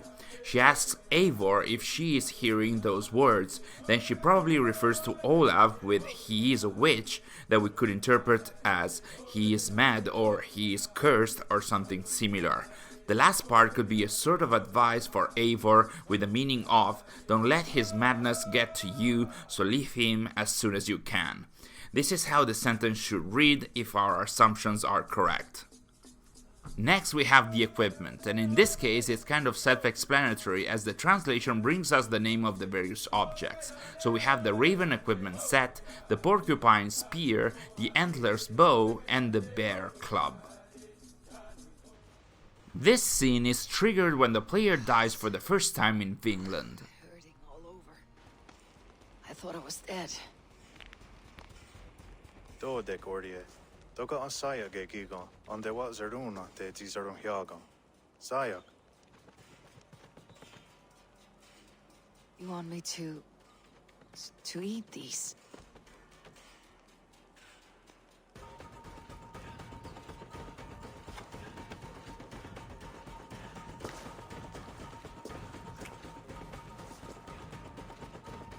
Gar hagwegun yo da hiuni ne gantni wahyodans. What follows is a mission you start by finding Konwahawishan while she is fishing in the river.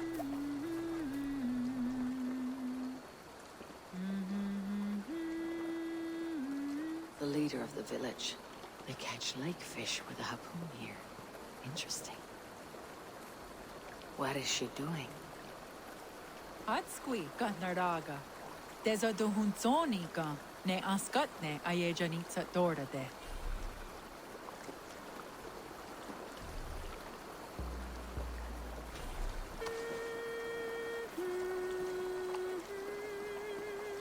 The water is boiling with them.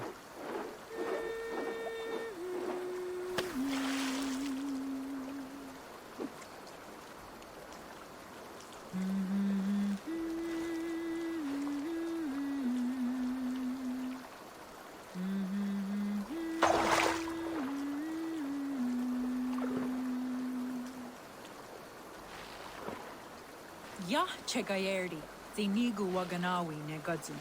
Segu de Wagaduhunsoni.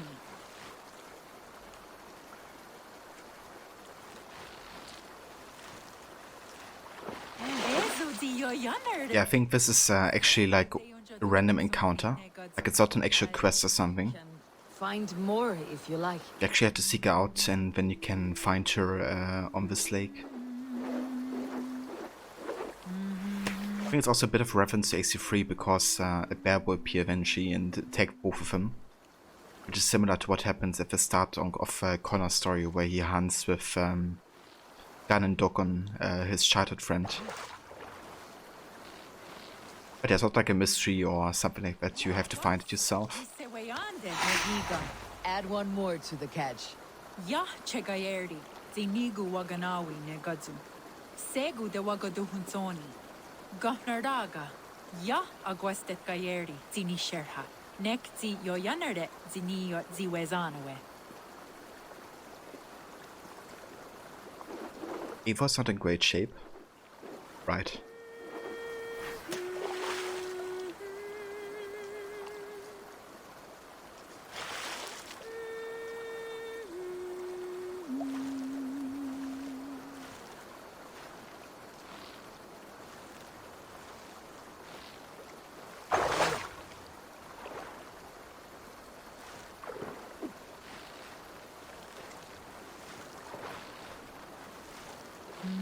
That should be enough to feed the entire village.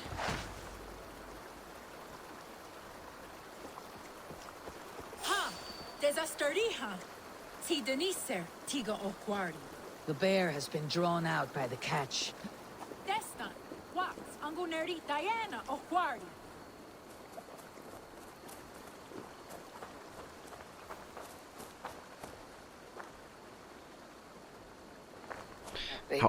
How amazing is it though that, you know, the Language and Culture Center kind of like translated, you know, all of it.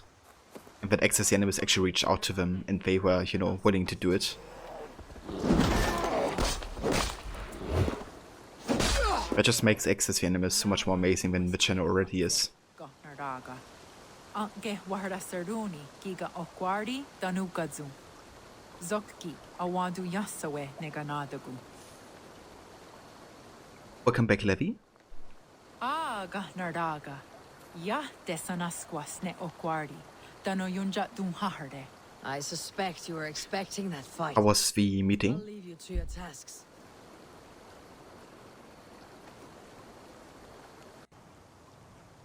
Zokki. Rardondunde wasagohordi ne yotzi zizu. Wahardu. How? Toyedene. Zinuero discardagete. Junquirotagwani. Dehni zarduki totni dagwe. Ya dehni ganarde ziosumwaya. Danu akwegu gasumwa hunzi. Yotzi zizu. Yagoda denegwa the wagu. Danu rardondo de yasutne irdade.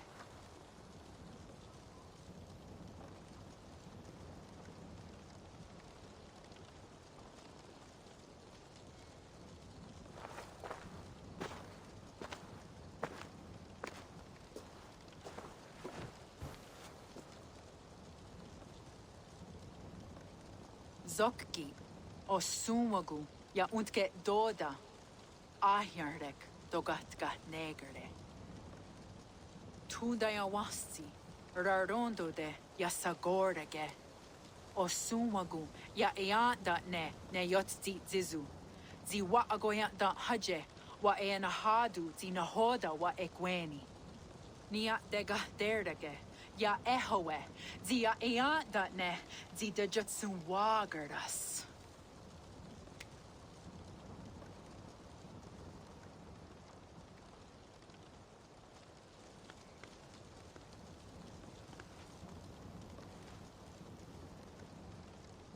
gods got naraga. Dagwa gotta do has. I do not understand.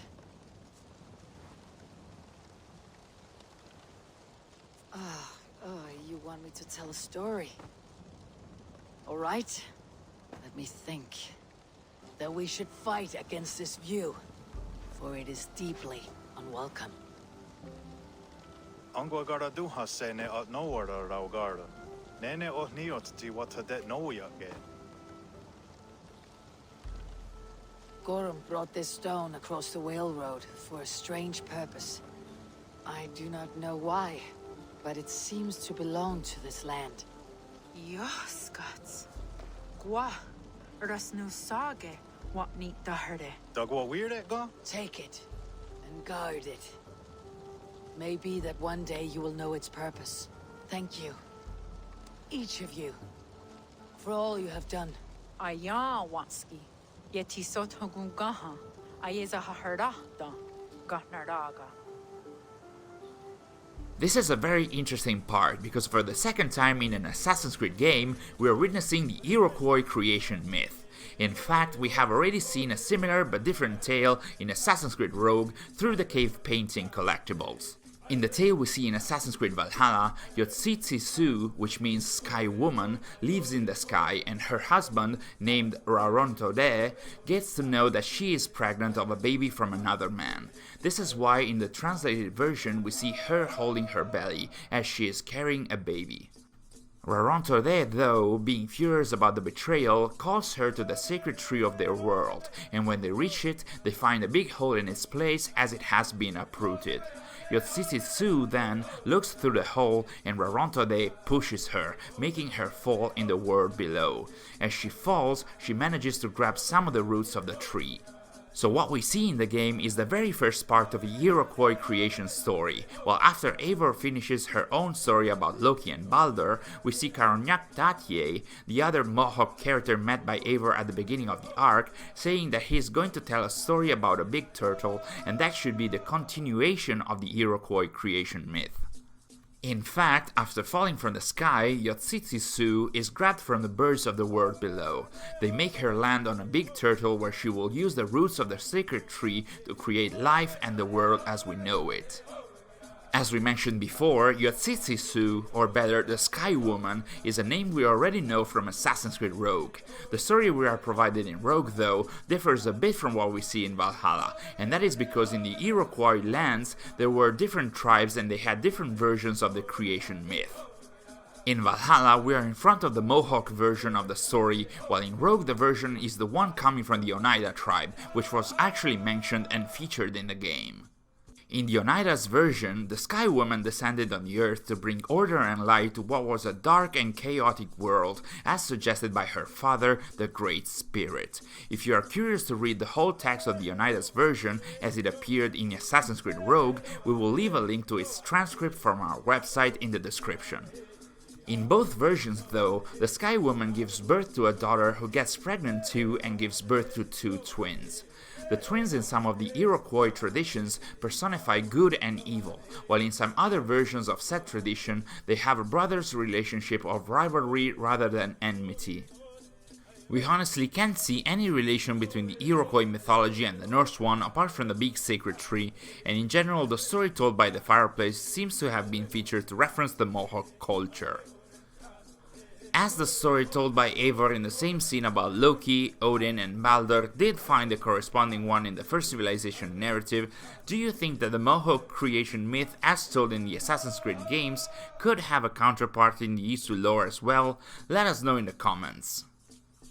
Going back to Valhalla and its Finland arc, we see Eivor talking about the crystal bowl she stole from Gorm and giving it to the Kanyenkahaga people. They react saying it's like the moon at Eivor's fingertips, which is a very nice way to describe the crystal bowl, especially from the perspective of someone who has never seen a piece of Eden. Just as a little curiosity, and as we mentioned in episode 6 of our analysis of the game and its context, the crystal ball we see here is the same one we get to see in a few occasions during Assassin's Creed 3, showing that this scene is the reason why, almost 1,000 years later, Connor was able to interact with Juno and embark on his quest. And that's it for today's video. Did you expect anything different from the untranslated sentences in the game? Do you think the Mohawk creation story will have an impact on the Isu events we're going to experience in the future games? Let us know in the comments below. Also, we'd really like to thank the Kanyenkehaga Ongnawenna Rautitiokwa Language and Cultural Center for the help on this one. In case you'd like to know more about the Mohawk culture, we really suggest you check their website, which you can find in the description. Thanks for watching, and we'll see you in our next video.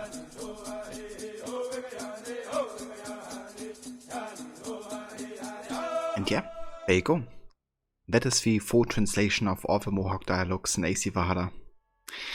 And yeah, it's really interesting. You know, I have to say it actually ups the value, like replay value for Rogue for me personally. Because, you know, every time I did Rogue and kind of like seeked out this story, like from the paintings, I found it kind of interesting. But there was like no really connection point, you know, because it's not really talked about a reference to an AC3. But now we have Valhalla, you know, where we literally have a bonfire scene, and now every time I would replay Rogue and maybe seek out these paintings, you know, I could kind of like make a reference to Valhalla. So that's actually nice, to be honest. And I still plan on playing Rogue, even though it's not my favorite story. But yeah, I would definitely, you know, do these paintings next time, I think. It's kind of like a reference to Valhalla here. So, yeah. Rogue playthrough. Podcast. Yeah, not my favorite AC, but definitely does have some qualities at least.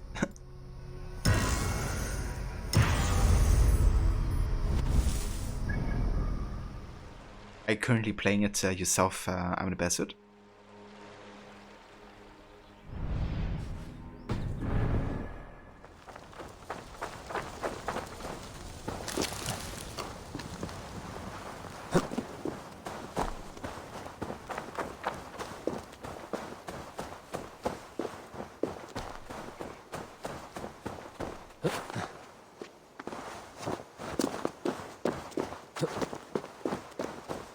But now you're playing AC2 Evil Within, Hitman Blood Money, and you just bought Red Dead 2 on sale. Nice, dude. That's a good selection of games, huh? Yeah, I mean, I still have fun playing Rogue. You know, like gameplay-wise, it's like basically Black Flag 2.0, right? And Black Flag has amazing, gameplay. I guess where I criticize Rogue a bit gameplay-wise is kind of like being almost exactly a copy of Black Flag, I guess. You know, like not really bring much new stuff to the table. But also like the difference between the amount of side content you have and the main story. Like the main story can finish in like 4 to 5 hours, right? But then you have easily 35 hours of side content or something. If you want to do like everything. So, it's something I have issues with doing Completionist in Rogue. I do think it's a really fun game, you know, like still gameplay-wise, since it's like so similar to Black Flag as well. But yeah, the main story is just too short for me personally. No worries, Levi. Hope you had a good call with your mom. Best switch for sure was to give last-gen users something to play that year since they didn't get Unity, but still fun. Although the story is brief. Yeah, exactly. It's also really logical if you, you know, consider the development time. Like, they didn't even have like 9 months or something. I think they redeveloped Rogue in like 8 months, and had the plan to release it the same year it came out. So they really couldn't do too much either in that short amount of time. Jarra of Jorvik, you shirked your work for quite some time. Yora is no more. My name is Eivor, a Dringer of the Raven clan, and my purpose is fulfilled.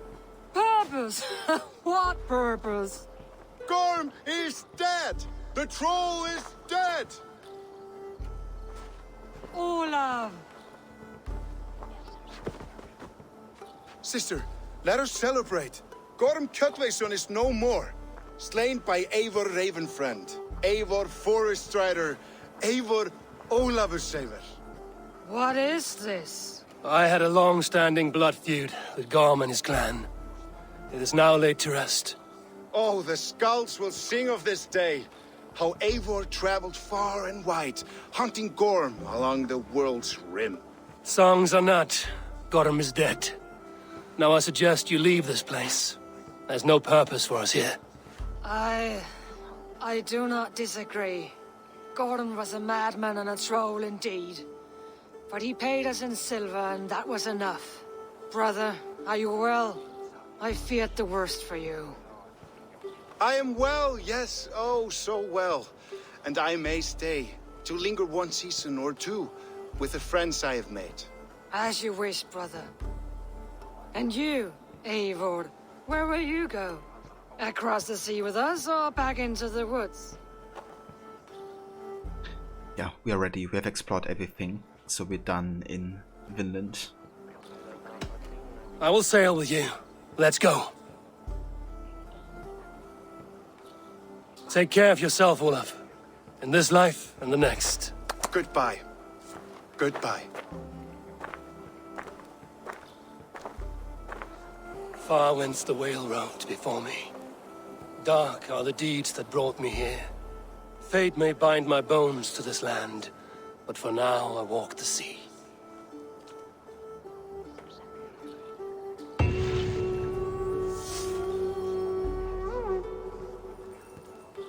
And I just get chills every time I hear Eivor, you know, speak.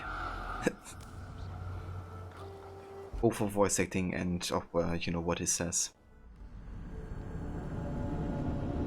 Same for female Eivor as well, though. Both great.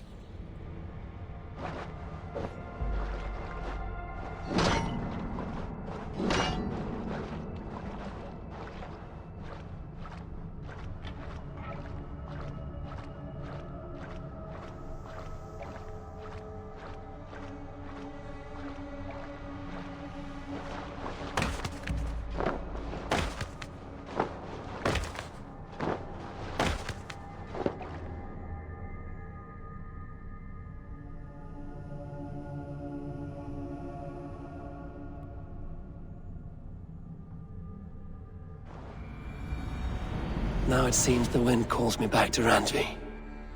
Let's tell her the good news. Jomsviking is really popular actually. It's already been recruited 2 times today. Getting us that money. While you were away, your Jomsvikingar helped to serve other Jarls. Here is the tribute they earned. All right, bring out my lieutenant. So I think to make him assignable again, like recruitable, you have to kind of like go here and click assign again. Then he can be recruited again. I will Let's see make you more later, money. friend.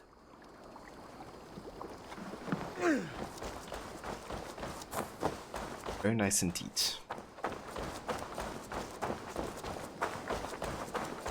Eivor, takk fyrir síðast. Nes nokkara, Eivor. Can actually talk to Hyven though. Regarding Gorm. Gorm is dead, nameless and alone across the open sea. A master of the order hewn from the trunk of their dying tree. You are getting closer to the roots. Nice. I have to go. Then go in peace.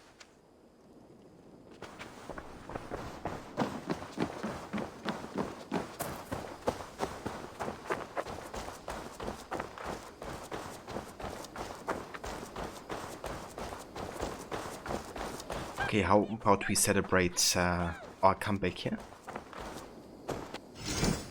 With a feast. We get range damage, health, armor, and assassination damage.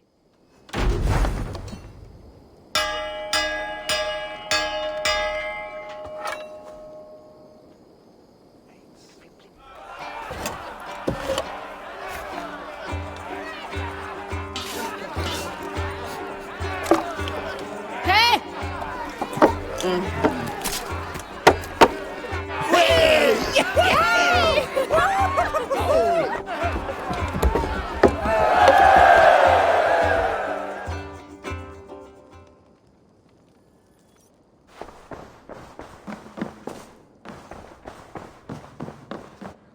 Good day, my love.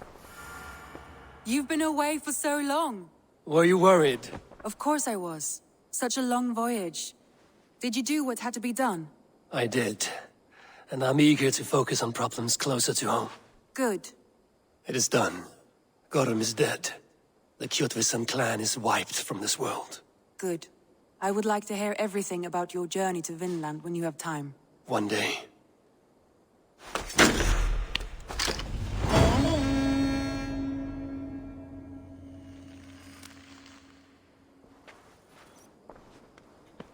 Very nice indeed. So we're not yet gonna pledge to another region though, because before we do that, we wanna start the Jotunheim dreams. However, I don't think I'm gonna start it today. Rather, I would like to do some side stuff that we haven't done yet. So I've actually went out of my way off stream to farm some tokens here for the festival. It actually seems like they extended the festival. It says another 7 days. Because last time I've actually... Like yesterday when I was online, they said you have less than 48 hours. Okay, that's interesting. But I did get all the tokens to kind of like get all the items. So we've done that. However, I can still buy the Held Scythe again, apparently. Even though I've already gotten it. Let's go again to the festival grounds to kind of like see if that's still the case. Yeah, I found that a bit curious. That we could buy the Held Scythe 2 times.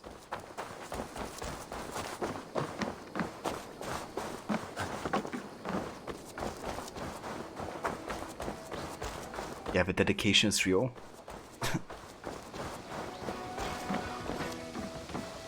Hello, Normand.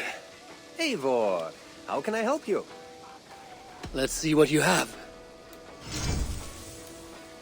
Yeah, he's still setting another Held Scythe. I must take my leave. So long. Always? It's really curious, right? Because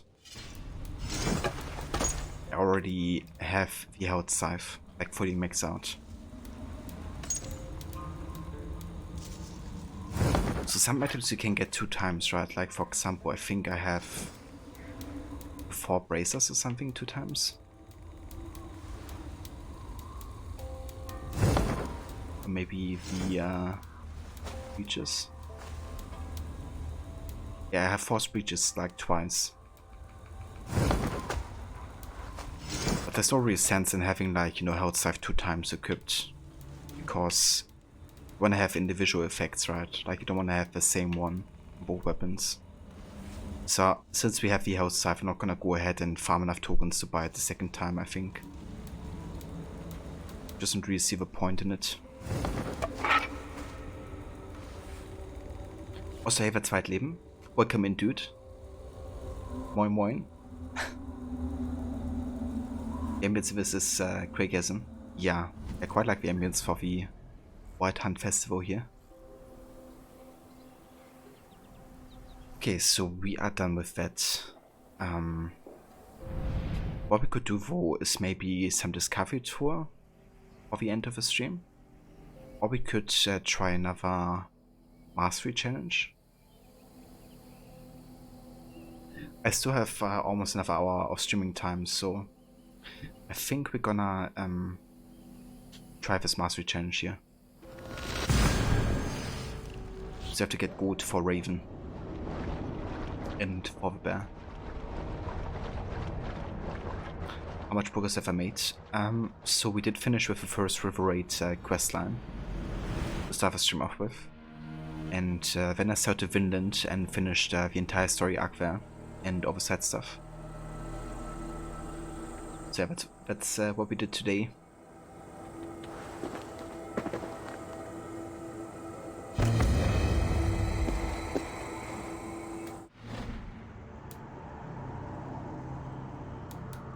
Okay, let's try the Trial of Raven. Gotta do air assassinations, ledge assassinations, and gotta stay completely stealthy.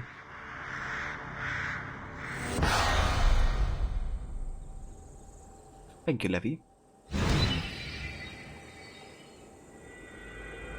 Yeah, I'm not rushing anything, but definitely solid progress.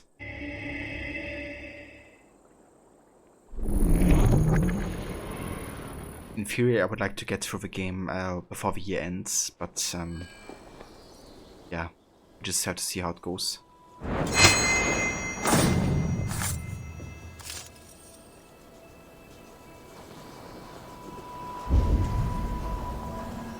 It kind of depends how many streaming days I can assign to Valhalla. But definitely want to focus a bit more on it in December.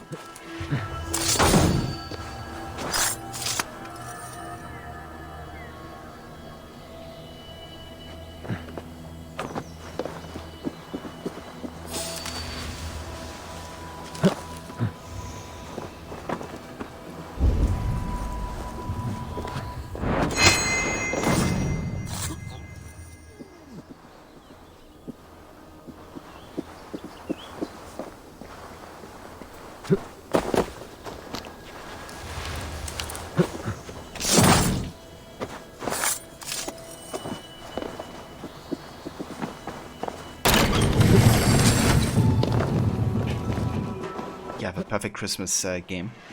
And you also have like a lot of snow regions left, like Jotunheim and Northumbria and stuff.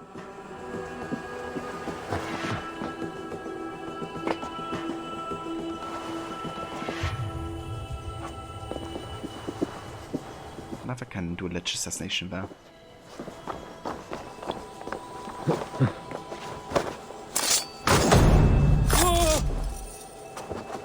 There we go. The other side must be barred.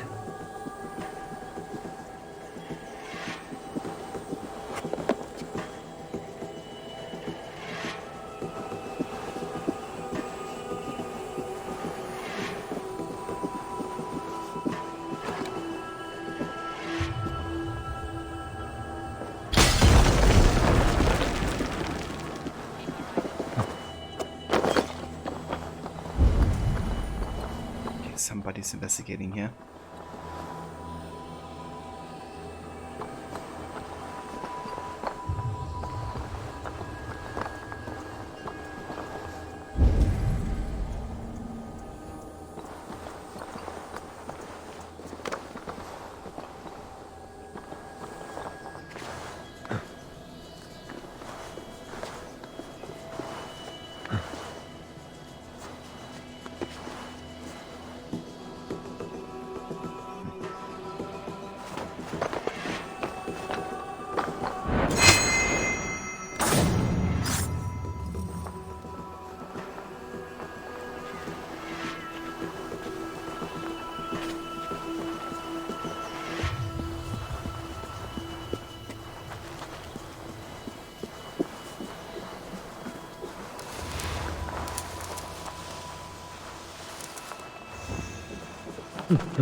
Okay, this is kind of like tricky because now they're like both on the same spot.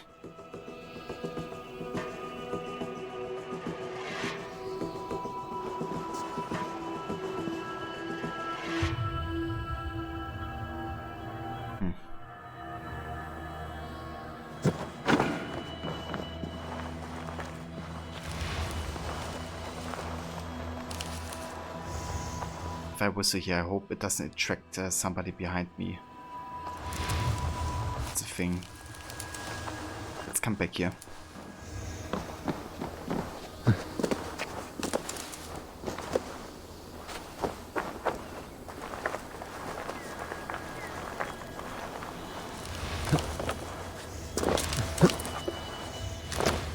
Can't I go up here? It's a tree, these like climbing things.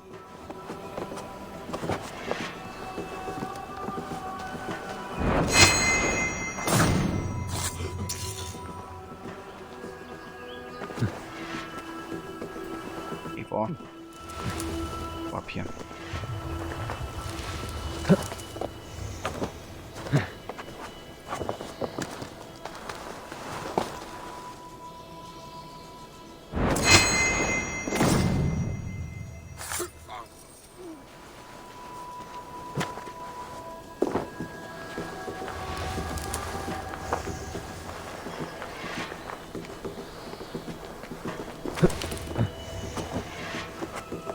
Do more air assassinations here.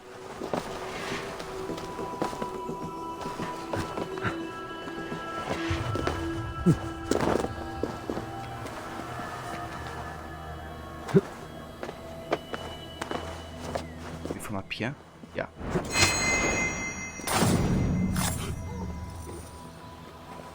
Very nice. Oh shoot.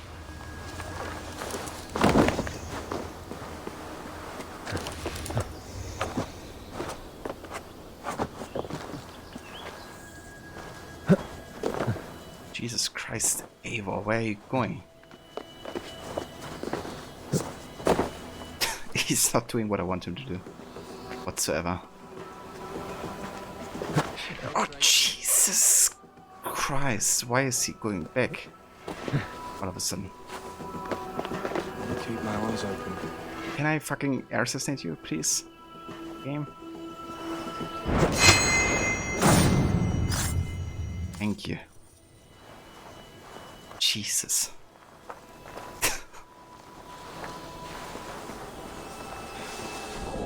Yeah, it's really tricky, you know, because like once you do like one small mistake, you're done, essentially. You really have to play perfect and nobody can see.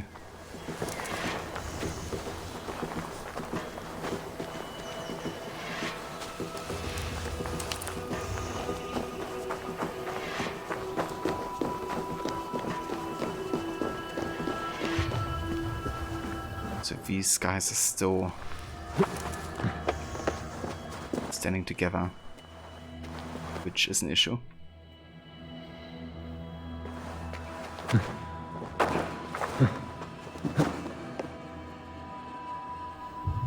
So whistling here probably alert both of them might create an issue. Let's go the other way.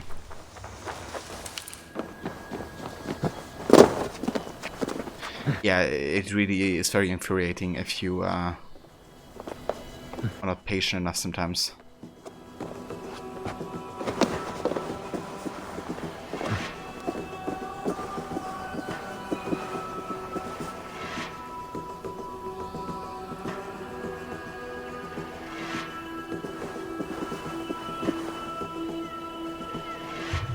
Okay, so they're talking to each other. And one guy leaves.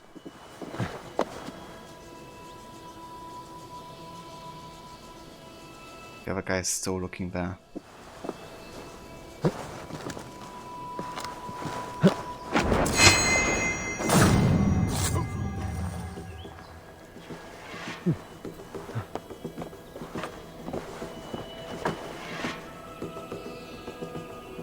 Okay, now I want him to turn around.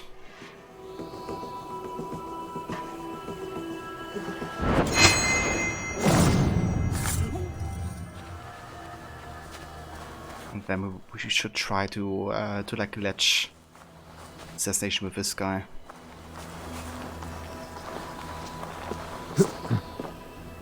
I can't do it from here, fuck. Chances are he's gonna see us from here.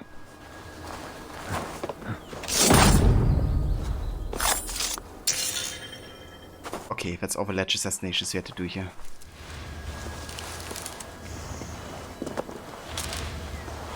Oh, we still gotta get a few more guys. Oh well. Getting on high ground would be nice.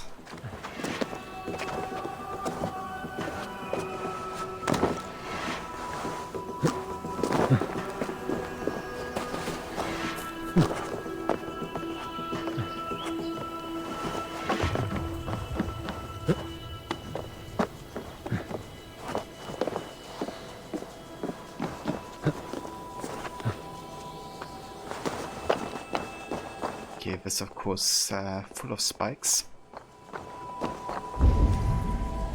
So yeah, we have these two guys looking directly into our direction.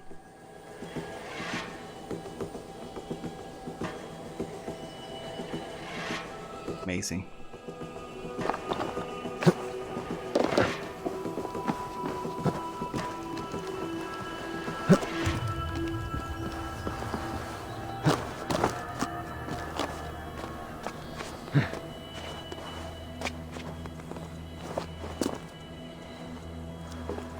Yeah, I really hope he doesn't see us here.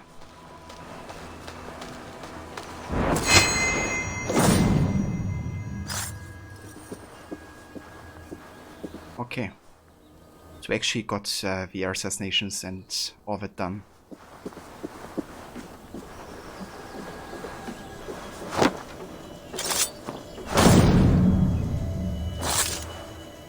So now we just gotta stay stealthy and gotta loot everything here. So these two guys aren't really looking in... Yeah, they're kinda looking in that direction.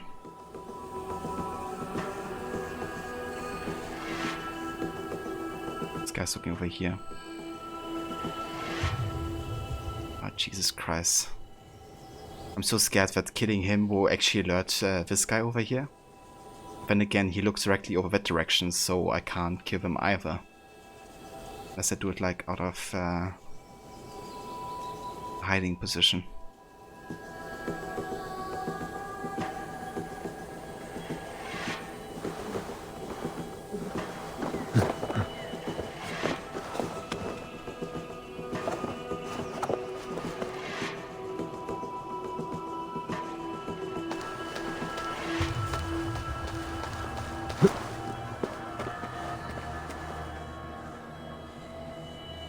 Jesus Christ. So I can actually jump into that haystack there. That might get me detected because he's watching it. Right over there. Fuck's sake, please tell me that works.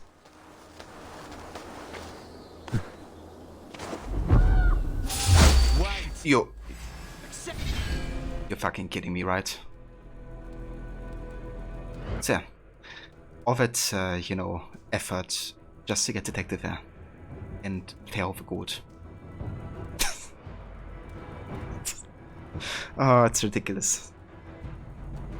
It really is.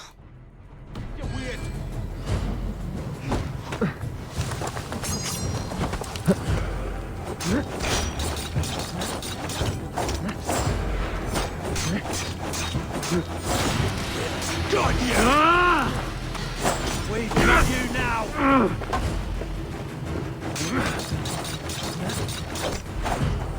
Stop me in pieces!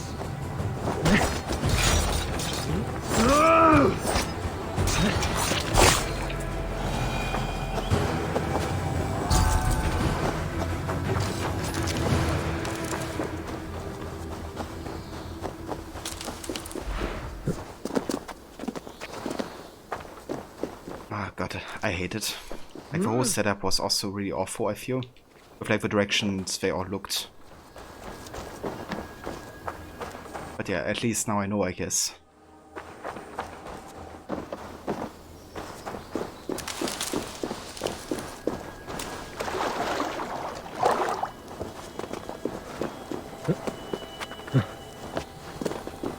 Could be suspicious too, those leaves were just out. Yeah.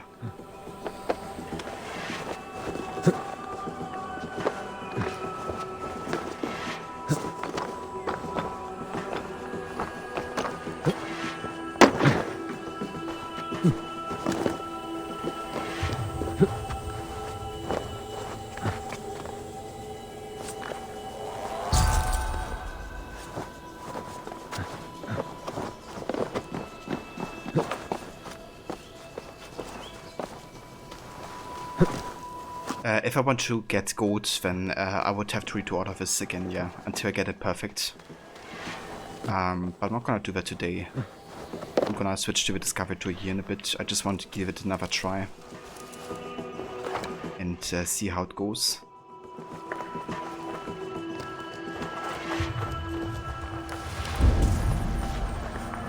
I don't think I actually have to get good to finish with quest line or something.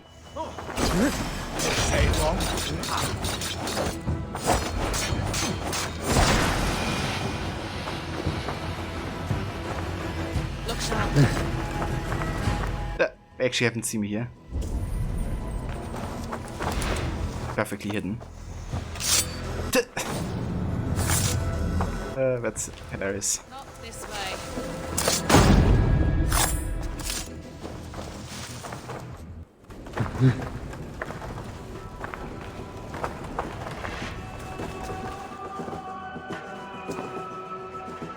I might move this.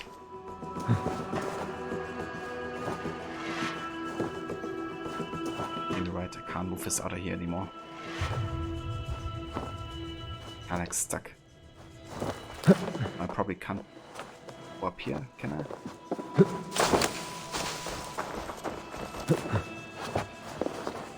Okay, I still can. If Ava would actually move up here, what the fuck is happening? Are you kidding me? What did we press down? That's... Go up here. Is I actually stuck? I can't finish this fucking mastery challenge or what?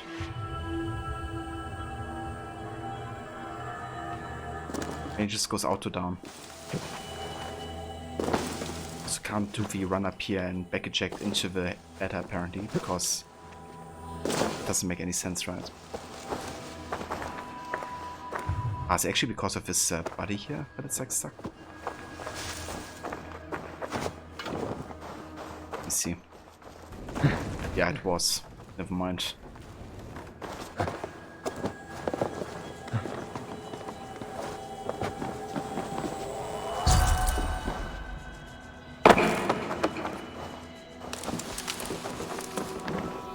Yeah, it definitely was too much for him to deal with. So somewhere up here should also be an entrance for the last artifact. Because even though I failed the perfect sync, I'm still gonna finish it. Also get some nice token out of this.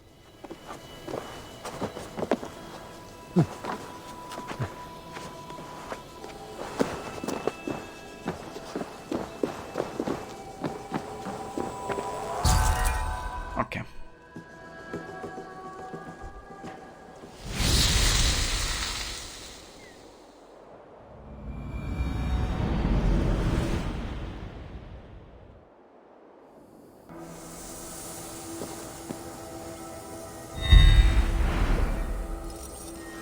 But technically I do want to get gold for all of the challenges. But yeah, that's gonna take a while. Because they're only gonna get more difficult.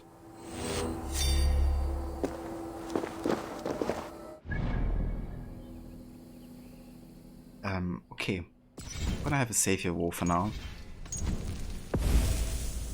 Because as the last thing for today's stream, I actually wanna do some discovery tour.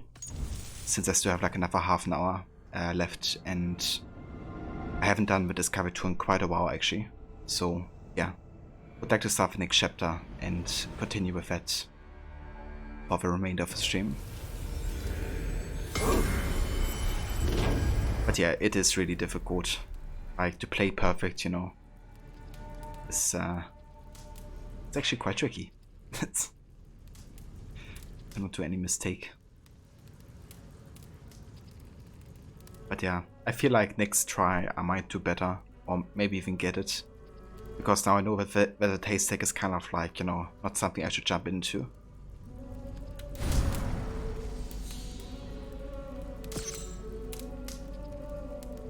Oh shit, why did I do that?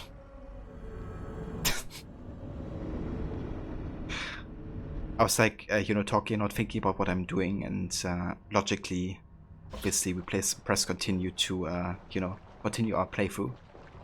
That's not where the discovery tour is. Well, good thing I have an SSD and loading times aren't quite as long. But yeah, I do know that modus where you just brain is like not even thinking about what you're doing. Just do it. That's just what happened. And yeah, it was what I was supposed to do.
Right, so last time we've been doing Discovery Tour. I think I finished the entirety of Norway actually, so both Hordafolk and Reykjavik. Also done all of the quest lines here, so what is the next? Next would be the Barter for Peace. We're now exactly halfway through, I think, because there's 8 stories total. 7 years have passed. Brother Erik, now confidant of King Alfred, has been Guthrum's hostage at Chippenham for 5 months. In order to win his freedom, he must convince Guthrum to seek peace, which the aging Jarl is loath to do. And this actually has been reviewed by Dr. Alban Gauthier for historical accuracy, apparently. I think you're going to sell your Amy Winehouse Funky Pop once it gets here, because it would pay for the shipping of the bag your mom is sending. Ah, okay. I mean, that's quite nice, you know, getting that amount of money out of a Funky Pop. Especially if you don't, you know, want to keep it, I guess.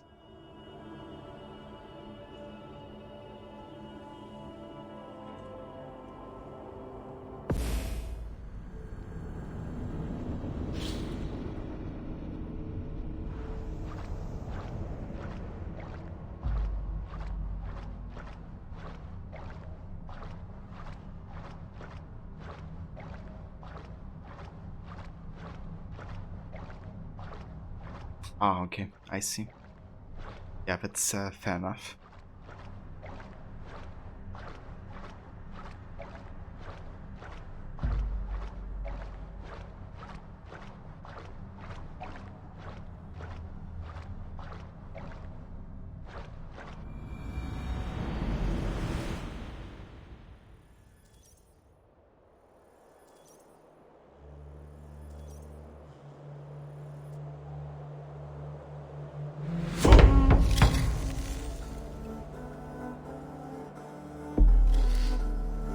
Brother Erik has been Guthrum's hostage for many months, while the tide of battle has turned in Alfred's favor.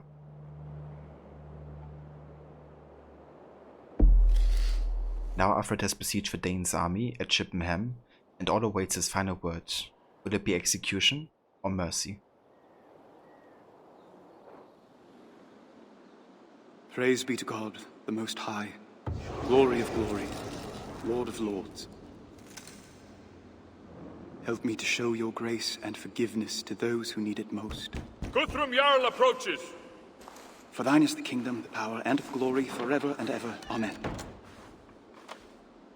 Elrich, are you done speaking with your god for now? My dialogue with him is constant, my lord, even if my lips are not moving. My lord this, my lord that. Oh, you Saxons are quick to bend the knee. Perhaps it's why you make such excellent prisoners. And yet King Alfred's army of Saxons has you surrounded. Yes, well. I had expected him to send for you, but 5 months and more he has left you here with no word. Perhaps you are not as precious to him as you led me to believe. For what man knows the things of a man except the spirit which is in him? Or perhaps he finds your habit of quoting dead men as insufferable as I do. I doubt that very much, my lord. Come, walk with me. It must be almost time for you to pray again.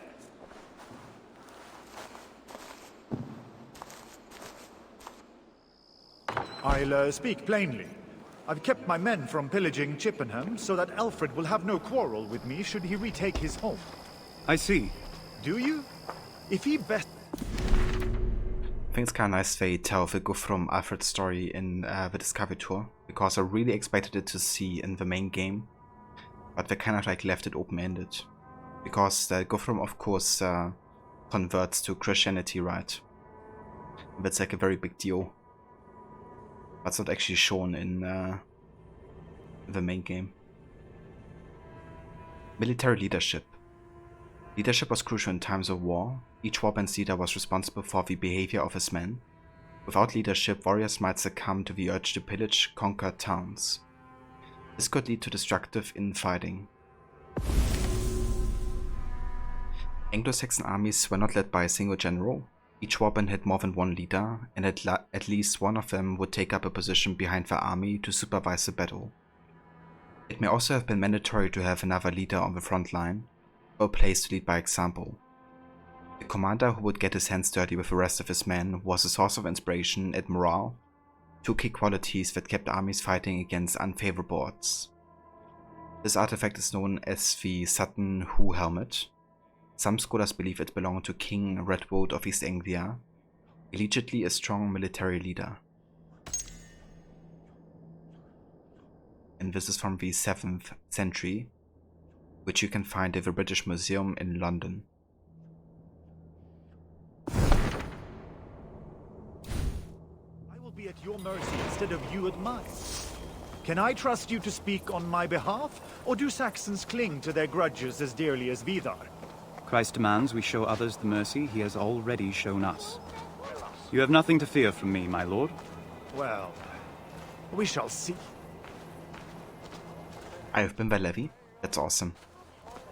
Yeah, I wouldn't mind going by either. For many years. Tell me, how does he keep the loyalty of his men? After so many years of defeats, surely his soldiers would join another army. King Alfred's role has been ordained by God. To desert him would be to go against divine will. There are no contests of strength, no challenges to his rule. Why would there be? He alone is destined to lead us until God chooses otherwise. There may be something to this religion of yours after all. One day indeed. Can't wait to visit London.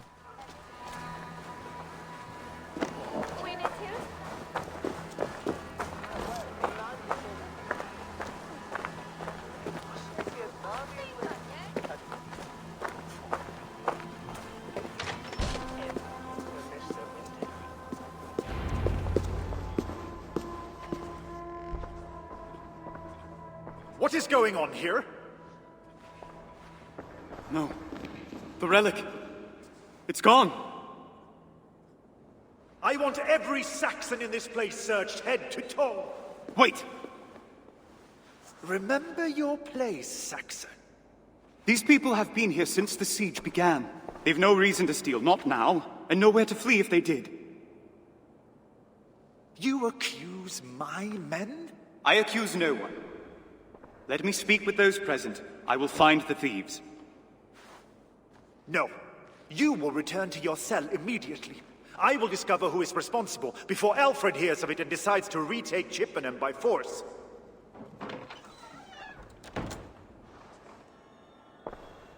One of these people must have seen something. Edgar walking up the rock formation and then deciding to take the stairs like a normal human. It's the proper advanced AI of Valhalla. A familiar battleground. At the time of the Battle of Edington, the so-called Great Heathen Army had been in England for over a decade. Vikings had invaded Wessex at least 3 times in that period. Alfred was fighting an enemy who knew their way around. By the time of Guthrum's incursions, Scandinavians were no longer strangers to the land of Anglo-Saxon England. Years of contact with the locals had given them knowledge far beyond what was gathered by the first raiders through coastal trading and scouting. What's more, these Scandinavians had settled in England, many of them now called the kingdom's home. The younger members of the community had grown up in conquered or pacified kingdoms. This meant that they were very familiar with the languages, customs, and religion of the territory. This map shows the principal routes taken by the Vikings during their raids on the Kingdom of Wessex. Each colored zone represents a kingdom: red for East Anglia, yellow for Mercia, green for Wessex. And each number corresponds to a specific location. We have Bedford, Reading, Cambridge, Wareham, Exeter, Gloucester, and Chippenham.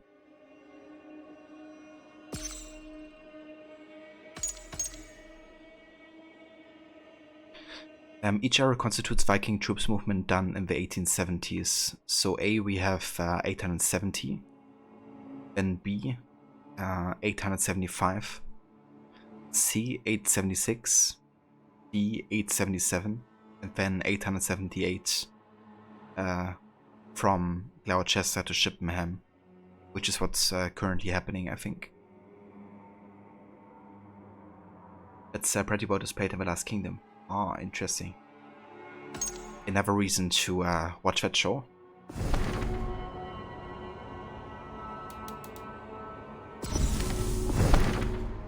Anglo-Saxon warfare. Anglo-Saxons relied on warfare to seize and maintain control and lordship over the land. This kind of domination was called imperium in Latin, while modern historians use dominion. Dominions help leaders to ensure political success and social as well as religious harmony. Aristocratic Anglo-Saxon men used war to maintain social order and to ensure their own powerful position. While the nobles lived the warrior's way, those with a lesser or middle status, such as a Kiot, had to wait until they were called to battle to earn prestige and honor. Warbands were almost exclusively made up of teenagers and young men between 15 to 30 years old, whose will to prove themselves in combat resulted in fierce competition within the ranks. Their friendly rivalries with the brothers in arms were as vital to forging combat skills as the battles in which they faced a common enemy. Regular warfare was also a good way to keep a warband together. Such groups depended on victories and the sports that came with them for survival. A successful campaign meant wealth, but also honor. Prestige and renown contributed massively to social status and were some of the major ways a man could distinguish himself from his peers. Overstyke, a ditch of earth distinguishing Welsh territories from Mercian ones, is a good example of a king exercising his control or dominion. According to folklore, King Offa of Mercia offered and ordered the construction of a dike, a section of which can be seen in this image.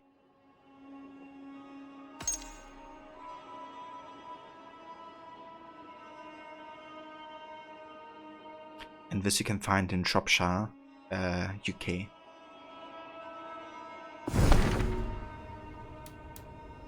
Then we have a Viking warfare. Medieval Scandinavian raiding parties and warbands were vicious in battle. The prowess was less due to numbers or equipment than to cunning and tactics. They used carefully timed ruses and deception to distract and overwhelm their foes. At the beginning of the so-called Viking Age, Scandinavians wanted to acquire wealth, like this hoard of silver items. However, not all Vikings were warlike. If riches could be acquired without combat, Scandinavians would happily take that route. During the settlement period, the Vikings ensured that their warbands were able to move swiftly and easily. This gave them a distinct advantage over larger groups that required logistical support. So this is a part of a famous Kurdo Viking horde built in 905 in Lancashire, England. Another thing they show in the show, not the dike, but warfare and how they set it in different regions. Pretty cool. Yeah, it seems like a show I definitely have to watch now that I've played and spent so much time with Valhalla to get like a different insight into the time.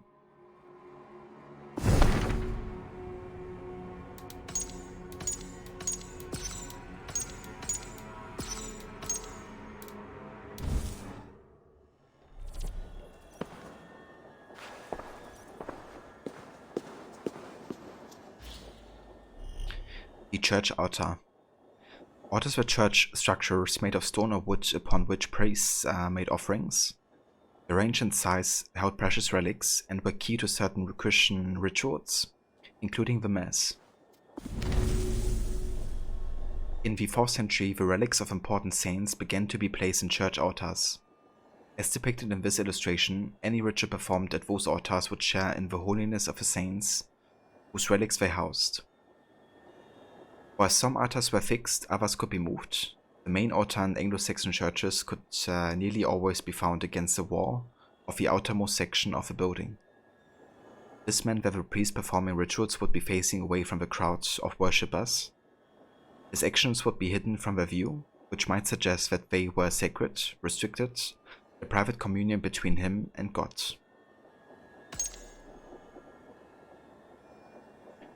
So here we can find an illustration of an altar surrounded by sacred beings and flanked by the English Queen Emma of Normandy, also known in England as the Queen of Gifu, but not to be confused as Shutt's other wife of Gifu of Northampton and Knut the Great, from the 11th century, which you can find in the British Library in London.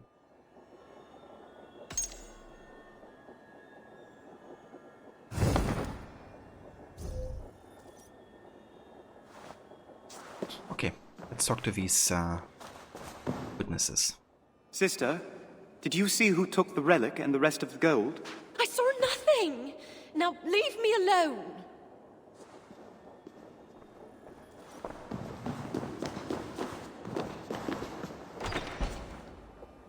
Young one, did you see anyone carrying items of gold from the chapel?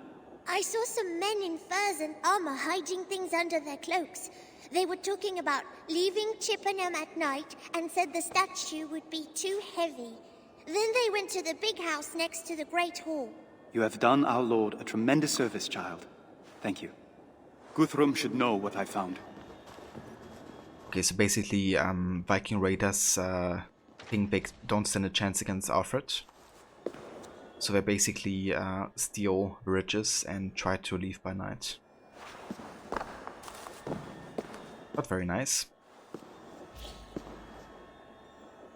Christianization.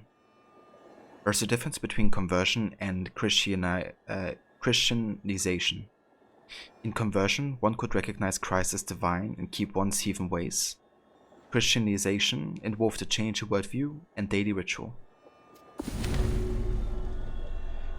Through Christianization, Scandinavians would have adopted the following practices: fasting on Fridays and during Lent, having their children baptized, avoiding marriage with cousins, donating to churches, swearing by relics or religious objects like this ivory plaque, and more.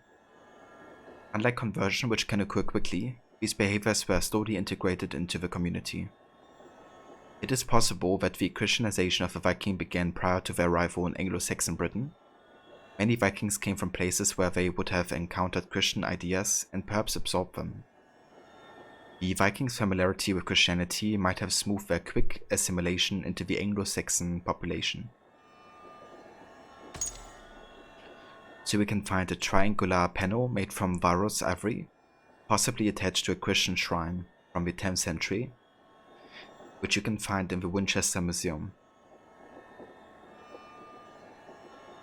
And Ava Grace, good day to you.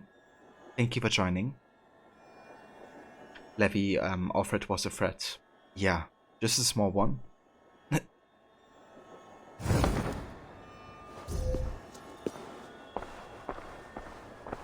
It's fine.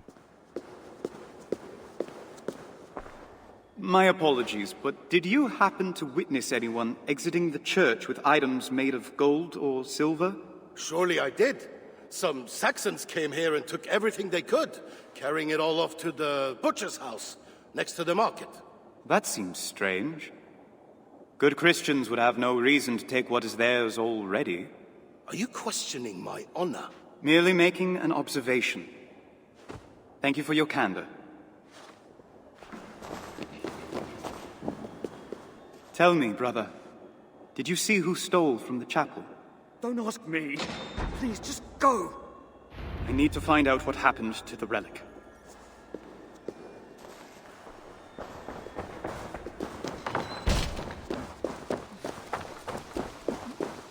Oh, nice to have a behind-the-scenes place here. Voiced by Danny Wallace, aka Sean Hastings. Coloring the word. The Dark Ages were only dark in name. As it turns out, early medieval times were full of colours, from paintings and clothing to flowers and vegetables. To break the prejudice against this time period, artists, modellers and texturers made sure to implement vivid colours where they could. But as always, it's a fine balance to find between gameplay needs and historical accuracy. In some cases, developers chose to stick with one colour, despite historians' complaints. You should never mess with a historian. For example, pigs and carrots in AC Valhalla are pink and white, respectively, although pigs at the time were brownish in complexion, and carrots, well, they had a wide range of colours, from white to purple. This choice helps with comprehension of the world, but also for consistency when certain objects are used in gameplay, such as the explosive red oil jars. Hence, one distinct colour makes items easily identifiable. Yeah, that makes sense, I guess. Because imagine you would have to find a carrot and then, you know, it's like a purple carrot all of a sudden. You're like, what? That's supposed to be a carrot? You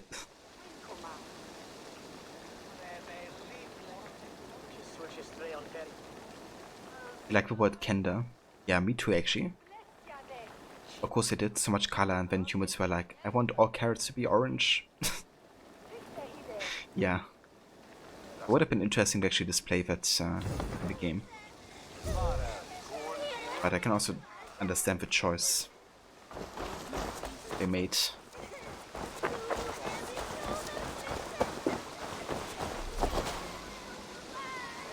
Staying the winter. Vikings usually raided during the summer. They would sail the seas, then come back home in time to harvest their crops. Sometimes, however, they needed to find shelter abroad for the winter months. Unexpected circumstances occasionally forced Viking sailors to find a place to spend the winter. They would seek shelter in a small cove or river island to wait out the cold. These temporary overwintering sites could become permanent outposts like emporia, villages, or even major cities, as seen on this map. We have Toxey, Repton, Mercia, Shrewsbury, then we have Jorvik to the north, and London to the south.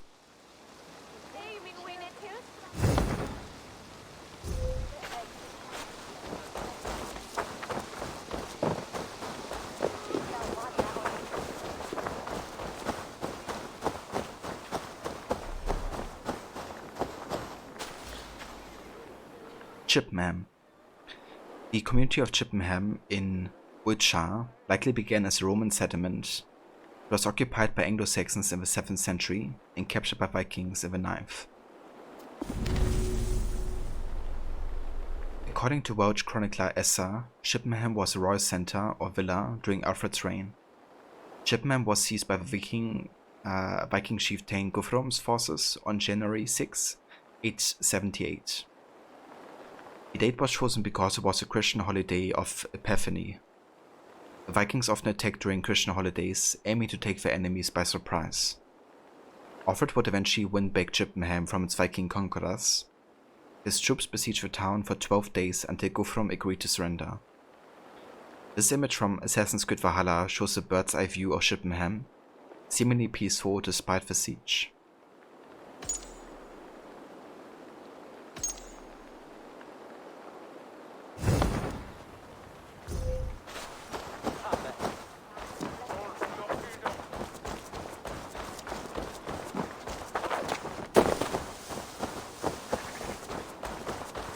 Child said the thieves went to the big house next to the Great Hall.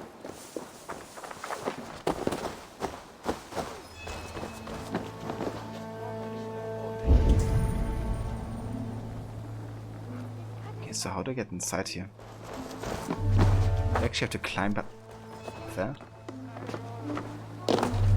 Yeah, I do.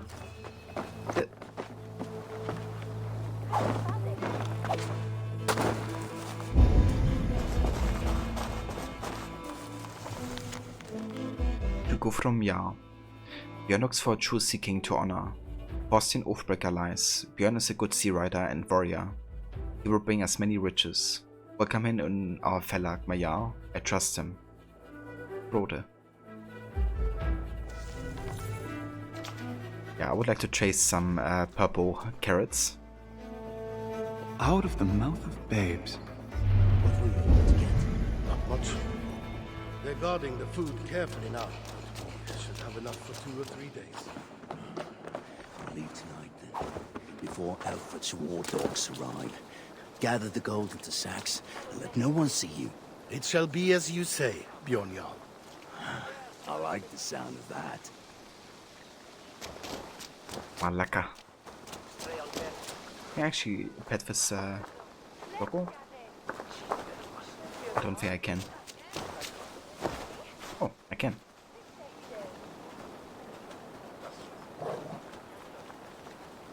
Yeah, same here, Levy.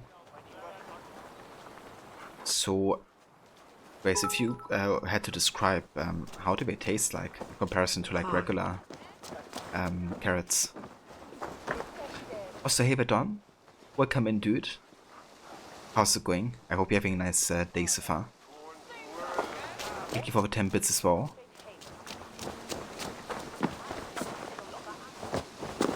Guys, you had some in one of your meal box things once. So good.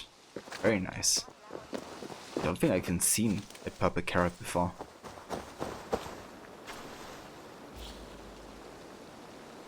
Scouts before the storm. Before invading a territory, it was important for would-be conquerors to learn the lay of the land.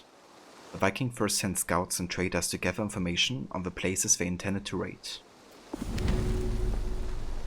According to the 1789 Anno of the Anglo-Saxon Chronicle seen here, the first Viking raid on Anglo-Saxon soil took place many decades before the advent of a great heathen army. Viking scouts would travel to a region, observing and trading with the locals. This was done to gain insights not only on the land itself, but its power structures and politics. The Vikings used this knowledge to decide whether they should attack an Anglo-Saxon leader or serve him as a mercenary. They also used this intelligence to plan their eventual invasion. Viking scouts were not always subtle in their spying. Sometimes they left a trail of burnt houses and villages. But this was no accident. Vikings sought to intimidate their rivals through violence and destruction. They were fighting a psychological as well as a physical war. Levi can still buy them. You sure there's a place somewhere in Berlin where you can get different colored carrots? You investigate. Sounds good, Levi. Let's get those multicolored carrots. Make a bolognese with them. They taste like carrots, but like more purple. You don't know how to describe it. I mean, fair enough. Get that off at purple taste.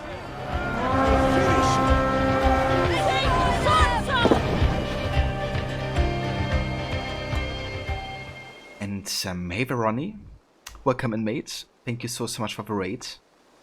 Welcome in pirates. The doctor is coming in. Hey Vermola. How's it going, everybody? How was your stream today? How was Black Flag and the pirating? I hope it went well.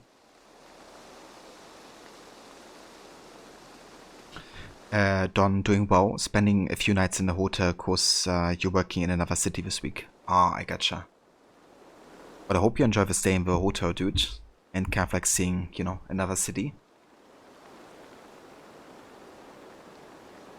Grace, it's not a big difference in flavor, but there was definitely a difference. You roasted them with a honey drizzle. That sounds nice, actually. Gotta make them a bit sweeter than they already are. Also, hey the demigods, welcome in, dude. Pirate raid, hell yeah. Yeah, how was it? How was your Black Flag session today? Yeah, I know you do, Mauler. When two tabs unite to one. Black Flag was super fun today, lots of parity mission. Nice. So what sequence are you currently up to? Like what happened in the main story recently? So currently we're playing some Valhalla. I'm actually about to call it here as well, like within the next 5 minutes or so, actually. So I'm sorry in advance, but currently we're just playing some Discovery Tour, learning about some of the Viking Age and warfare between the Anglo-Saxons and the Vikings. So yeah, currently we're playing the story part in the Discovery Tour between Guthrum and Offred and their fight in Chippenham, which eventually led to Guthrum's surrender and Tim converting to Christian belief.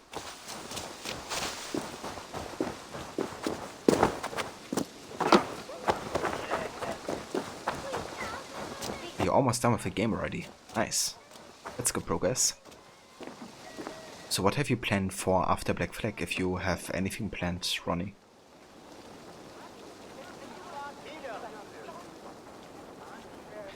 Yeah, to be honest, I would be curious, Levy, to try bolognese with purple carrots. Because if it don't taste much different, you know, I can still imagine it being nice. I don't know. But, yeah, maybe just for science.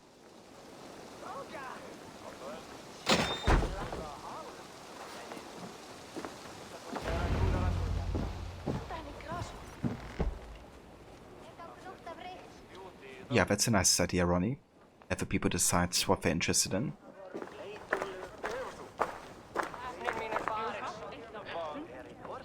Apparently there's an online store where you can buy some. They also sell veggie boxes. Has a pretty good rating. You might have to give it a go one day. Yeah, I wouldn't mind trying some new forms of carrots. I mean, why not?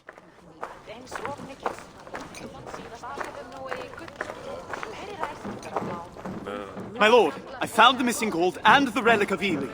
I told you to return to your cell, Elrich. I will not brook disobedience, not from my men and not from you.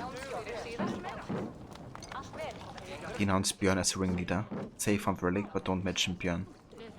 Let's mention Björn. Let's denounce him. Bjorn is organizing your men to flee Chippenham by night and leave you to face Alfred's wrath alone. What? If you are lying to me, monk, now return to your cell. Do not let me lay eyes on you until you come at my command. Yes, my lord. Imagine if you would kind of like not talk about Björn being a traitor and that leading to your execution or something. It'd be kind of funny. Return to my room. Guthrum abhors disobedience. It'd be very funny indeed.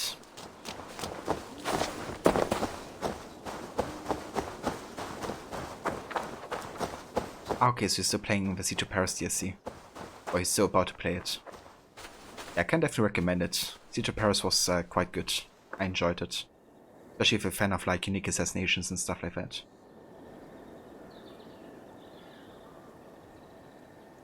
Yeah.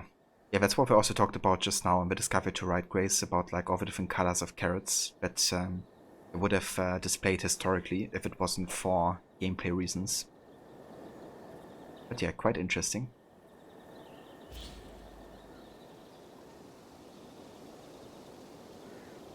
To replicate England's diverse flora was no small feat. The developers wanted it to be accurate and help players navigate the map. First, the world design team created a season map. England was divided into 4 areas, each allocated a season. Each season had its own variety of vegetation, from grass to trees, and its own humidity layer, which helped determine the type of soil in each area, lush, dry, or wetland.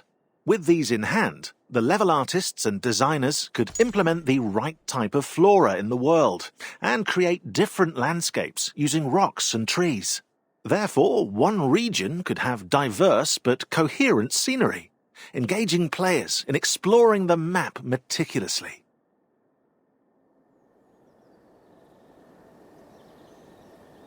Yeah, so that's very interesting. So I kind of like divided the game up into different seasons, like down here in Wessex and Kent and stuff. You have summer, and you have early autumn over here, like between Ravensthorpe, Hamptonshire, as well as East Anglia. And then you have like over here in West Mercia, all the way up to Lincolnshire, you have the autumn, kind of like season. Then all the way to the north in Northumbria, you have the winter, which also goes a little bit into over here, like Nottinghamshire or Gloucestershire. No spring, yeah, not really. Press F for spring. But usually my favorite season in games is autumn, most of the time I have to say. I also really like winter, but autumn is like something I wanna have usually. Somewhere, at least. I just love, you know, the vibrance of the colors of the leaves and stuff.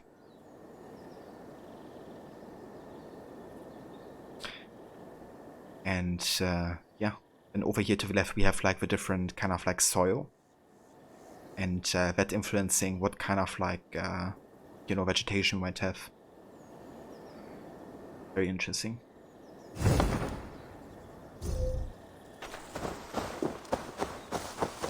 Alright, but yeah guys, this is war. Oh, interesting. We unlocked Eva the Boneless. An historic Viking conqueror and the inspiration for many sagas. Yeah, don't wanna abandon my questline here, so we can use him next time. But yeah, we unlocked him apparently.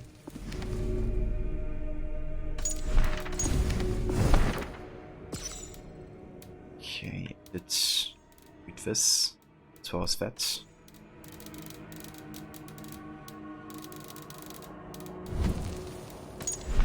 And we also read the behind the scenes. Yeah. Okay, nice.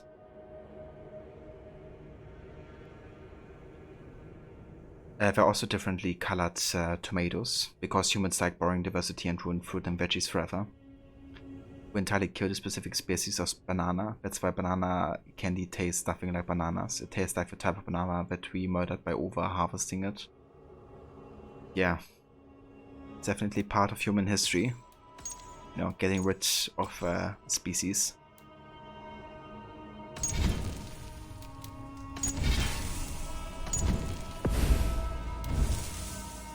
Okay, so we're gonna have a save here, and yeah, that is where we will continue next time with AC Valhalla.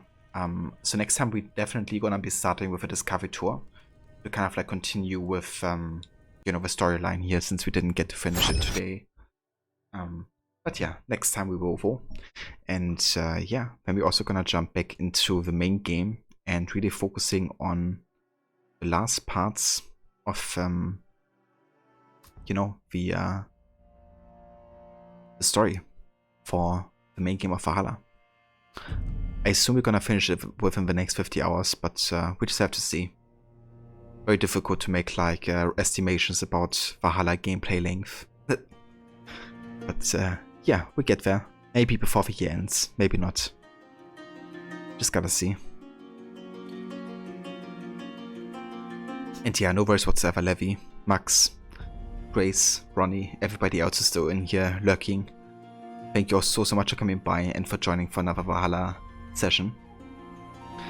I'm not sure yet if I get to stream tomorrow. I might do one in the morning, but kind of depends how much time I have. So yeah, we're just gonna see. I might also do a stream on Friday, but that's gonna be more spontaneous, like over the weekend, depending how much time I have and what I'm gonna do.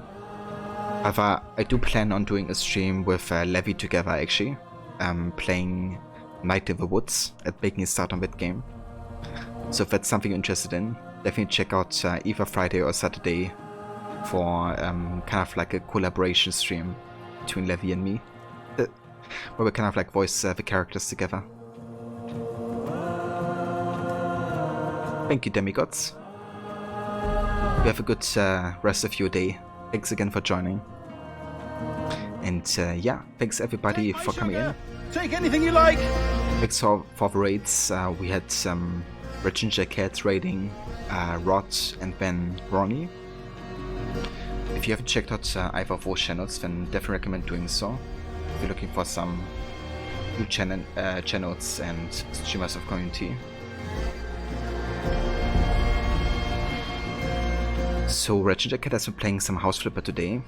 Then we have Rod, who's been playing quite a lot of AC with AC Valhalla and Revelations. And Ronnie's also playing AC with some Black Flag. Not sure why Streamlabs didn't give a shout out there. Let's try it again. There we go. definitely check out those channels if you haven't yet for this. Thanks also again to the bits today. Don, thank you. Also Rod as well. And we also had catch-up rating as well, right? I kinda missed that earlier. Yeah, check out catch-up as well. He's also an amazing streamer. Currently he's trying to beat 9 games until the end of the year. Currently he's on Red Dead 2, but he's also still trying to play through Ghost of Tsushima as well as lots of other games. So yeah, definitely check him out as well for the challenge. But yeah, for now we're gonna raid though. So let me actually see who's online.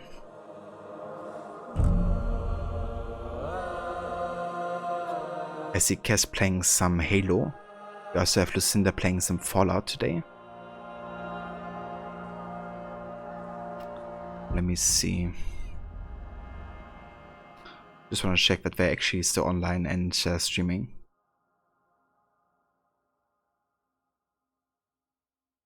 But yeah, it seems like that's the case, and Cass also just went online, so I think we're just gonna send everybody over there to some Halo Infinite. Cass is a good friend of the community, and really fun to hang out with. He's also a fan of Assassin's Creed, Origins actually being his favorite game, and he recently finished Valhalla, not that long ago. So yeah. Recently though, he's been playing some Far Cry 6 as well as Halo Infinite, so yeah, that's what's currently on his schedule, but I'm sure he's gonna come back to AC eventually and also check out the early games. So if you're interested to come with a raid, feel free to use these raid emotes right here to signal that you're part of a raiding squad. And yeah, I will catch you all next time. Take care and stay safe as well. Until next time.